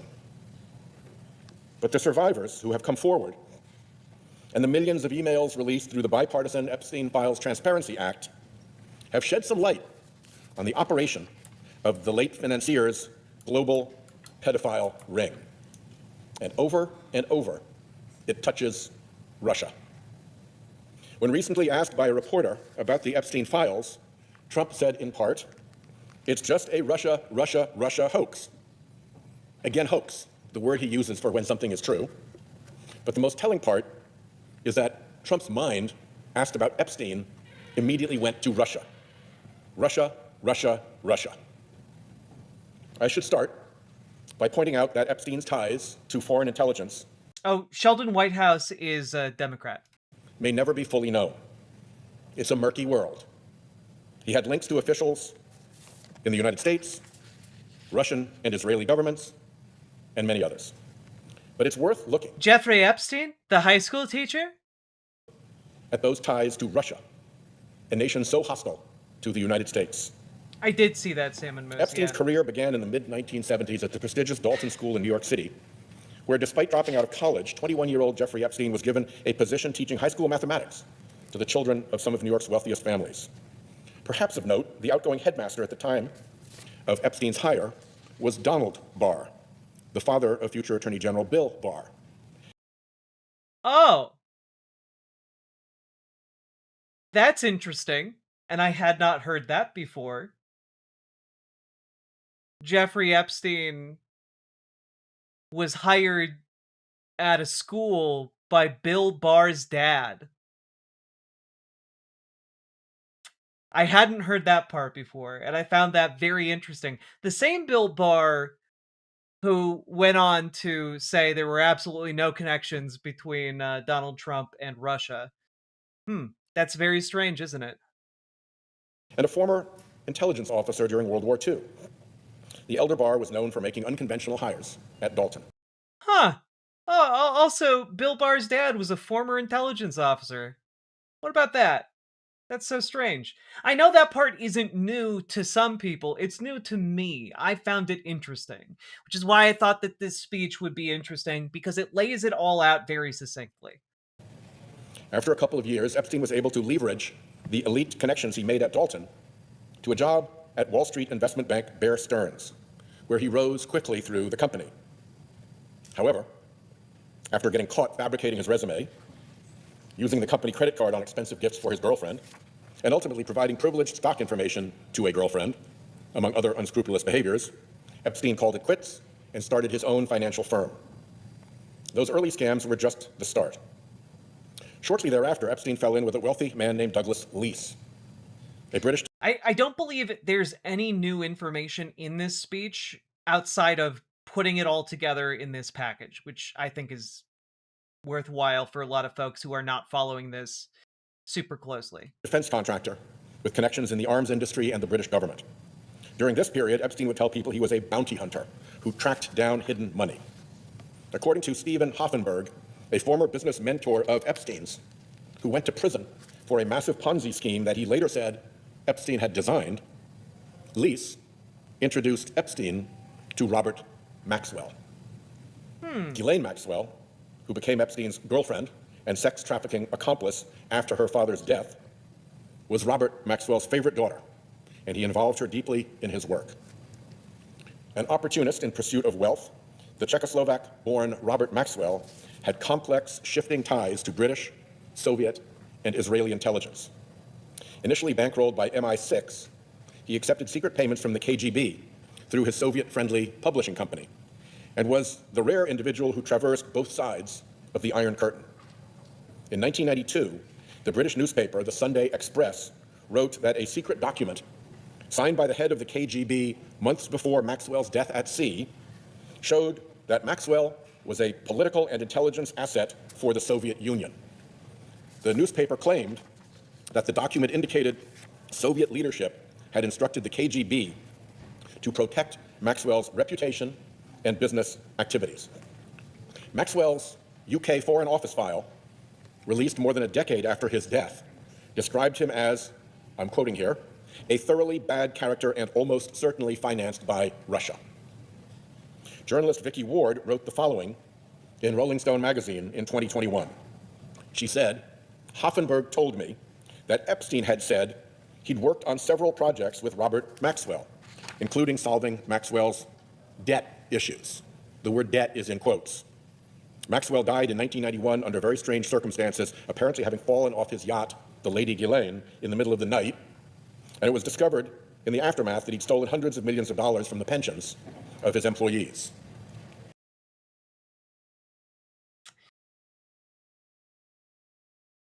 Oh yeah, he just fell off his boat in the middle of the night, as one does. The story continued. Epstein had also told Hoffenberg that via... I do think it's heavily implied here, and I don't have any proof of this, obviously, but it is heavily implied that, like, someone, perhaps Epstein himself, set up Maxwell to be killed. Maxwell and Leese, he was involved in something that Hoffenberg described as national security issues, which he says involved blackmail, influence trading, trading information at a level that is very serious and dangerous. The story concluded, 4 separate sources told me on the record that Epstein's dealings in the arms world in the 1980s had led him to work for multiple governments, including the Israelis. End quote. Epstein's strategies for making money and working intelligence contacts seem to have some similarities to Robert Maxwell. For the record, Epstein, a profligate liar, once told Ward that he never met Robert Maxwell or Leese. At some point in the 1980s, Epstein struck up a friendship with a fellow brash New York businessman by the name of Donald Trump. Author Michael Wolff has said of Trump and Epstein, they shared everything. They shared their airplanes. They shared women between them. They shared constantly business and financial advice. End quote. There are many photos of the two men together on the New York and Palm Beach party circuits throughout the 1990s. Trump now famously said in 2002, "I've known Jeff for 15 years. Terrific guy. He's a lot of fun to be with. It is even said that he likes beautiful women as much as I do, and many of them are on the younger side." Alan Dershowitz told the New York Times in 2019 that in those days, if you didn't know Trump and you didn't know Epstein, you were a nobody. Dershowitz is the well-known lawyer who served both on Epstein's defense team when he was charged with having sex with minors back in 2006, and on Trump's impeachment defense team in 2020. The president of Trump's Atlantic City Trump Plaza Hotel in the late 1980s said he saw Trump and Epstein together so frequently that he believed Epstein was Trump's best friend. That same man described an incident where Trump brought Epstein and a 19-year-old girl to the casino gaming floor. Well, wait. He's trying hard to tie Jeffrey Epstein to Russia based on guilt by association when his ties to Israel are so blatant. No, I think what he's doing is trying to tie Epstein to Maxwell's contacts. Essentially, Epstein inherited Maxwell's contacts with Israel, Russia, and the United States. And so I think that that's where this is going, right? Like, I think the entire point here is to show how Donald Trump is mixed up in this too. 203 has to be on the soundboard. What is this? Thank you. Oh, this interview is great. What is this? So hot. I can't wait to have your cock in my mouth.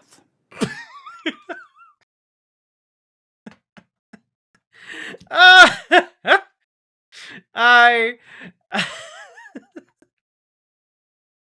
thought this was a different John Kennedy quote. I gotta be honest, I was not expecting that one. I thought it was the John Kennedy quotes from today. Oh no. Suck it, Tanuki. Thank you for the 2 tier 1 subs. Oh god. Alright. Moving on. Epstein once took a model to Trump Tower, where she says Trump groped her while laughing with Epstein. She remarked that it seemed like a twisted game between the two men. One survivor says Epstein summoned her to his offices late one night. Trump soon arrived, and according to the New York Times, she recalled feeling scared as Mr. Trump stared at her bare legs. Then Mr. Epstein entered the room, and she recalled him saying to Mr. Trump, "No, she's not here for you." After the men left the room, she said she overheard Trump commenting that he thought she was 16 years old. Yeah. In 1992, Trump hosted a calendar girls competition at Mar-a-Lago for dozens of young women. The event organizer was appalled to learn that Trump and Epstein would be the only men present, a private showing.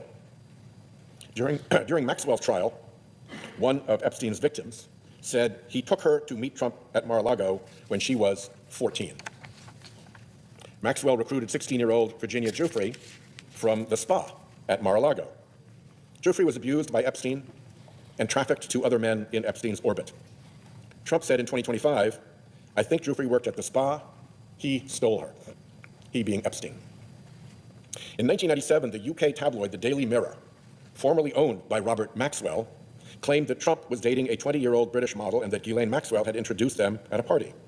The tabloid notes Trump met the model at a party in Manhattan. Several American millionaires already had their eyes on the model, but she was there with Robert Maxwell's daughter Ghislaine, who has introduced several of her attractive friends to the property developer, Trump. According to the Mirror, after their meeting, Trump flew Madam Maxwell and the model south to the Sunshine State, where they enjoyed a happy weekend together. When they returned to New York, the model was installed in one of Donald's many apartments there. In an interview with BBC Newsnight, the model stated, "Ghislaine Maxwell did introduce me to him," that is Trump, "and she introduced me to him with a clear message of my being with him, in the same way that she had trafficked me and brought me to Jeffrey Epstein," end quote. She also said, "I can only speak for myself, and this is in no way to negate any other experience that anyone else might have had with him, but at no time did President Trump behave with any impropriety with me." The same woman accused Epstein of sexually abusing her when she was a teenager in a 2019 interview with NBC. From NBC, I'm quoting, "The abuse spanned several years and locales. In addition to the estate on his private island, she said Epstein preyed on her at his homes in New York and Paris. According to Craig Unger's book, American Compromat, and I'm quoting here, Trump was often the center of Maxwell's attention, and women who entered Trump's orbit sometimes ended up being associated with both Trump and Epstein, spending part of their time living in a Trump Tower condo and part in Florida at Mar-a-Lago or one of Epstein's homes. Among them was a Russian model and beauty pageant contestant whose journey from the world of beauty pageants and modeling to Trump's Mar-a-Lago and Epstein's island retreat is highly suggestive in terms of how Epstein and his associates began manipulating young women.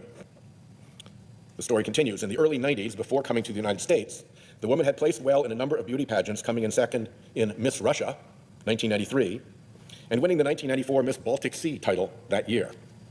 In 1995, she left Moscow, spent 6 weeks learning English in St. Petersburg, that's St. Petersburg, Florida, not Russia, and was profiled in the Tampa Tribune as reigning Miss Russia. And before long, she met Donald Trump. Quoting here, notwithstanding the fact that Trump was still married to his second wife, Marla Maples, the woman moved into a 30th floor condo in Trump Tower on Fifth Avenue. There, according to an item in the New York Post, her lavish accommodations were taken care of courtesy of an unidentified sugar daddy. She spent time with both Trump and Epstein. Flight logs released by a federal judge in New York in 2019 showed that in February 1999, the woman, then 27, flew on board Epstein's Gulfstream, the so-called Lolita Express, with Maxwell and Prince Andrew from Epstein's Little St. James, aka Pedophile Island, back to Florida. End quote. Trump has tried to distance himself from his former friend, the monstrous pedophile who is believed to have abused at least 1,000 women and girls. It's worth taking a look at how the friendship between Trump and Epstein allegedly soured. There are varying accounts as to whether Trump ever banned Epstein from Mar-a-Lago over his recruitment of spa workers from the resort. But we know the falling out was at least in part related to a bidding war between Trump and Epstein over a Palm Beach mansion in 2004. Trump won and purchased the property for $41.3 million. Just 4 years later, and after modest renovations, Trump sold the mansion to billionaire Russian oligarch Dmitry Rybolovlev for $95 million. At the time, it was reported to be the most expensive residential property sale in United States history. Pretty stellar investment for Mr. Trump. The oligarch, for his part, after paying the $95 million, never even moved in. Which brings us back to Russia. Epstein claimed to have given at least some insight on Trump to the Russians.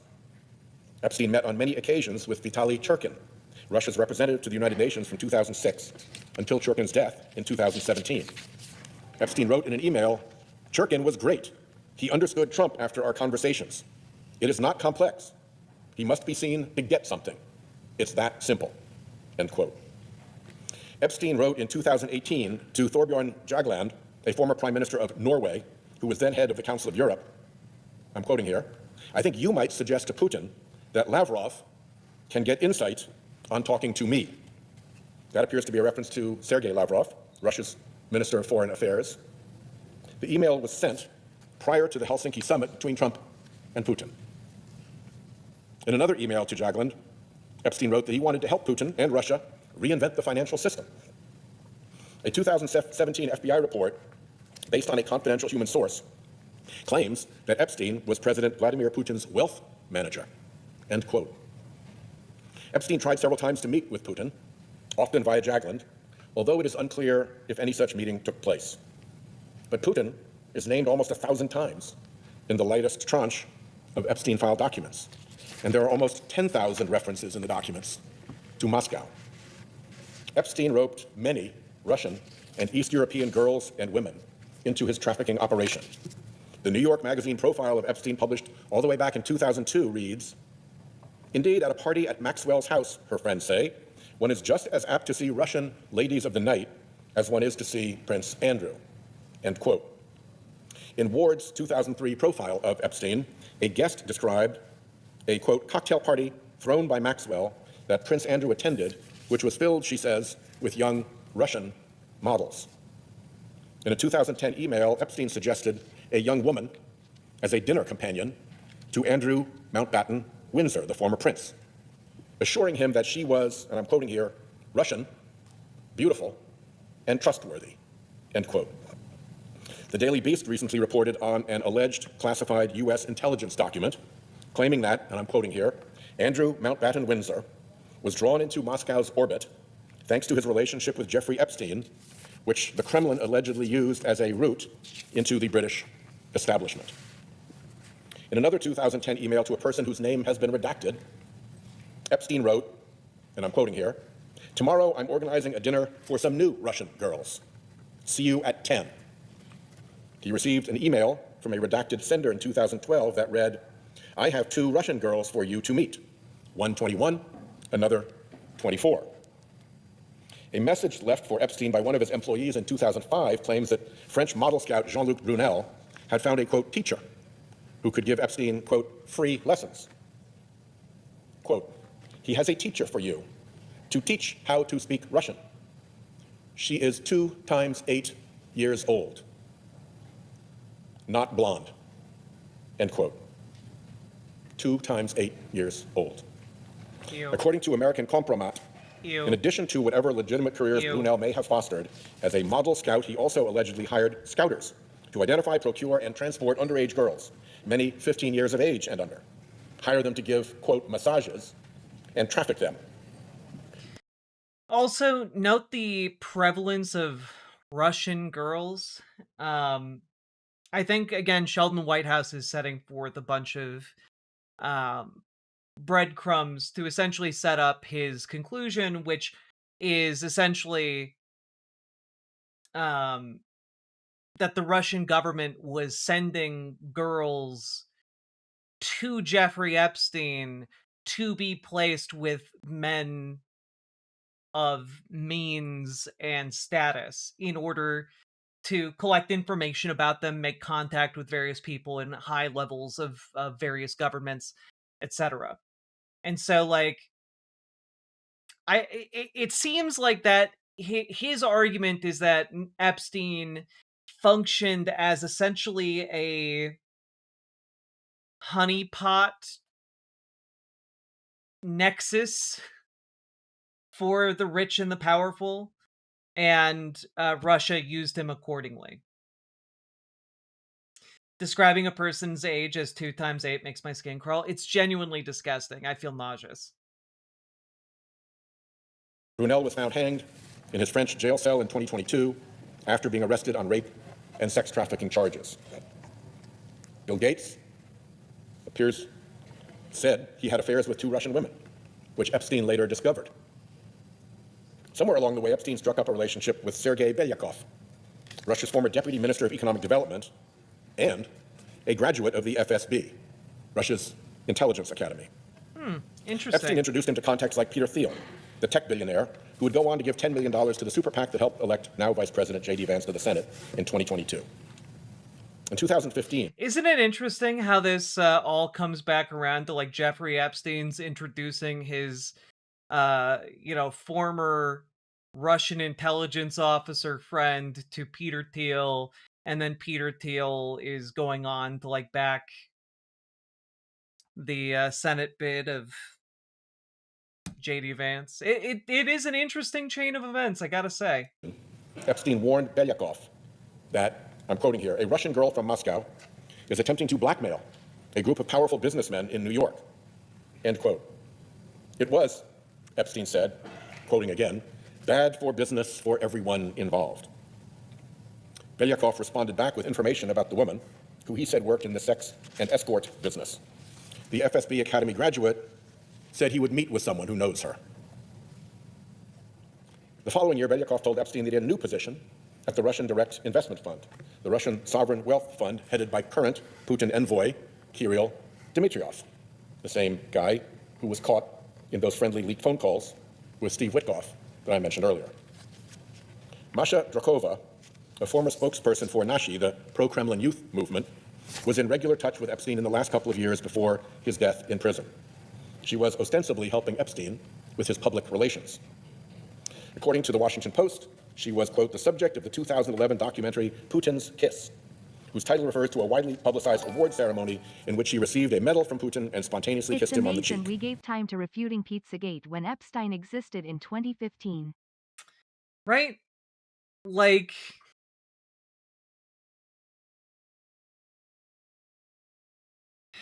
sometimes it really does feel like conservatives can say just about anything, and like turn it into a just deranged witch hunt like Pizzagate. But on the left, we struggle with the reality of situations. Like, we have actual crimes being committed right in front of our faces all the time, and yet we cannot muster even a small fraction of the dedication that Pizzagate was able to. It's crazy. End quote. In a 2017 email, Drakova asked Epstein to connect her with adequate Russian oligarchs. The Post reported in 2022 that her fundraising pitches highlighted her ties to wealthy Russians, although Drakova denied writing those emails and said she did not receive Russian funding. Epstein advised Drakova as she launched her Silicon Valley venture capital firm, and she introduced Epstein to the contacts she had made in the tech world. In one emailed interaction in 2017, Drakova, after claiming to meet billionaire Jeff Bezos, tells Epstein she is, quote, trying to understand what she is not understanding about him, end quote. Epstein writes back that Bezos is, quote, smart, funny, and visionary. He's a very nice person, probably, mistyped, but obviously means probably, the best in the valley among the bees. The files also indicate that Epstein had dealings with Oleg Deripaska, a Russian billionaire who the Treasury Department has identified as a money launderer for Vladimir Putin. Deripaska also cultivated a friendship with Peter Mandelson, a senior figure in Britain's Labour Party. It appears that Mandelson tried to use Deripaska's contacts to acquire a last-minute Russian visa for Epstein in 2010. Correspondence also shows Epstein's assistant trying to set up a meeting for Epstein and Deripaska in Moscow or Paris. There's also audio of Epstein advising then Israeli Prime Minister Ehud Barak to have dinner with Putin to line up work after he leaves government. There is at least one itinerary for a lengthy trip across Russia, and photos of Epstein and Ghislaine in what is believed to be Russia, including with people who appear to be Russian soldiers. Umar Jabrailov, a former Russian senator who committed suicide in recent days, described Maxwell as a soulmate. Epstein had a series of Russian visas between 2011 and his death in 2019. Epstein's crimes left a long money trail, and that trail winds back to Russia. Ranking member of the Finance Committee Ron Wyden has doggedly sought the truth about Epstein's transactions with Russian banks and Eastern European entities. One suspicious activity report, filed by JP Morgan Chase after Epstein's death, shows that between 2003 and 2019, Epstein conducted 4,725 wire transactions totaling over $1 billion, and that's just one bank. Epstein used multiple banks. According to JP Morgan Chase, the wire activity was flagged for the suspicious activity report for being, and I quote, consistent with alleged sex trafficking of minors and for involving, quote, the high-risk jurisdiction of the Russian Federation, end quote. CNN notes that two accounts, including in the suspicious activity report, were linked to now sanctioned Russian banks Alfa Bank and Sberbank.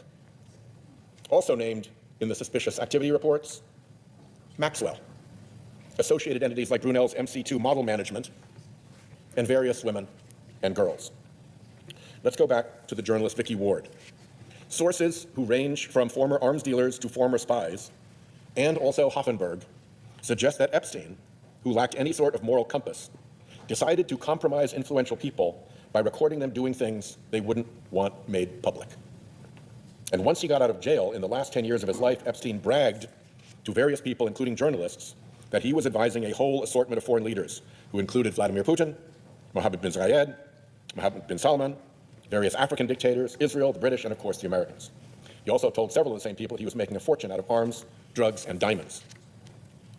I'm still reading the same quote. He was known in the intelligence world as a hyper-fixer, somebody who can go between different cultures and networks. Epstein was, of course, known for his parties, which he insisted on hosting in his various mansions, where he could completely control the environment. Yeah, so essentially, Sheldon Whitehouse is here saying this man was effectively an asset for about a dozen different countries and world leaders, and was known to their intelligence systems and would set them up with other powerful people, as a, just absolutely none. And I do want to say, I do think it's weird that Whitehouse is not really talking that much about like Epstein's connections with Israel. For example, his very long-running relationship with Ehud Barak. We played a video of this maybe 3 or 4 weeks ago of Ehud Barak like chatting with Jeffrey Epstein, and Epstein's like trying to introduce Ehud Barak to Peter Thiel. Like it is a wild video clip from one of their conversations. But he had a long-running relationship with Ehud Barak, and it seems like it's way more extensive as you begin to like look into the relationships between the Israeli government and Epstein. It just seems strange to me that there's a lot of emphasis being placed on Russia here when like White House openly admits right here that like he had relationships with about a dozen different countries. It's not just Russia, it's also Israel. Many of Epstein's victims have said they believe they were recorded. Virginia Giuffre wrote in her posthumous memoir that Epstein had a huge library of videotapes and a room in his New York home where monitors displayed real-time surveillance footage from his properties. Quote, he explicitly talked about using me and what I'd been forced to do with certain men as a form of blackmail, so these men would owe him favors, she wrote. Another survivor said Epstein once walked her through his mansion, pointing out pinhole-sized cameras. He boasted that they were in every room. According to Epstein's emails, in 2014, he directed a staffer to procure hidden cameras, which were installed in tissue boxes. The New York Times obtained photos of the interior of Epstein's New York mansion, which show a camera installed near the ceiling of the master bedroom, and another along the molding of an adjoining room. The Times also spotted cameras near a suite of bathrooms on the same floor as Epstein's bedroom. When police searched his Palm Beach home in 2005, they, quote, located 2 covert, paren hidden, close paren, cameras, end quote. Both cameras were located inside clocks, one by a desk and the other in the garage. It's worth noting that Epstein often seemed to get tipped off in advance as to when the Palm Beach police would be dropping by. Epstein is said to have once told an ex-girlfriend, I collect people. I own people. I can damage people. The disgraced financier Hoffenberg allegedly claimed to the National Enquirer in a final account before his death that, quote, wherever Epstein was entertaining, he and Ghislaine were taping.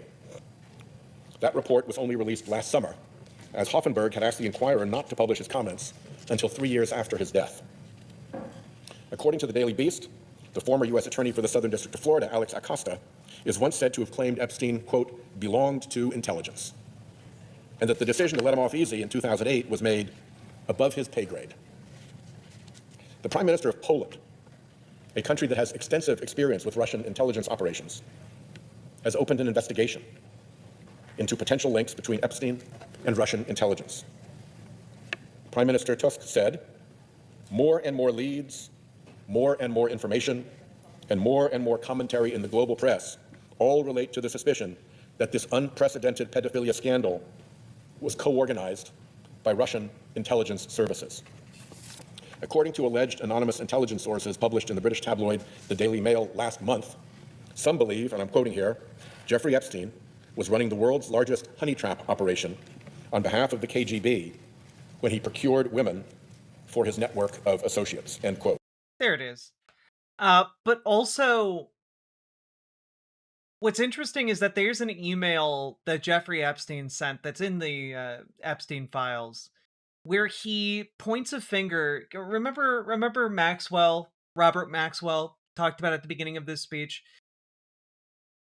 Epstein, in this email, seems to believe that Robert Maxwell was attempting to extort Mossad for around 400 million pounds in order to save his own company, and was threatening to expose Mossad secrets if they did not give it to him, which then appears to have culminated in his death. At least that is what Epstein believed as of, a year or so before his death. A year or so before Epstein's death. I want to stress that we don't have answers here. Epstein was an inveterate liar and a criminal who often sought to exaggerate his own power and influence. And the Epstein files need to be viewed through that lens. He could have been working with an intelligence agency or several intelligence agencies. He could have just been what the Russians call a useful idiot. We may never know. What we do know is that a significant number of powerful men, our current president, some of his cabinet secretaries, tech billionaires like Elon Musk, Bill Gates, and others, were very mixed up with Epstein at different times. And Epstein seems to have been very mixed up with Russia. We also know that there is a cover-up afoot at the Department of Justice. The MAGA Department of Justice is trying to shield Trump from something in the Epstein files. We know that documents in the files about President Trump that should be released have not been released. The missing files, first discovered by independent journalist Roger Sollenberger, are alleged to detail claims by an Epstein accuser who said she was also sexually assaulted by President Trump when she was a young teenager. One of the great forces that Washington runs on is normalcy bias. It's often in the interest of the bureaucratic establishment to look skeptically towards outlandish or extreme stories, because in most cases the truth is more ordinary than what may first appear. What I've done here today is lay out the facts as documented by the many brave survivors who have come forward at great personal risk, as well as by the many journalists who have tried and continue to try to get to the truth. As a lawyer, I know that you can prove cases with circumstantial evidence. You don't always need the smoking gun. Here, we have links with Russia, girls from Russia, money from Russia, people from Russia, deals and transactions with Russia, contacts with people with Russian intelligence, news reports exploring contacts with Russia, and an official investigation from the government of Poland into an Epstein-Russia connection. Sometimes, with a little imagination, you have the chance to see what's right in front of your face. And Mr. President, I'd like to ask unanimous consent that this document, which is a bibliography of all of the sources. I don't know why they would cover up his Russia KGB ties. Well, because I don't think that, like, I don't think it always necessarily works that way, right? Like, it's not always, hello, we are the KGB. We would like to make you into our honeypot expert. Like, instead it goes, oh yeah, this guy I know. Yeah, he's pretty cool. You need girls? I know girls. I can get you girls. And like, it's just, it winds up being less of an explicit, you are a spy for Russia, and more a, wow, a bunch of really useful Russians are making themselves available to me. I'm not going to ask questions about it, because I suspect where they might be coming from, but they're really useful, and I prefer not to know. Like, I think that's kind of more where this is on that spectrum.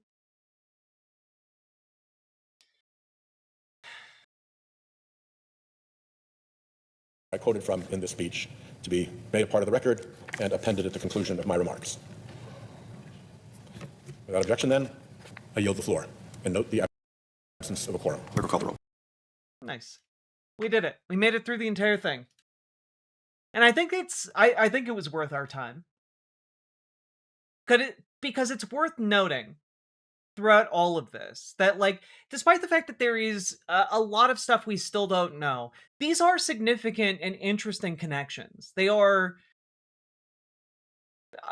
if they are coincidental, they are incredibly coincidental. Okay?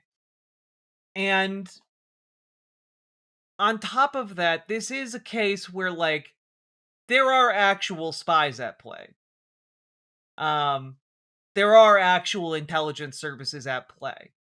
You know, and not just Russia. Notably, also, Epstein was connected to Israeli military intelligence through an individual named Yoni Koren, who would regularly stay at Epstein's house, and who Epstein, like, paid for his cancer treatment. So Epstein was a spy. I don't think he was a spy. I don't think it's as, like, oh, he was on the payroll. I think he probably saw what happened to Robert Maxwell and said, I don't want to deal with that. Instead, I'll just be very useful to anyone who comes to my doorstep. And so I think he was just very useful in a particular set of ways to multiple different administrations and governments, and was able to do them favors and then be owed favors in return. Yeah, I think a better description is what Snugan is saying. He was an asset, not an operative. Yeah. Like, he was, he was doing his own independent entrepreneurial thing, but was all too happy to make that business available to unscrupulous and dubious individuals in high positions of power around the world. I believe that that's closer to the reality. Yeah, Epstein was a free agent with leanings towards certain groups. Yes. Thank you guys for being articulate, as the hour is late and I am losing my ability to be as quite as articulate as I would like to be.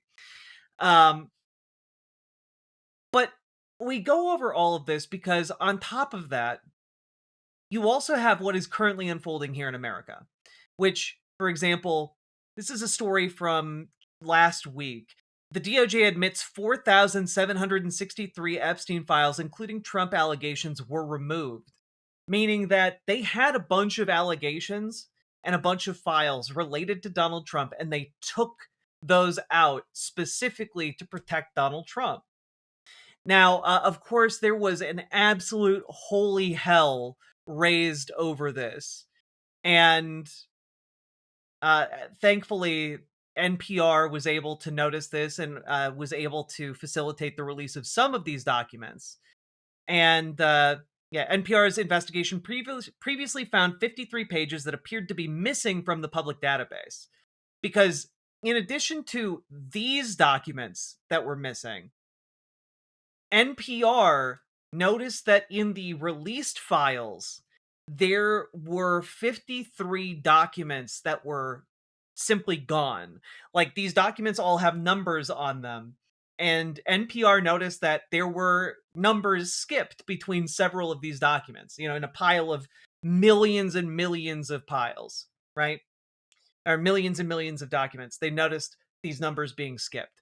So they discovered 53 pages were missing.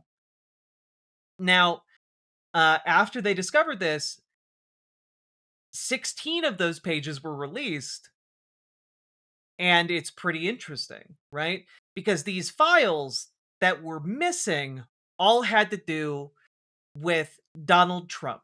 Specifically, the 16 pages that were released now cover 3 additional FBI interview summaries with a woman who accused Trump of sexual abuse decades ago when she was a minor.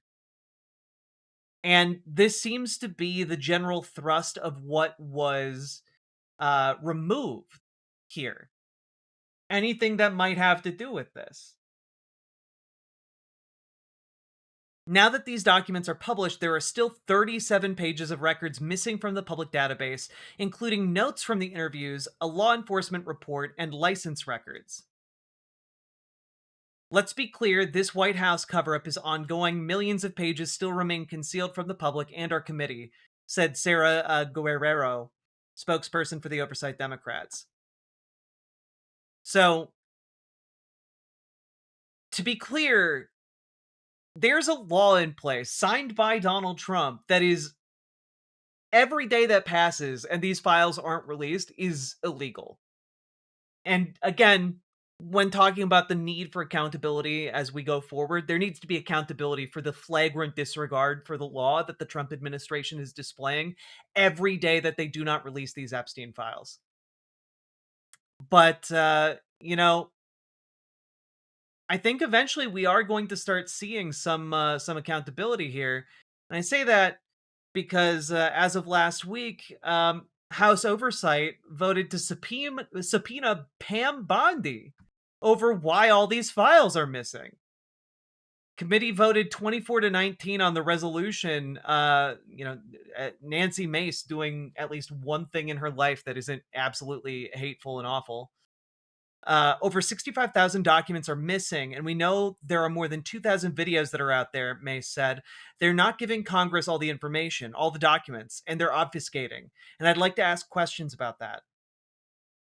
Like, we're still missing millions of documents. The 65,000 documents she's talking about are things that should have been released as part of the previous tranches of information, right? And so Pam Bondi is going to get gnomed. It would not surprise me. It would not surprise me. Now, what exactly is the nature of what exactly is the nature of the documents that have been released that seem to have been held back as a result of like Donald Trump obfuscating and trying to stop this investigation, that have to do with him sexually abusing a minor decades ago? Well, let's take a look again at this NPR piece. The interview documents are part of more than 1,000 new pages published to the Epstein Files public database Thursday that also include what appears to be the complete case file from the investigation into Jeffrey Epstein and Ghislaine Maxwell initiated in 2006. The new documents go into more detail about the allegations made against both Trump and Epstein when the woman was between 13 to 15 years old. An FBI email summarizing the claims and a Justice Department PowerPoint slide deck note the woman claimed that around 1983, when she was around 13 years old, Epstein introduced her to Trump, who subsequently forced her head down to his exposed penis, which she subsequently bit. In response, Trump punched her in the head and kicked her out. In the newly published documents, the woman described how Trump allegedly put her head down and she bit the shit out of it. She alleged that Trump struck her and said something to the effect of, "Get this little bitch the hell out of here." The woman said she had 2 additional interactions with Trump, but asked to move on to another subject. It's unclear if she ever disclosed the details of those other interactions to law enforcement. During the 4th interview, and I do want to say, it is incredibly important that this woman underwent several rounds of interviews, because the FBI doesn't just interview every tip that gets sent into them. They interview credible tips. And if they're interviewing someone multiple times, that indicates that they think that the witness is credible. All right?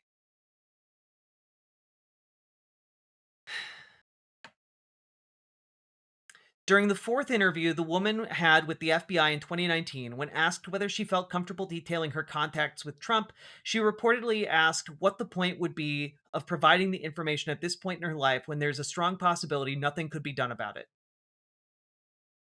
So that's kind of where this ends, unless there are more documents. However, I did say that this is kinda where this ends, right? Because it's pretty great that we have local news journalists who are willing to go and put their nose to the grindstone and like grind out some journalism, frankly. So here is the Post and Courier, okay? Which is a very respectable paper out of Charleston, South Carolina. And they put a really interesting piece out just a couple days ago titled "Fuzzy Memories and Hard Facts, a South Carolina accuser's claims against Epstein, Trump examined." So let's take a look here, okay? A woman who claims she was abused as a minor by both Jeffrey Epstein and Donald Trump has given the FBI vivid accounts that includes aspects of her life corroborated by the Post and Courier through public records. Her alleged encounter with Trump, sometime around 1984, remains unproven, and the White House on March 7th said there's zero credible evidence that the woman's account is true. Using archived government records and news accounts, the Post and Courier found that the woman provided verifiable details to agents about her family background and its legal entanglements. She offered the name of an Epstein business associate on Hilton Head Island who became a central figure in the drama, with specifics that are reflected in the public records. The accounts describe an early phase in the mid-1980s of potential criminal conduct by Epstein that involved sexual activities with minors on Hilton Head. The alleged victim told the FBI she was under constant pressure from him to recruit more girls there to come party with him and his disgusting older friends. The incidents almost always involved drugs and alcohol and turned violent with hair pulling and beatings, according to the woman. Epstein went on to command a global sex trafficking ring that roped in hundreds of women, including many teenagers. He faced federal charges of sexually trafficking minors when he died in his federal prison cell in 2019. So, let's see here. A friend of hers also reported the allegations about Trump to the FBI in 2019. The Bureau cited her allegations in an email circulated within the agency and recently made public by the Justice Department. She asked that her friend be protected. Of the details that the Post and Courier found supported by public record, none related directly to the alleged victim's claims about Trump. The Post and Courier is not identifying the woman in keeping with its policy on sexual assault victims. The woman did not respond to messages seeking an interview, and her attorney, Lisa Bloom, a leading sexual assault lawyer, declined comment. So, they dug into this and are essentially able to verify that this person doesn't seem to be like crazy. They are giving actual details about themselves. And not only that, like, they are painting her as a reasonable individual, which is an important thing in accounts like this. To identify key players in the woman's account and attempts to evaluate her claims, the newspaper scoured court records, police reports, and old newspaper clippings in multiple states. It also deployed a reporter to the West Coast to retrace her steps in a journey that began on a tiny resort island along the South Carolina coast. The alleged victim claimed that Epstein had business contacts in Hilton Head and lived temporarily on the island in 2 residences. One associate, she said, was a businessman in Ohio who took over a small real estate company on Hilton Head that hired her mother as a broker in the mid-1980s. The associate, who commuted to the island from the Cincinnati area, dated her mother as well, she said. Records show the woman's mother bought property in Hilton Head in 1981 for $55,000. At one point, her address was steps from Coligny Beach, one of the most popular ocean fronts for visitors to the island beaches. She moved often, records show. In local classified advertisements, the company employed her mother marketed long-term rentals of homes and villas. It offered an array of lodging from a seaside cabin to a fully furnished locale at the Four Seasons Resort with access to jacuzzi, tennis, and handball courts. Her mom rented one home to financier Jeffrey Epstein, according to the alleged victim.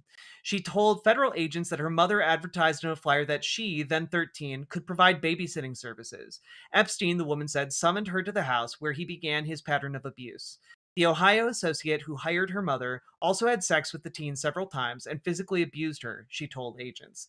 She described him as a man with gray hair and big ears. She told agents she believed he was unaffiliated with the Cincinnati-based college. The Post and Courier confirmed that he was a board member of the for-profit school. So, just to be clear,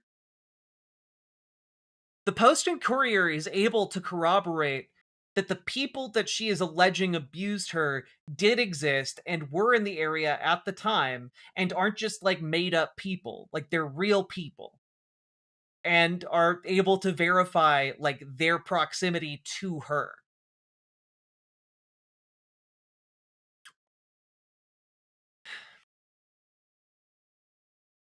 Local newspaper accounts from the time described problems with drug use among the young who were hanging out on Hilton Head's beaches. The alleged victim and Epstein, who provided marijuana, cocaine, and pills to her and others, brought fat older women to a pool gathering at a resort hotel.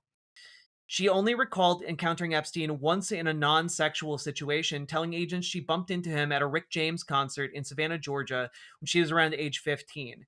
She said he got her drunk. Newspaper records show the Super Freak musician performed regularly in the Savannah area at the time. Again, this seems pretty verified in a number of different ways here. At one point, her mother became aware that Epstein had nude photos of the teen from their sexual encounters and was demanding money to keep them hidden, the woman told the FBI. The victim said she had seen the photographs in his bedstand, leading to a violent encounter when he discovered her snooping. She said his extortion demand caused her mother to steal funds from her real estate company. Epstein had departed investment and trading company Bear Stearns in 1981 after an internal investigation of his trading practices. Around the time of the allegations, he was operating a company he founded in New York. Epstein worked as a troubleshooter for wealthy clients, advising them on issues like corporate embezzlement and offering investment strategies.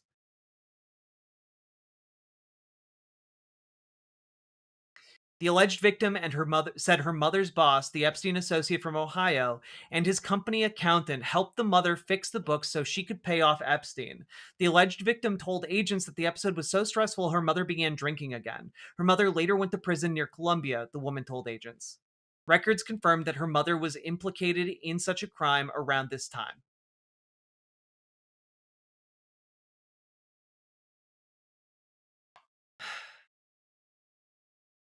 Other documents show the mother's boss at the real estate firm sought criminal charges against the mother the following year. She was accused of stealing $22,000 from the escrow account, the same escrow account that was fixed so that she could pay off Epstein.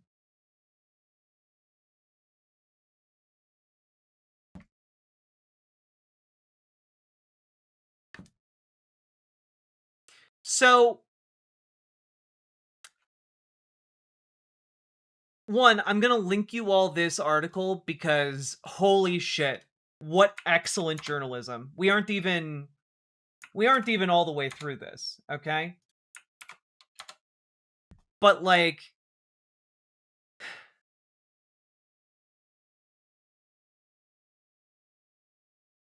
it gets a lot worse. There are a lot of sections for this article, but this one is a doozy. Years after the events on Hilton Head, the woman said both she and her mother felt that Epstein was tracking their movements. Both faced suspicious calls and frightening incidents. In addition to detailing her abuse at Epstein's hands, the woman offered vague details across 3 interviews about her encounter with Trump. She said the incident occurred when he was a leading developer with a new casino in Atlantic City. She said she was led to Trump in a very tall building with huge rooms. The future president instructed others to leave the room, she said, and allegedly told her, "Let me teach you how little girls are supposed to be." She said he unzipped his pants and forced her to perform a sex act. The alleged victim told the FBI she bit the shit out of it, causing Trump to slap her across the face and curse at her. It's unclear from the interview records how long she stayed in the New York area, but she had family connections in the state.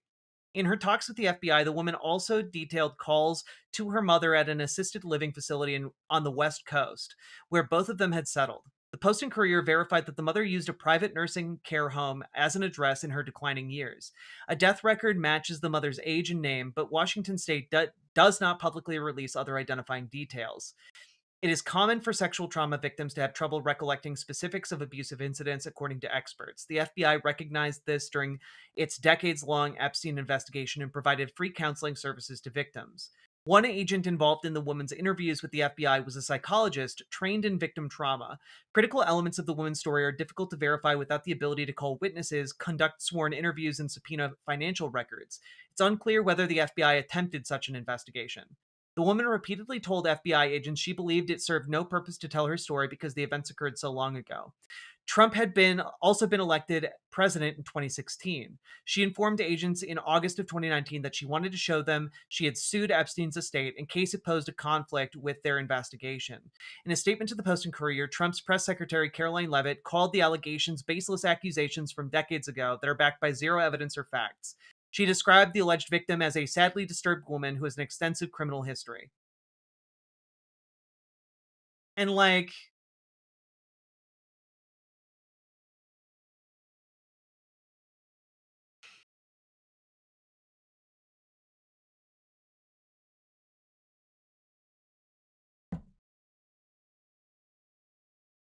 her life got destroyed by this stuff.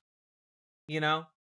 Like, her life, her mother's life got absolutely destroyed. And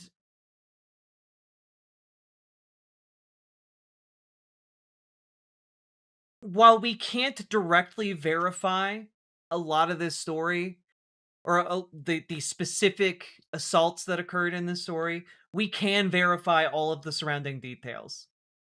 And the surrounding details all seem to match up with her claims. And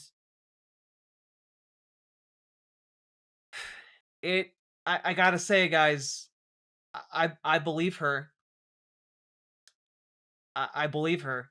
I think the current president of the United States tried to rape a 15-year-old girl. And I believe that Jeffrey Epstein raped her. And then extorted her family with nude photographs. Because this sounds exactly like how Jeffrey Epstein operated. It sounds exactly like how Donald Trump operates. And like,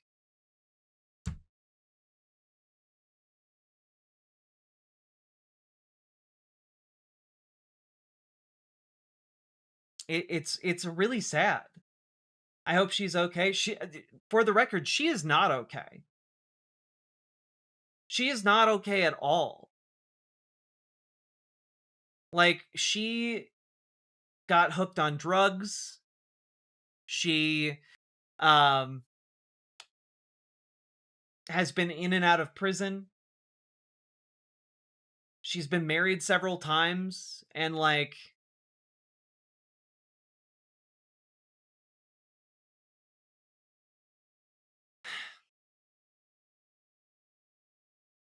when the Post and Courier reached out to her, she described her life as having been permanently scarred by her experience with Epstein.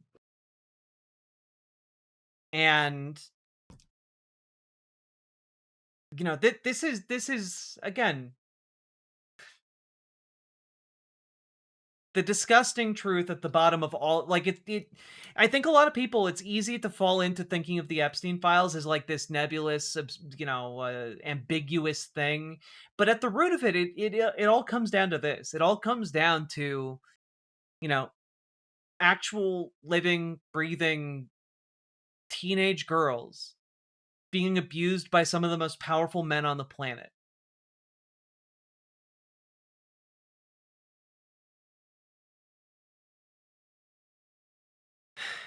Yeah, it is vile wickedness is what it is. And I just gotta say, I think that the walls are closing in for Donald Trump on this one. Because Republicans and the DOJ are slow walking this for a reason. And I do not imagine that reason is for shits and giggles. I do not imagine that reason is just pure incompetence. I feel like they know that there is something coming down the pipeline, that they are trying to trickle and drip and delay. And I think that there are some Republicans who are able to understand what is coming. And, well, House lawmakers are heading for the exit at the fastest rate in decades. And I'm not saying that's solely because of the Epstein files. But I am saying they are able to understand that the situation is completely politically unsurvivable, which is why they're leaving. Like, they are getting out of Dodge before before it all gets fucked. And I just...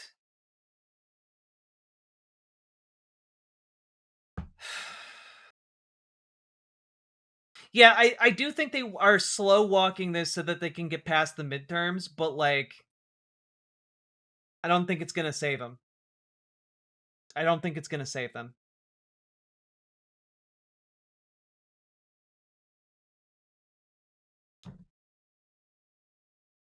So all that being said, I highly encourage you all. I'm going to link it one more time. Read this piece by the Post and Courier. It is very, very important journalism. Share it far and wide if you can. It's really good stuff. All that being said, folks, hit the like button if you got anything out of this. Subscribe and leave a comment longer than 8 words. It really helps in the algorithm. I know this isn't like the most hope-filled story out there, but there are a lot of interesting connections going on here between Epstein, Russia, Israel, and countless people getting hurt as a result. And so far, we have seen precious little justice. And again, the future of any kind of political movement in a positive direction here in America needs to be built on a foundation of accountability and justice. And we should start with justice for the Epstein victims. So if you want to push for that, you need to organize. You need to organize. And we need folks to show up for their local Dems. We need folks to show up for your local DSA. We need people to show up to organize, to radicalize your local Democrats towards more progressive ideas and values, and push out those corporate Democrats who are bought and paid for. Push out the conservative Democrats who are trying to compromise every, positive maneuver that we could make as a nation. We have to defeat them on the local level before we defeat them on the national level. And the name of the game is showing up on the local level. So show up.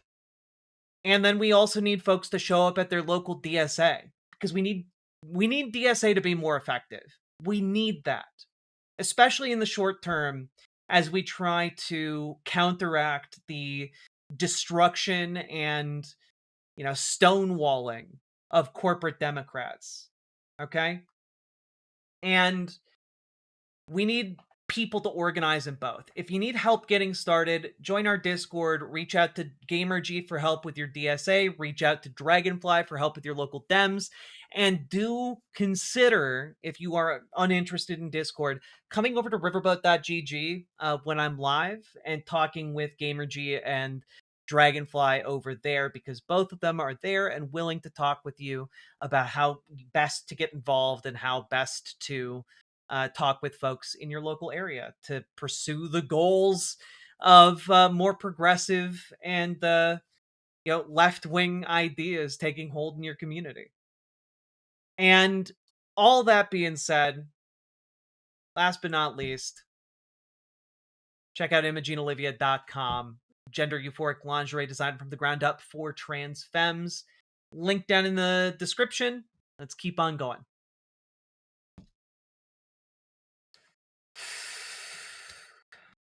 Do you believe the world and the U.S. territory would be a better place if it were to be balkanized?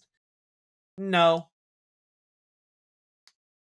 I do believe the world would be a better place if we didn't have nation states, but that's not the same thing as balkanizing.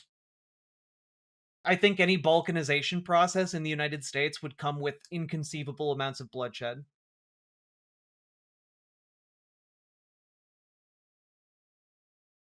It's hard to believe they'll face any consequences for this. Consequences for breaking the law need to be demanded by us. We play a role in whether or not consequences happen, whether or not justice is done, and we need to demand justice. It is important for us to make the demand loudly and persistently until those in power cede to our demands. A stateless society? Yeah, stateless society would be preferable. We get into a lot of problems because of nation states. And I don't necessarily know that, they make our lives better.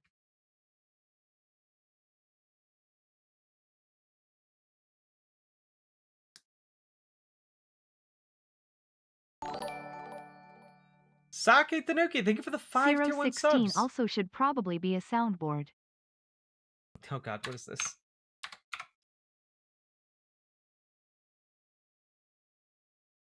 space. The next time you get in trouble, call a crackhead. This is good. But what is best in life? The open steppe, free thoughts, falcons at your wrist, and wind in your hair.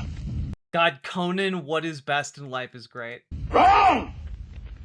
Conan, what is best in life? To crush your enemies, see them driven before you, and to hear the lamentation of your women. That is good. That is good. I need to watch Conan again. Conan was a fun movie. Need a Zardoz sound? We do need Zardoz sounds. That's also another gap in our soundboard era. Also, folks, we've been going for 5.5 hours. It's currently 4 o'clock in the morning here. If you've gotten anything out of today's stream, hit that follow button, hit that like button, hit that subscribe button, and also please consider financially supporting the stream. Take a little bit of the burden off of Sake Tanuki. But also, look at us go. We're almost at 400. Look at us go. How about them apples, huh? Oh, I did promise you guys one last bit of good news. Here you go. What you've all been waiting for. So, folks, let's talk about something incredible, okay? Which is the fact that apparently Donald Trump keeps buying everyone around him shoes that don't fit. Like, he keeps doing it. Like, he does it over and over and over again. Like, he's bought them so many crappy shoes that don't fit them, and they have to wear them in order to, like, make him happy. Look at Marco Rubio here. Look at his shoes that clearly don't fit.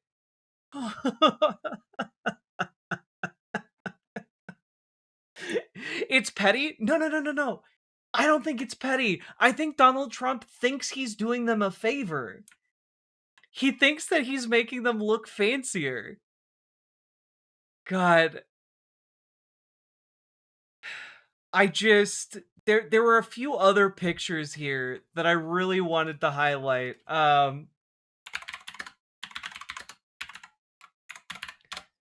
God. Yeah, here's oh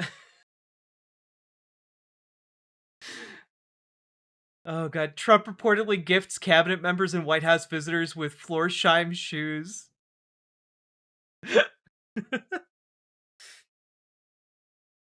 Marco, JD, you guys have shitty shoes.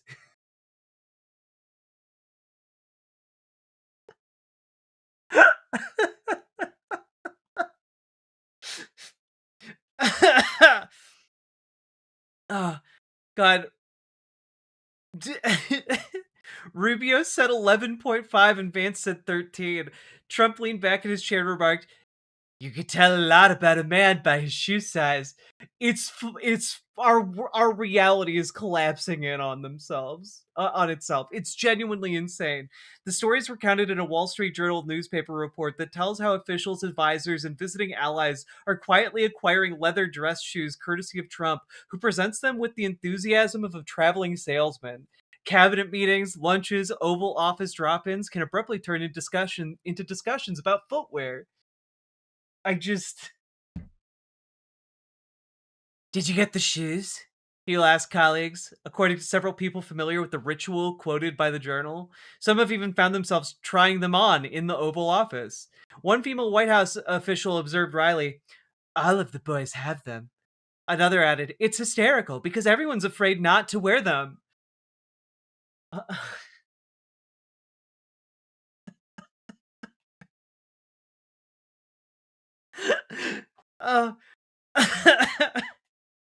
Oh, God.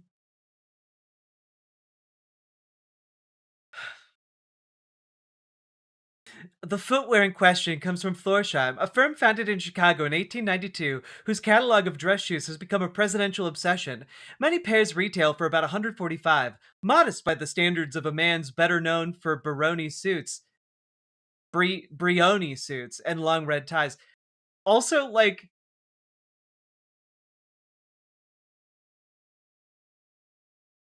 if you have $1 billion,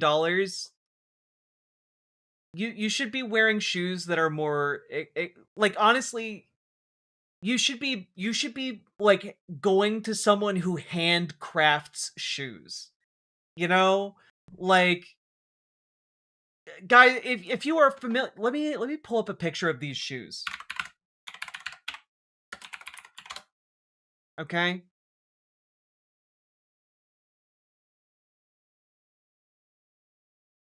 Like, Florsheim shoes, shiny. Yeah, here we go. You can literally find these types of shoes at, like, DSW, okay?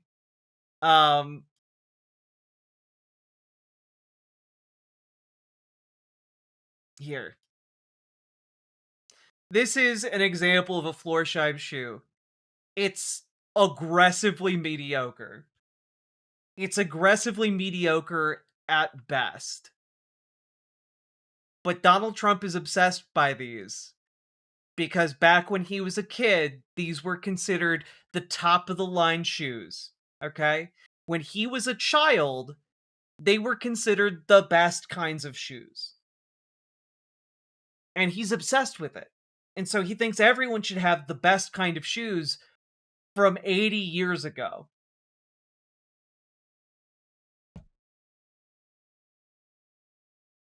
These are the same shoes we used to get in the army for our dress greens in the late 90s. These are the same kinds of shoes that, like, a kid might buy and wear to their first job interview and then never wear again. You know? They're not good-looking shoes. All right?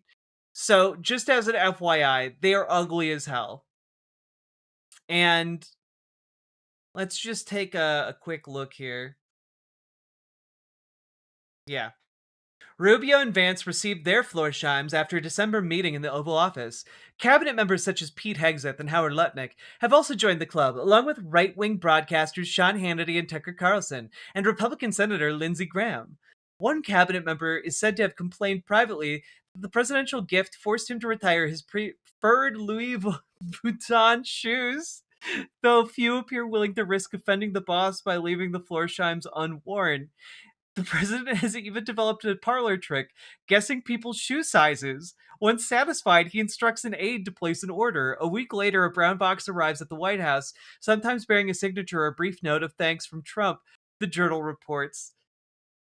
So he will just guess their shoe sizes.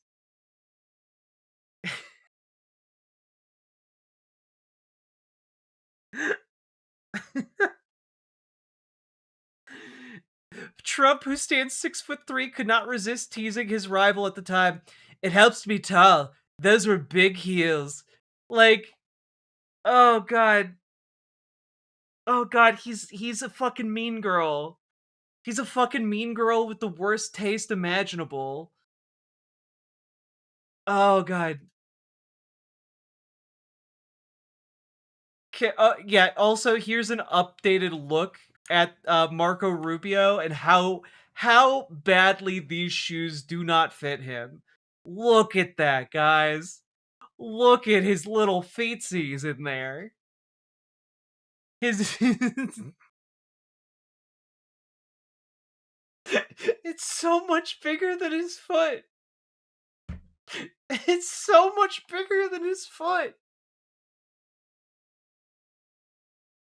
Oh god. Little Marco. Yeah, he's wearing daddy's shoes. He's got to try them on, you know? He's got to feel like a big boy. He's got to feel like a big boy.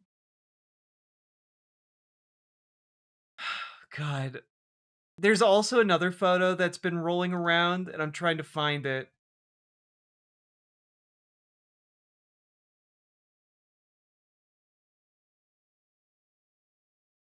Oh God, where is it? I'm seeing cropped versions of it, but I need the full one.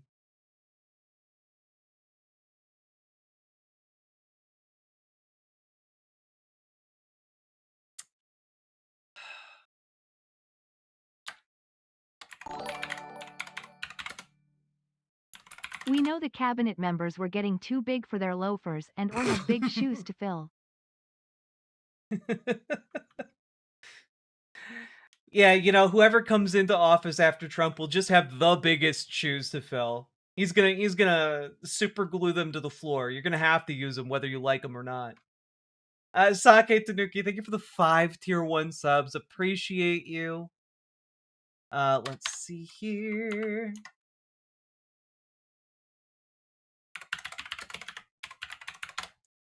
I just really want this image of all of them sitting there.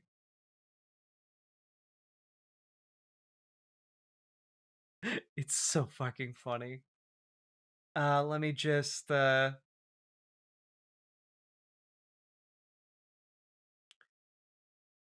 another image that I wanted to share with you guys. Red tie.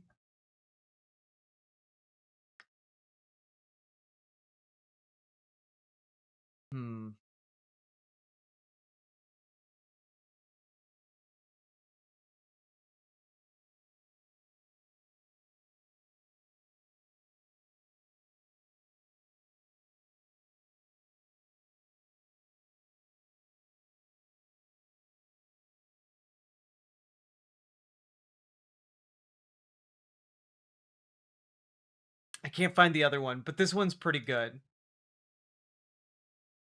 Guys.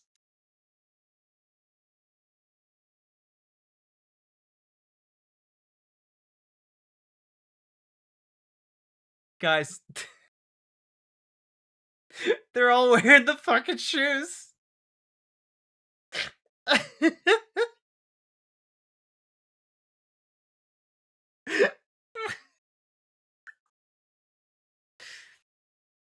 God, all of these people, by the way, love to pretend that they're like independent, free-spirited thinkers. Like we're Republicans, we think for ourselves, but they're all wearing daddy's shoes because otherwise he'll get mad if they don't.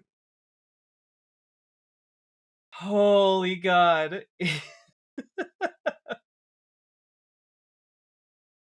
Like, look at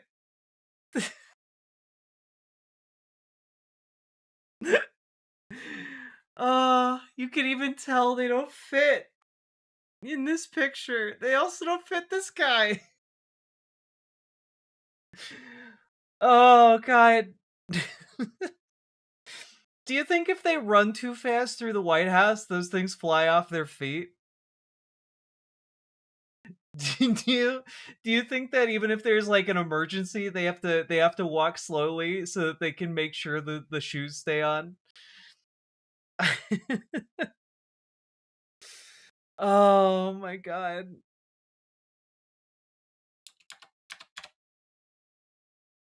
Oh.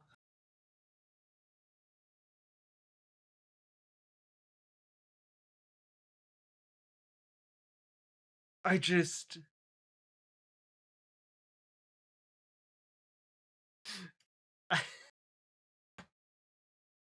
Can we also just take a moment to really drink in the idea that they all have to now cut their trousers a little bit longer just so no one can see whether or not their shoes fit?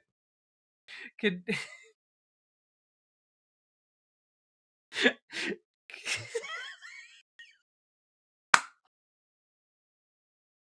I'm dying. Look at this trouser right here. It goes almost all the way down to his heel so that you can't see his shoe.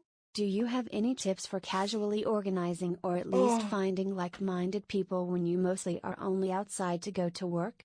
How do you even feel the waters to try and discuss such things? Oh, excellent question, Womanish Thing 1997. Excellent question. And the reason that I end every single one of my segments by talking about join your local Dems and join your local DSA is because that's a ready-made group for people who are already like-minded, at least like-minded enough that they're willing to like organize with you. Like that's why they go to those meetings. And so like the reason that I say go join your local Democrats is not because like I out of some like love for the Democratic Party. It is very specifically utility. Like that is a group of people who knows like like the political landscape of your area and that you can join with and organize with to like do things like show up to city council meetings, put pressure on local elected officials, etc. And also create like a platform for local politicians to adopt and like set up a new generation of people coming up to become members of the body politic, right? So when I'm saying like join your local Dems, I am saying it because that is a ready-made group of people who are like-minded. And same with DSA. DSA is a large tent group. So there are going to be people who very much disagree with one another within DSA, just the same as the Democratic Party. But also, almost everyone has access to a DSA. And if you don't, then you can make your own DSA branch wherever you are. But I say both of them because one, DSA is very malleable and like anyone can start a new branch of DSA if there is not one readily available to you. And because everywhere has a local Democratic branch. Like the Democratic Party is everywhere. It has full penetration everywhere. Don't clip that out of context. But what that means is those are two places you can go where people are interested in organizing politically and interested in political ideas and are showing up genuinely day after day because on some level they want to make their communities better, safer, and like just genuinely a better place to live. And there are going to be certain groups of Dems, certain DSAs that are better or more effective than others, but our goal should be to join your local parties and to make them better in service of trying to then grow power, grow influence, etc. And that's kind of the thing, right? If you struggle to like get out of the house, or if it seems too daunting, something that you can do is participate in your local Democratic meetings or local DSA meetings online. Online attendance of meetings is almost always a portion of what goes on with these things. So if it feels too intimidating or you just don't have time to like do an additional commute or whatever, you can just attend organizing meetings digitally. And so there are a lot of different ways you can get involved. And I think just like going and showing up and slowly learning the ropes is probably your best bet. Everyone starts somewhere. And honestly, just from personal experience, if you show up to your local Democratic meeting, most people are just going to be happy to see a new face who gives a damn and wants to try to make things better. I wonder how I can find more info on that. Yeah, so if you are interested in doing these things, we have folks in our community, notably Dragonfly, who is a long-time organizer within the Democratic Party, who has seen a lot of success shifting portions of the Democratic Party farther left. And we also have GamerG, who has been a long-time organizer in the DSA and knows how to get you started in your own chapter of DSA or even just organizing a more effective DSA it's already. It's good to know I can participate online because I get wore out after work. Thank you. Yeah, of course. For the record, my local DSA has online meetings And also my local Democratic Party has online meetings. And if they aren't available for some reason, they are very easy to set up and incorporate into the structure. And it's worth, maybe if there isn't a digital version, just shooting an email to whoever is the head of your local branch or whatever it's called.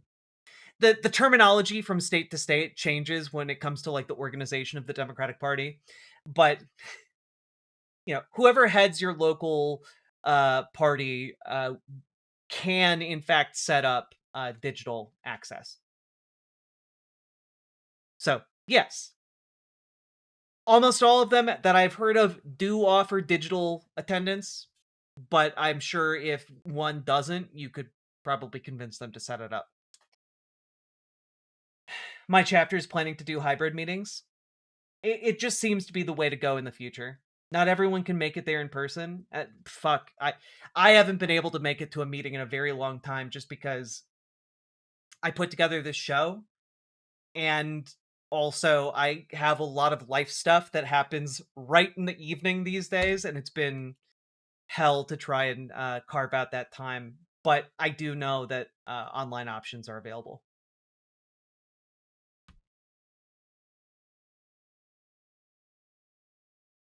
Also, yeah, if your local Democratic Party isn't the thing, check out Working Families Party, or check out veterans groups, or there are a lot of different options for groups that are politically active.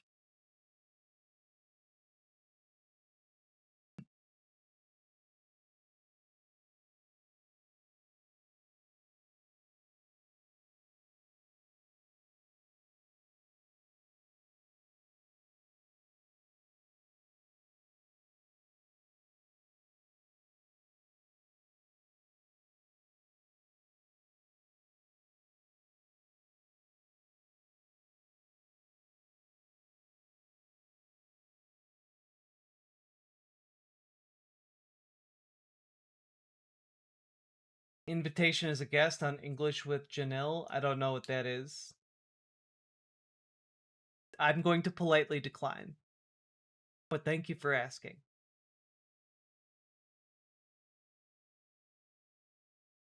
If I can build a chapter in Mississippi, you can build a chapter in other places. True! We can build a coalition to defeat fascism. It takes all the groups. It truly does!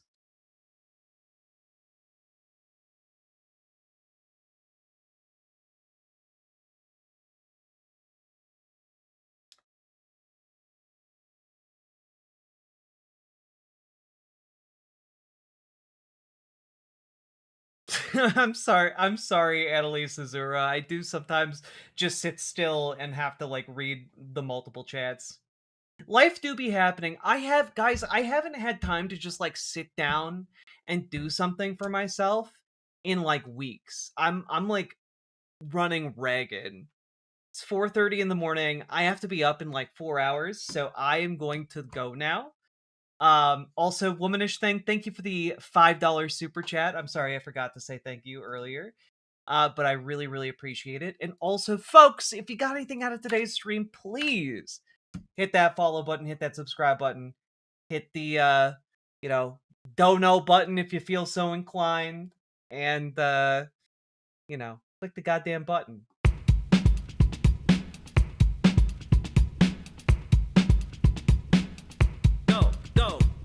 Click the button, click the button, click the button, click the goddamn button, click the button, click the button, click the button, click the goddamn button, click the button, click the button, click the button, click the goddamn button, click the button, click the button, click the button, click the goddamn button, click the button, click the button, click the button, click the goddamn button, click the button, click the button, click the button, click the goddamn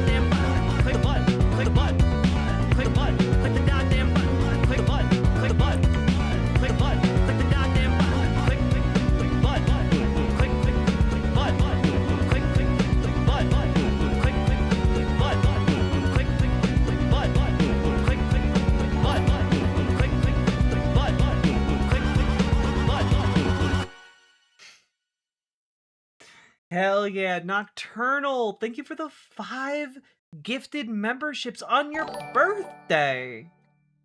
Already sang you your birthday song though. You get 1.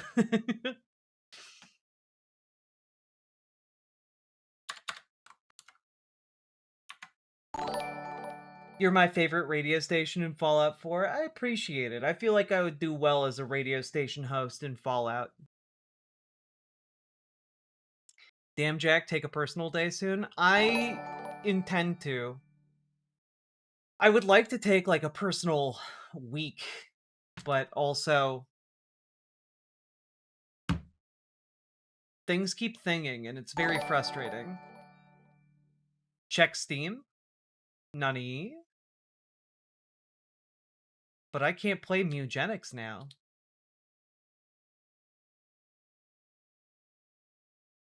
Was ist das? I keep looking I keep looking over at I keep looking over at this. This is still on my screen. God, the shoes, they haunt me. They fucking haunt me. Yo! Esoteric Ebb! I am really excited to play this one. I had my eye on it. Oh, fuck yeah. Alright, I will check this one out. Thank you so much, Salmon Moose. Salmon Moose? Click the button. Click the button. Esoteric Ebb looks so good, right? Let's just watch the trailer for it real quick.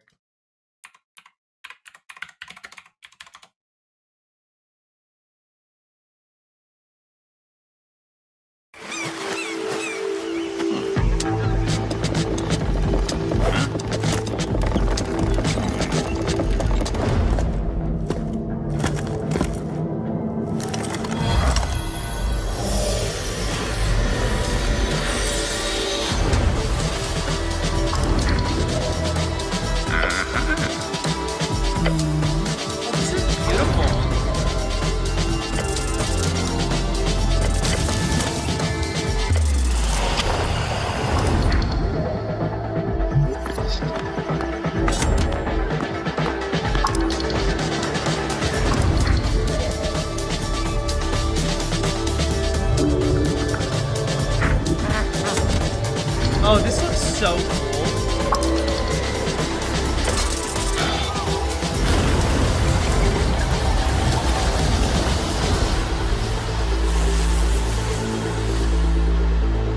Or ruin the campaign. I like it. I like it.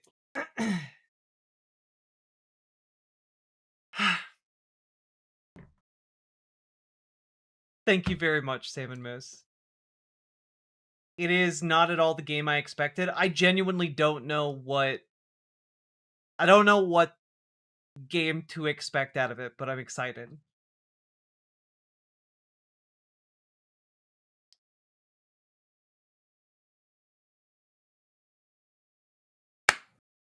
Alright, folks. I'm gonna go now. Good night to each and every one of you, precious beanie weenies. See you tomorrow.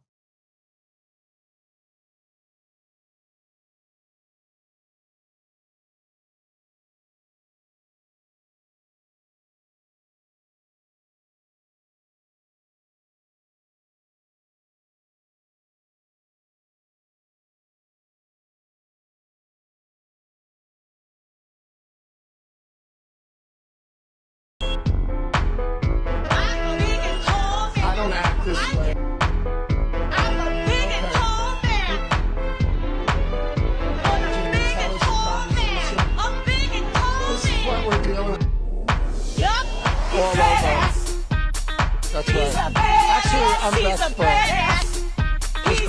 all in any way. I want to ask, believe in illegal immigration? U.S. taxpayers should... What a big man! Bouncing for illegal.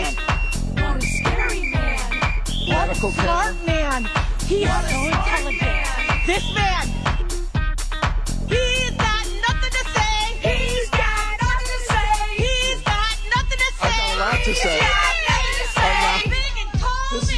dealing with. Yep.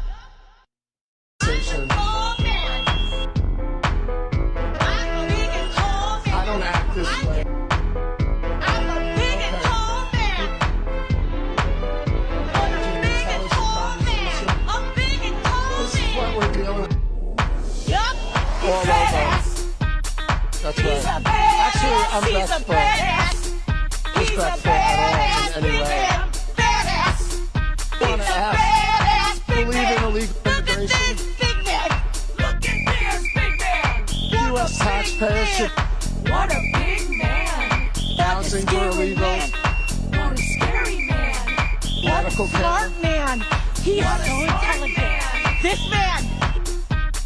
He's got nothing to say. He's got nothing to say. He's got nothing to say. I got a lot to say. He's got